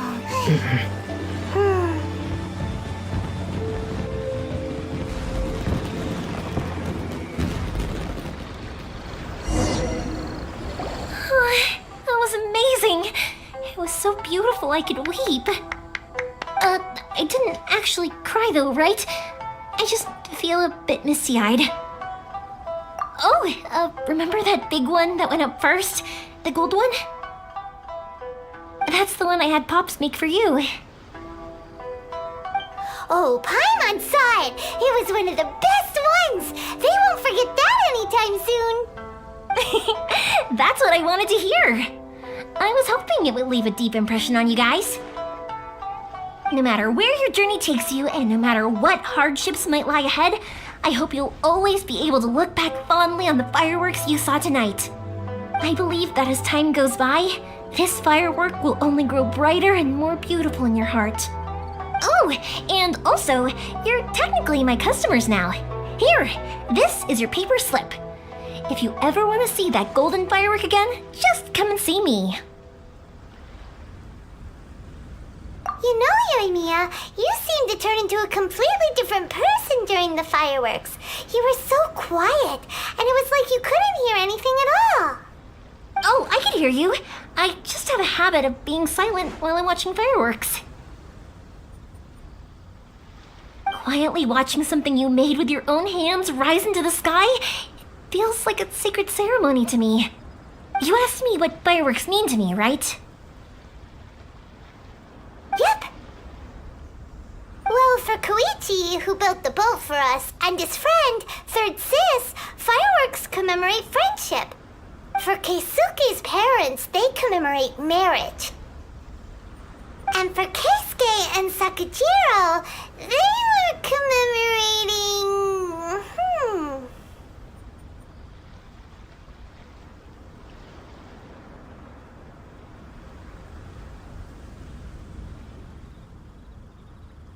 Oh yeah, right, beliefs! As for me, to be honest, even though I've thought about it countless times before, I still haven't found an answer. Seriously? Huh. Paimon was expecting something deep and philosophical. Well, no one's ever asked me this before, so I've never really settled on an answer.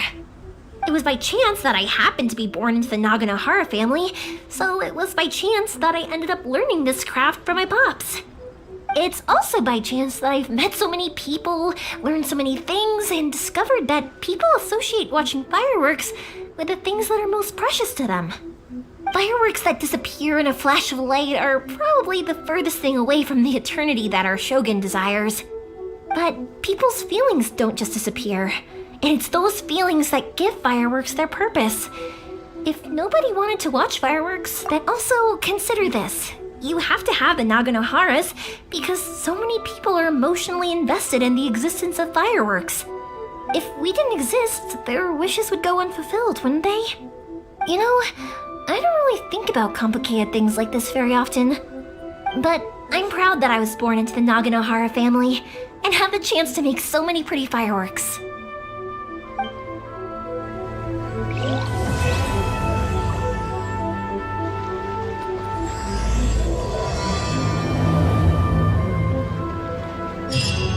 Inazuma's not such a bad place.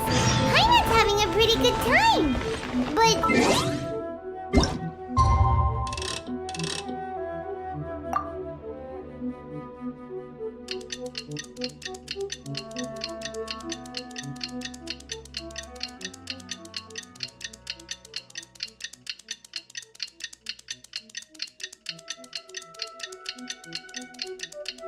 As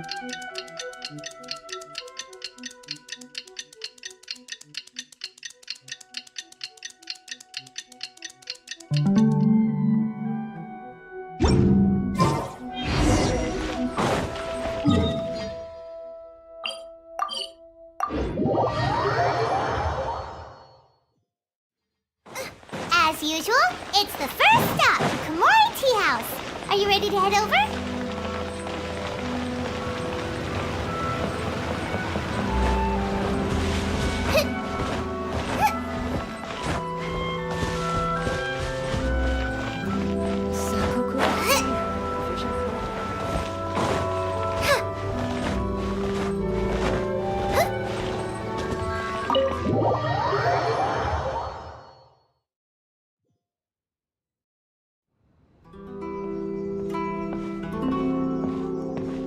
How strange. It's never this quiet here.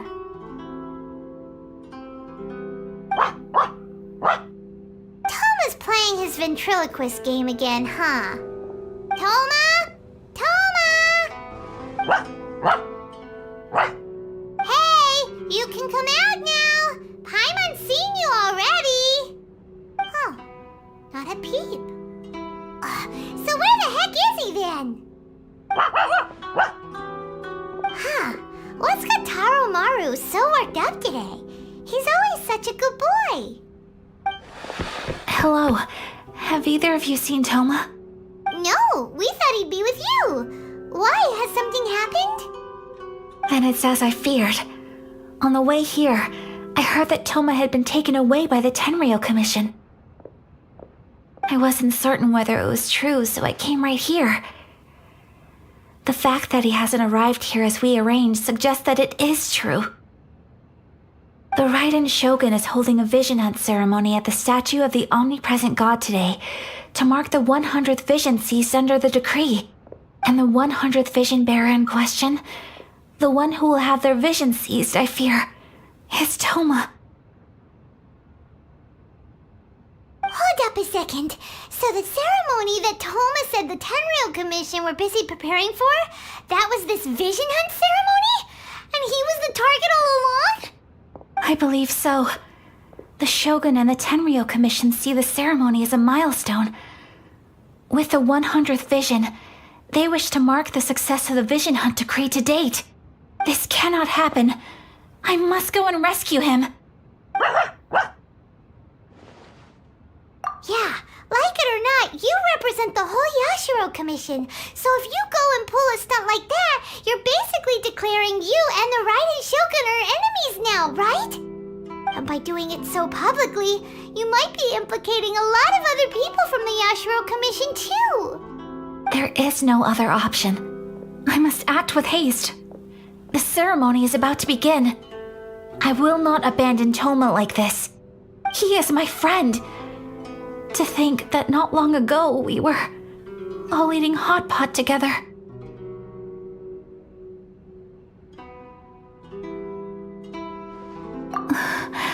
But,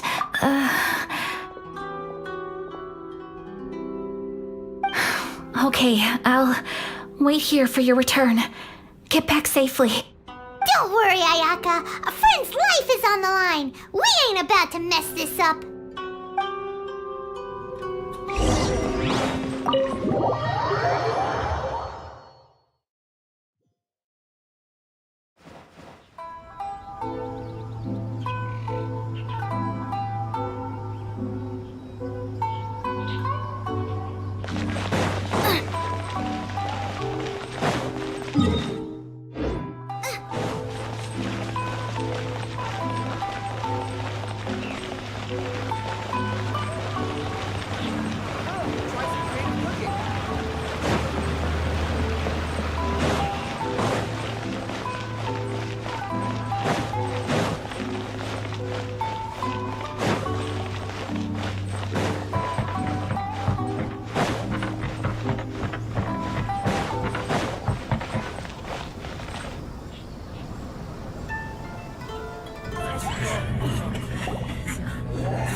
Capable of using elemental energy without a vision. You are an exception, it appears. Exceptions, the enemy of eternity.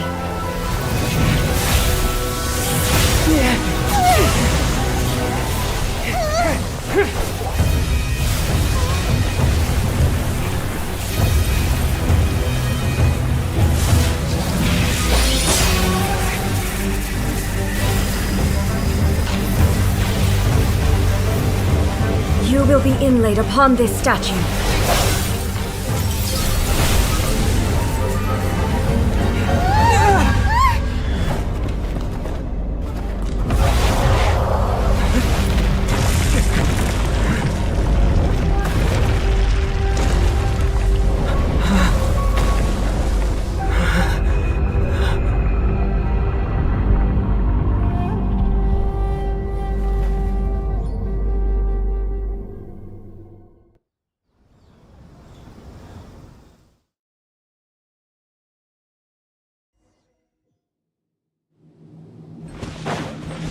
You are that which is furthest from eternity. Exceptional. No, my sword! I'm going in! Swirl, Mark 2, Animal Test 6308. Nice and spicy. Inferior. That's gonna hurt in the morning! Why do they never miss? Evasion is futile. Inferior. Strike dead! Light it up! Teamwork is dreamwork! Rain outlines your fate. Huh? Lightning falls on the land of eternity. Don't break my glasses. Let me weave you a verse. Inferior. Absorption test. Strike dead. I'm going in! Enhanced animal. A minor error.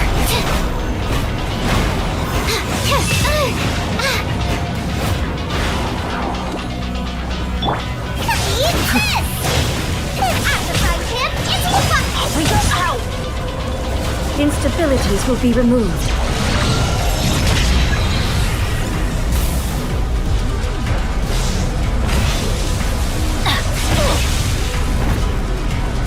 Adventure time!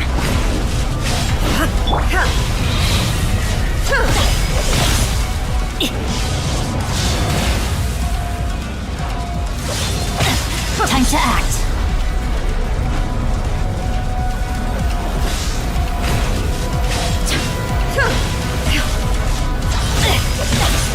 Body and mind. Inferior. Strike dead. Inferior. You face the lightning directly. Commendable.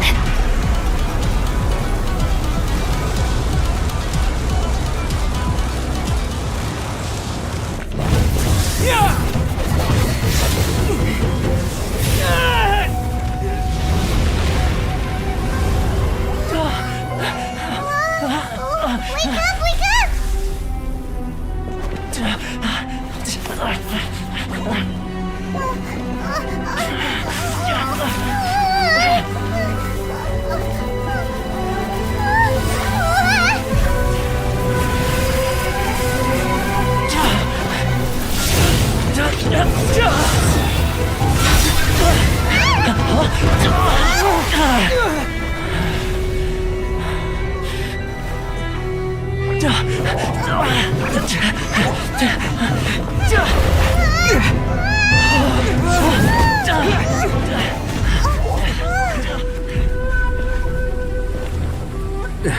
Shogun, who was that? Seize him under the decree. Huh?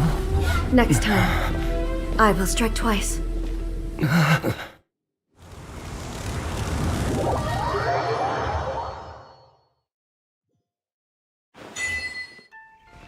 Why have we stopped here? In case you've forgotten, the Komore Tea House is the safest place for me to hide in this area. The only thing is, I probably won't be able to leave again for some time. I'll have to leave the next steps to you. Go to Tatarasuna and find the resistance. The Shogun's army is almost certainly about to issue a warrant for our arrest.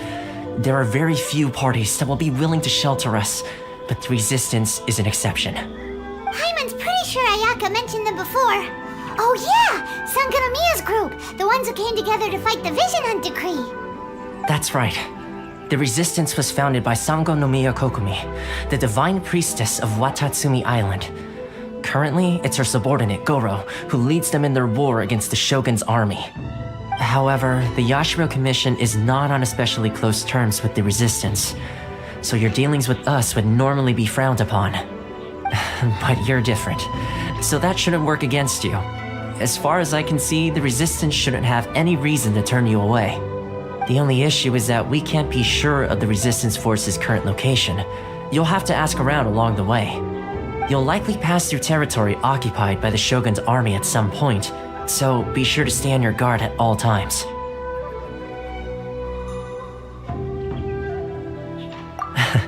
Don't worry about me.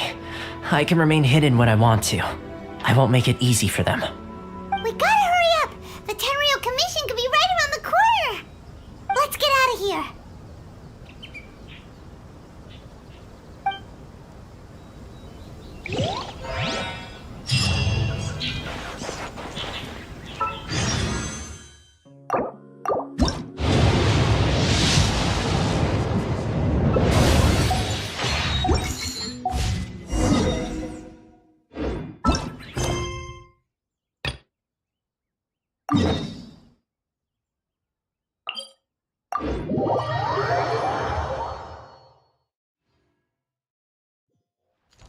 Time to act.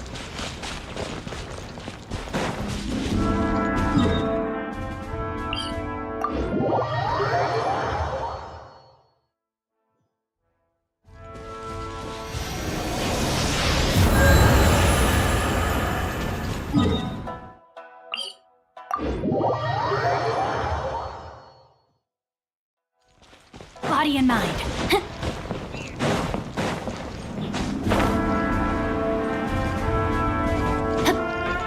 Time to act. Body and mind.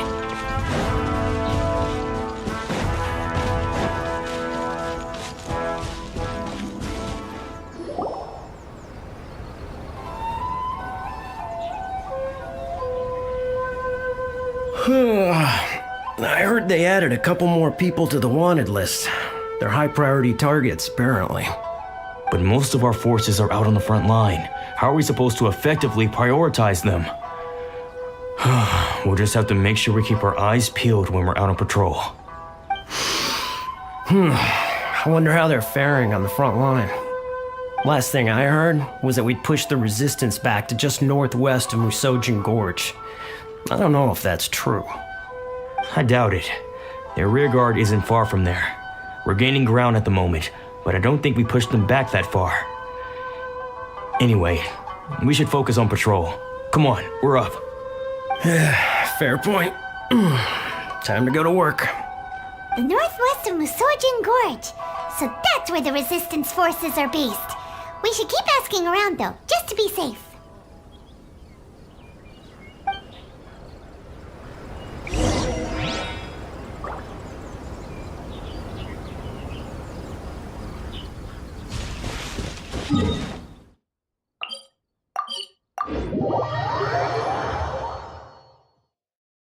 Time to act. Body and mind.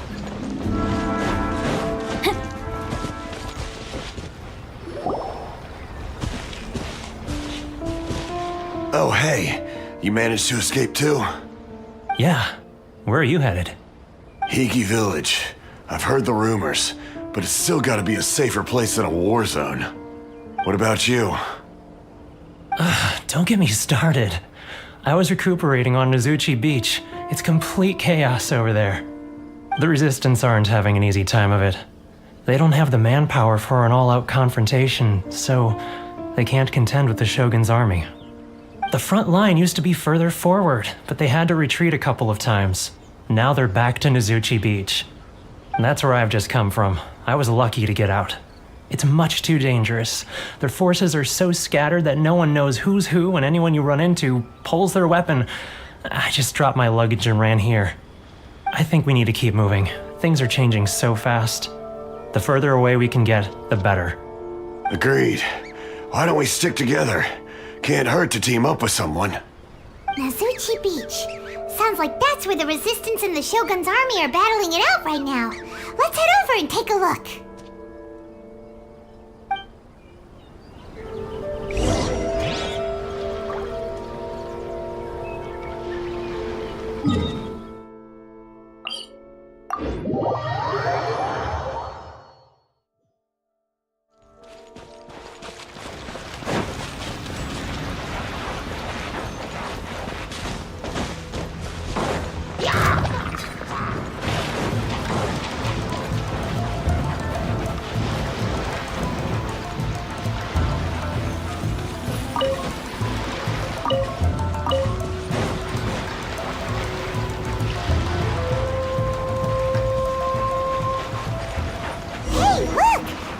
That's a Resistance fighter? Looks like he's in a tight spot. Let's go help him out! Wait. Don't hold back! I dare you! Watch your step! That's gonna hurt in the morning. Show me what you've got! No, my sword!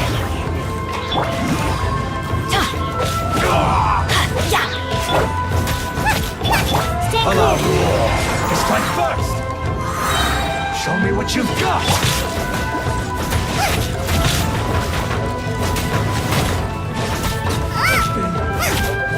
I need to train harder.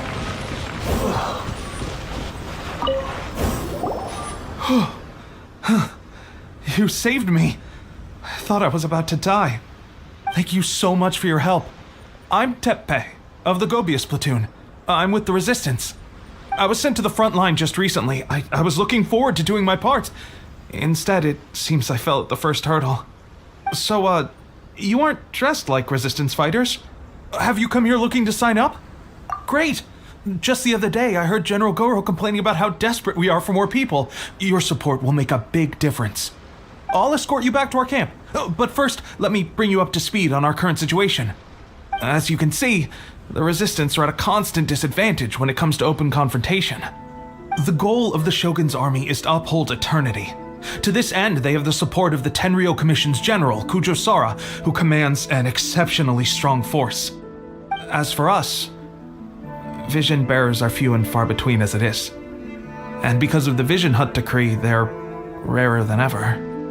The fact we're even able to hold out is thanks to the brilliant strategic mind of Her Excellency, Sango Nomiya. We're also indebted to the great courage shown by General Goro and the Resistance troops. If only I had a vision myself. Not only would I be better placed to share Her Excellency and General Goro's burden, but I'd be able to hold my own on the battlefield too. I couldn't help but notice that you used elemental energy when saving me just now. You must have a vision yourself? He's a special case. He doesn't have a vision, but he can control the elements anyway. Are you serious? That's incredible. I guess that means you're immune to the Vision Hunt decree. You have to let me introduce you to General Goro. He'll welcome you with open arms. Perhaps I can also make a worthy contribution this way. Of course, I'd much rather prove my worth by the sword. If only taking down Shogunate samurai was as easy as you make it look. Anyway, we shouldn't delay. Let's head off.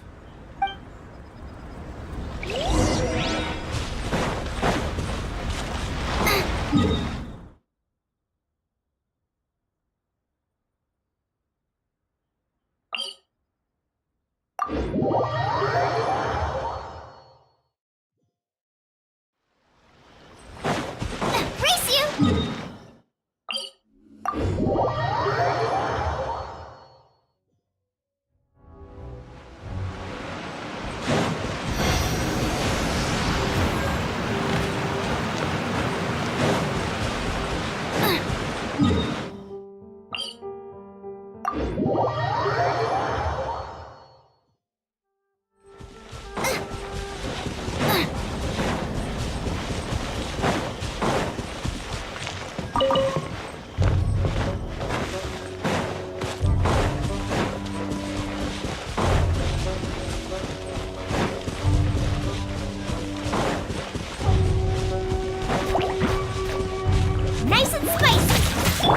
Let's light it up!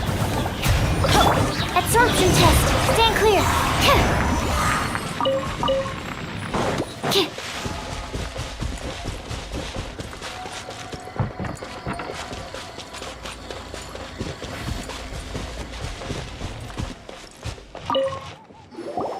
This is what happened, General Goro.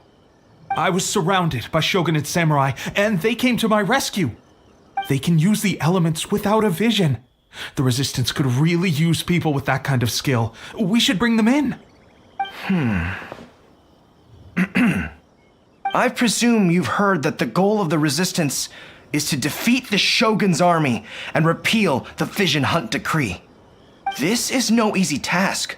Each who sets foot on the battlefield must be ready to sacrifice their life. Tell me, why do you wish to join us? The Resistance cannot accept any who don't possess a warrior's will. You're referring to the ceremony to mark the 100th Vision seized under the decree, right?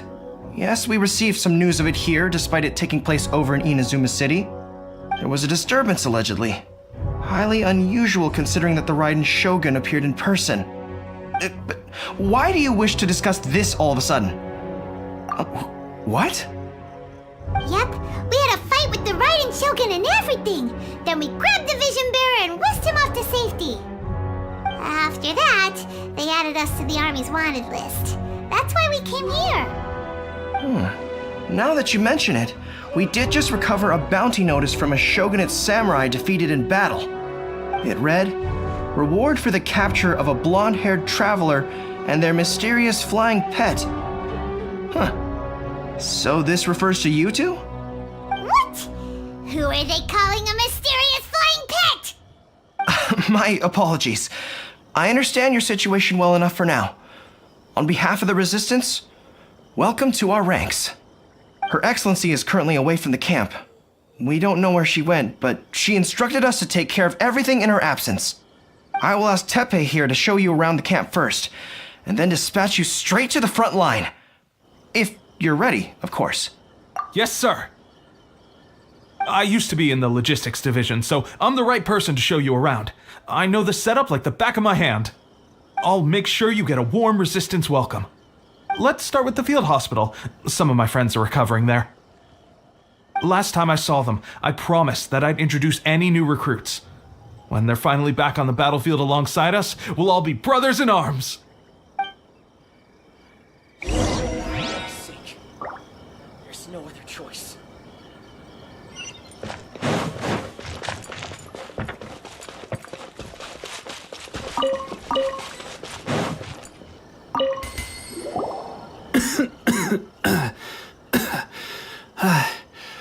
Is this a new recruit? Looks like a strong addition to the troop.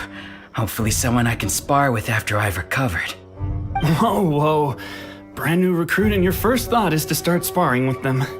You're getting ahead of yourself. That wound of yours isn't something that's gonna clear up in a few days. Teppei, did you bring this one in? How are things on the front line? Well, the enemy are much stronger than we could have imagined, but we're holding our own. I've been right in the thick of it. At one point, there were a horde of enemy troops surging towards us like the tide, but I didn't flinch. I drew my blade and charged straight into the fray. 4 Shogunate samurai, and only one of me. But I still managed to fend them off. Look at you. When did you grow nerves of steel? This guy stole the show, though. When he saw me tiring and falling back, he burst onto the scene and took down a whole group of them in one fell swoop. They were no match for him at all. I heard he even stormed the Vision Hunt ceremony, and that the Raiden Shogun herself failed to take him down. Amazing work, both of you. Still, I can believe most of that, but him facing off against the Raiden Shogun? I think you might be embellishing the story a little there, Teppei. I mean, we've all heard of the Muso no Hitotachi, right? Either way, to tell the truth, with all the losses we've sustained recently, I was starting to lose hope in our ability to hold out much longer. But seeing fresh recruits join our ranks and hearing Teppei's exploits, I'm itching to get myself better as soon as possible so I can get back out on the front line. That's a lukewarm epiphany if you ask me. While you're lying there itching to get better, I'm still out there training hard despite my injury. Oh, even though it burst open again yesterday. It did? Well, do you need me to get you something to dress it with? I heard about a remedy recently that uses wild bugs. All you need to do is grind Onikabuto into powder and it makes a very effective dressing. They say it feels cool on the skin and acts fast to completely cure flesh wounds. Sure, I'll take one. Thanks. Sounds a little strange to me. I would have thought wolf hooks would do the trick, but it's your decision. Well, how about we let our new recruit decide? I'll stay here and make some preparations. If you're a fan of weird and wonderful remedies, please gather some Onikabuto for me. I'll take it from there. But if you're more of a wolf hook advocate, bring some of those instead. Personally, I recommend we try the new remedy. It sounds promising.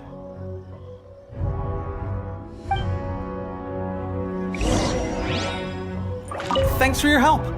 Have you decided which dressing to use yet?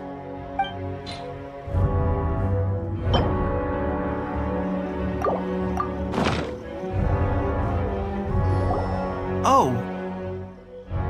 Never mind. I guess this was probably the safer option. I may need your help in a moment to change their dressings. Here's hoping this will speed up their recovery. And, thanks for your help gathering the ingredients. This really hurts when you first put it on. It's a standard remedy, but a dependable one. More importantly, thanks for the fresh dressing. Much appreciated. You may have skimped a little here, though. I feel like I could use some more. I'm dying to get out of this place. I just want to be back on the battlefield with you. I don't think it works like that. Piling on extra dressing isn't going to make you heal faster. Especially not when you're sneaking off to go train in the middle of the night. You have to cut that out, you know. Thanks again, Teppei. And thanks to our new recruit here. Speaking of training, that reminds me. They should be doing some archery practice down at the training grounds right now. Why don't you take our new recruit to go check it out? It'll be a good chance for them to meet a few more of our platoon and settle in. You got it. All right, let's move out.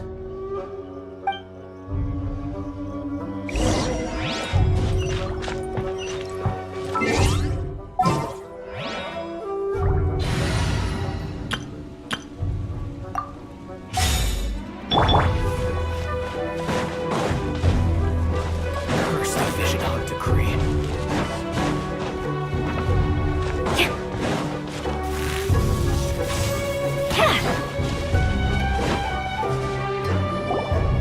Oh, another miss.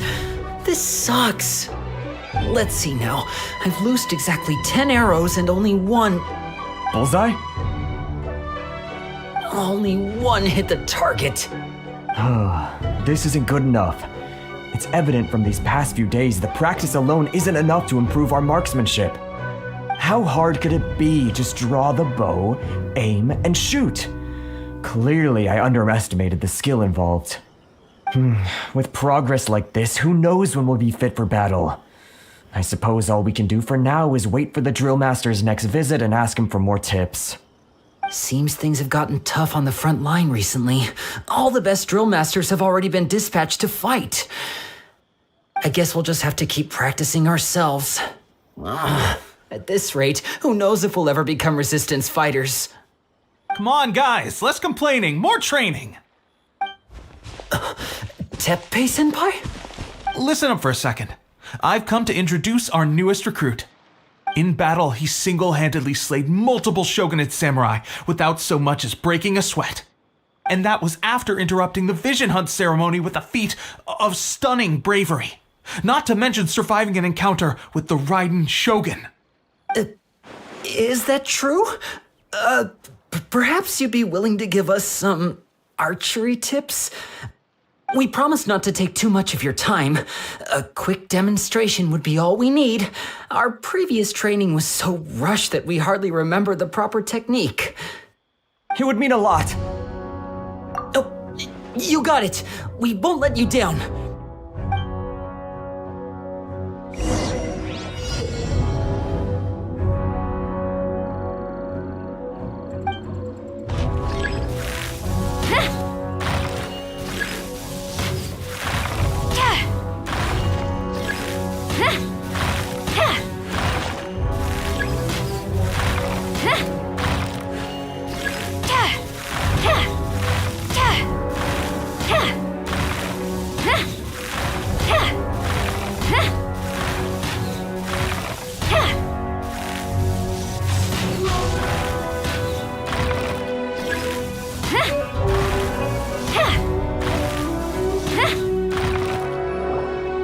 There you have it. I told you our latest recruit is pretty strong. Incredible! I think I understand what I was doing wrong now. My posture was off, and I didn't draw back with enough force. Seems I also need to focus on keeping my grip steady and monitoring the external environment. If I can get those few down, I'll be hitting my mark in no time. Those few, huh? Watching your demonstration was a great help. I learned a lot. At least this time I was able to observe some proper technique. As long as I can retain it, I know I'll become much stronger. Honestly, before this whole conflict came about, I was just another everyday citizen of Watatsumi Island. My wife and I were leading a quiet life together. War and battles were the last things on our mind. That all changed with the Vision Hunt decree. The actions of the Shogun's army ignited something inside me. That's why I joined the resistance. The road ahead of us now seems like a long one indeed. Can those of us without visions or combat skills really become adept fighters like them? There's no use in speculating. Thank you both for your help. We'll keep practicing as much as we can. Stay focused. With us holding the front line, you can continue sharpening your skills until you're ready.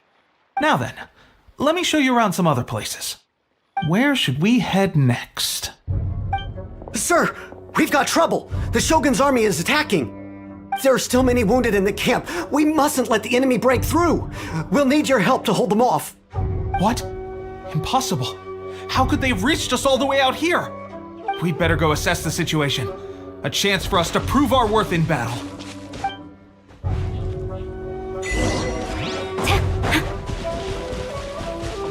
Storm the front!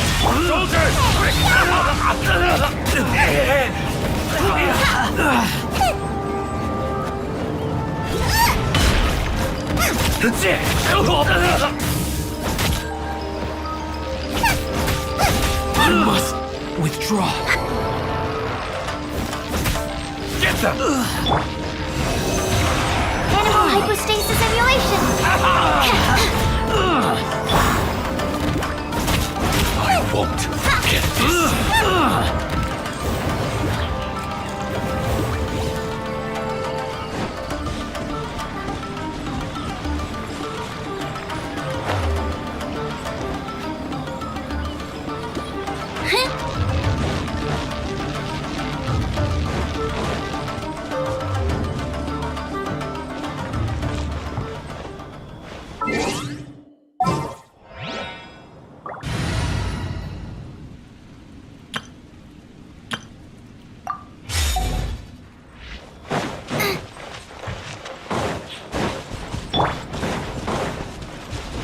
Everybody stand back! Witness the power of Fuwa!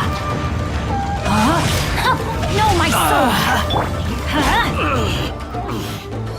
Well, we managed to hold them off.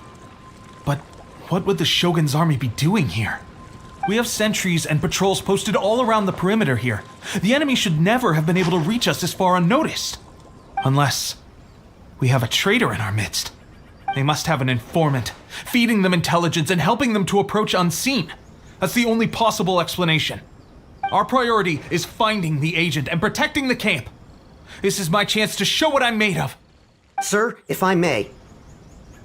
I just returned from inspecting the perimeter. It appears that several portions of our defensive walls were already collapsed.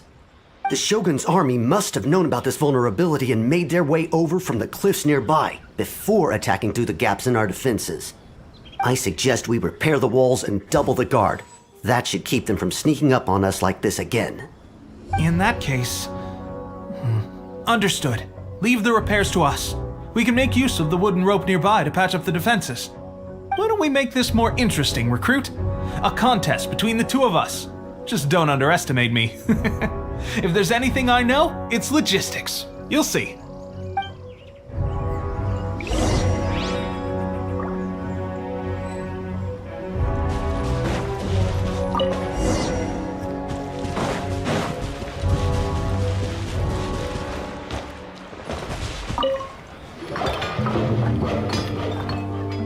All right, that should do it.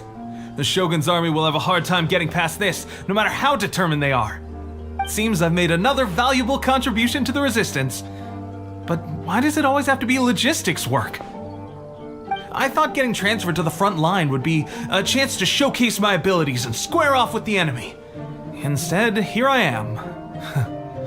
Doing what I've always done before. Why are you so insistent about being on the front line? It's just like General Goro said. We joined the Resistance because of our warrior's will. There are a multitude of ways to contribute to the Resistance, but who wouldn't want to take out a few shogunate samurai given the chance? Anyway, we got more than we bargained for inspecting the camp. Let's report back to General Goro. If all goes well, we might just be assigned a few missions closer to the action.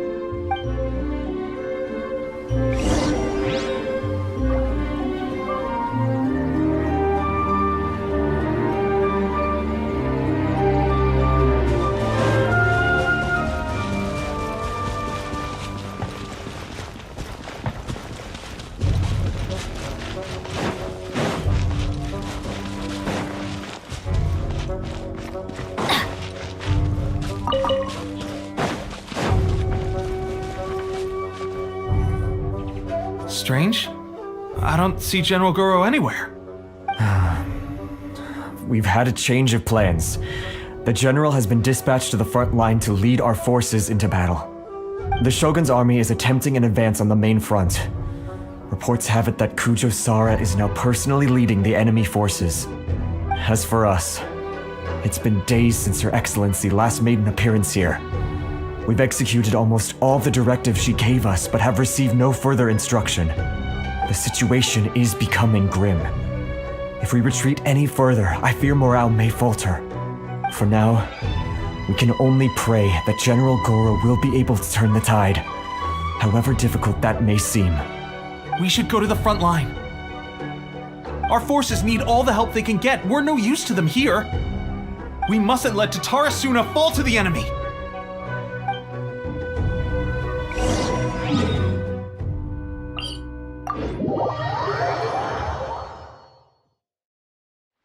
Off we go!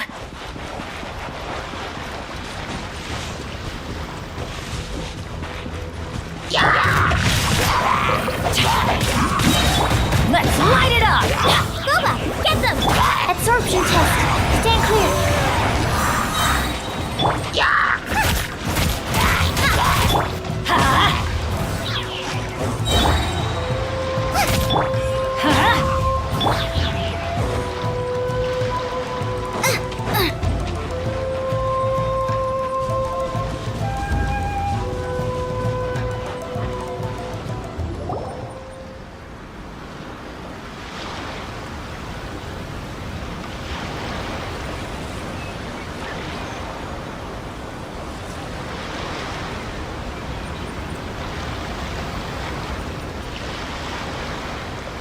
So, you are the only one here? I thought I might get to meet your grand strategist. She is the one that's been causing our forces so much trouble. The fact the Resistance has even held out for this long is thanks to her. But soon, the Resistance will fall. They are no match for the might of the Shogun's army. Her schemes mean nothing now. We have already rooted out those behind the Resistance. All who have dishonored the almighty Shogun will be punished. I have faith in Her Excellency and in the soldiers of the Resistance. The Vision Hunt Decree is a brutal injustice. Our resistance has only just begun. It is futile. There is one other thing. I'm sure you've seen the recent arrest warrants. I trust that the blonde traveler is somewhere among your forces now. I will make you a deal.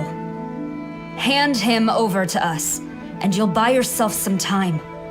A respite from the bloodshed would be advantageous to both sides, would it not? So that's why you brought reinforcements. Just to get... He is of great importance to the almighty Shogun. But the way I see it, he is expendable to the Resistance. That's where you're wrong. He means just as much to us.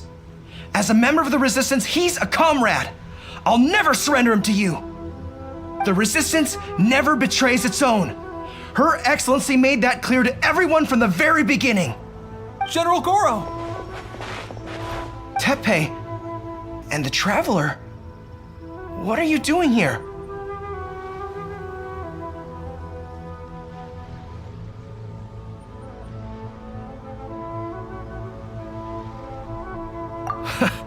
It would appear our time to fight side by side has finally come.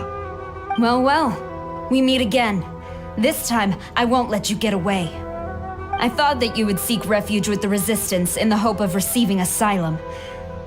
That you choose to show up here proves that you have more bravery in you than I had originally thought.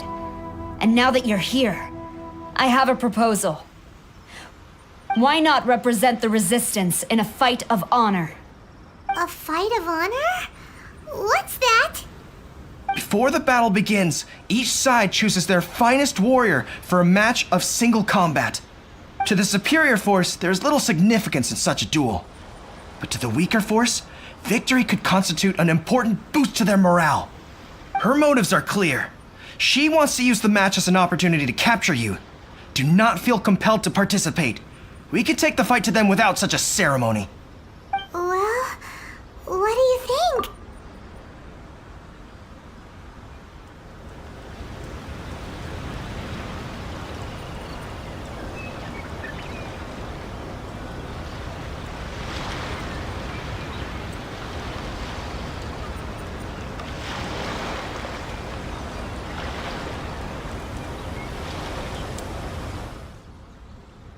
Remove all threats to eternity!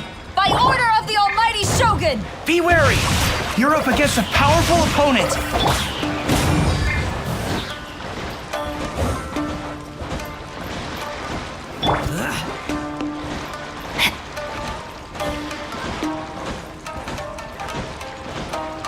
Nice and spicy. Absorption test. Stand clear.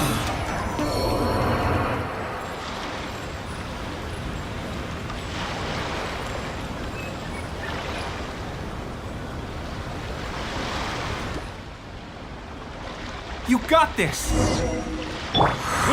There's more than one round! Keep it up! Booba, get them! Absorption test. Yeah. I won't forget this.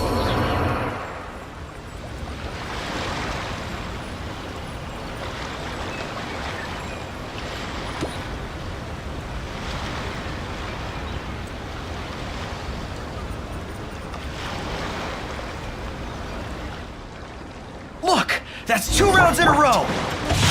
The Shogun's army is not invincible! We can win! The soldiers are rallying!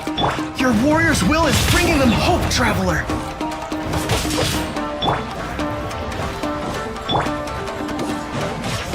Let's light it up!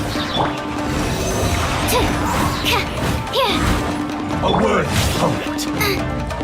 Body and mouth. No, my sword! I dare you! Show me what you've got!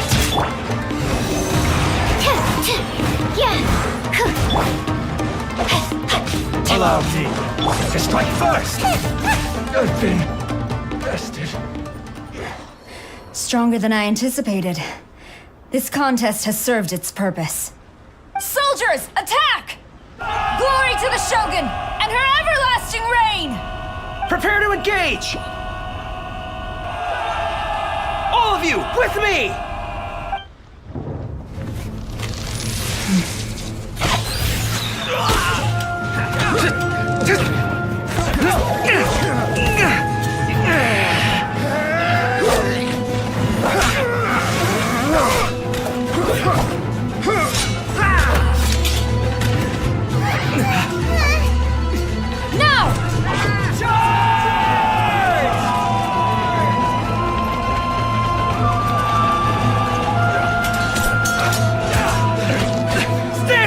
Hold the line!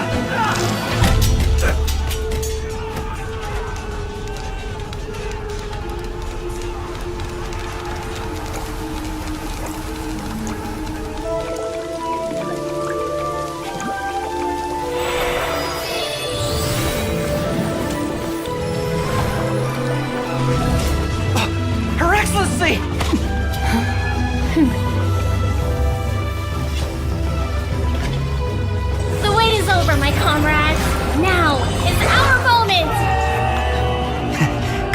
breeze, my lady. I just hope you can afford all these mercs you've gathered!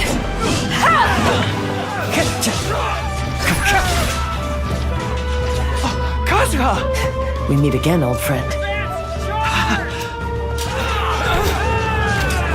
Retreat!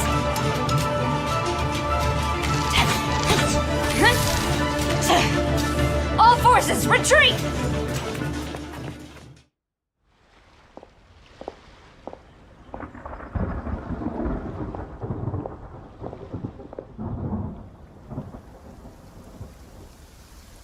Greetings. Well, this is the first time we've met. Please, allow me to introduce myself.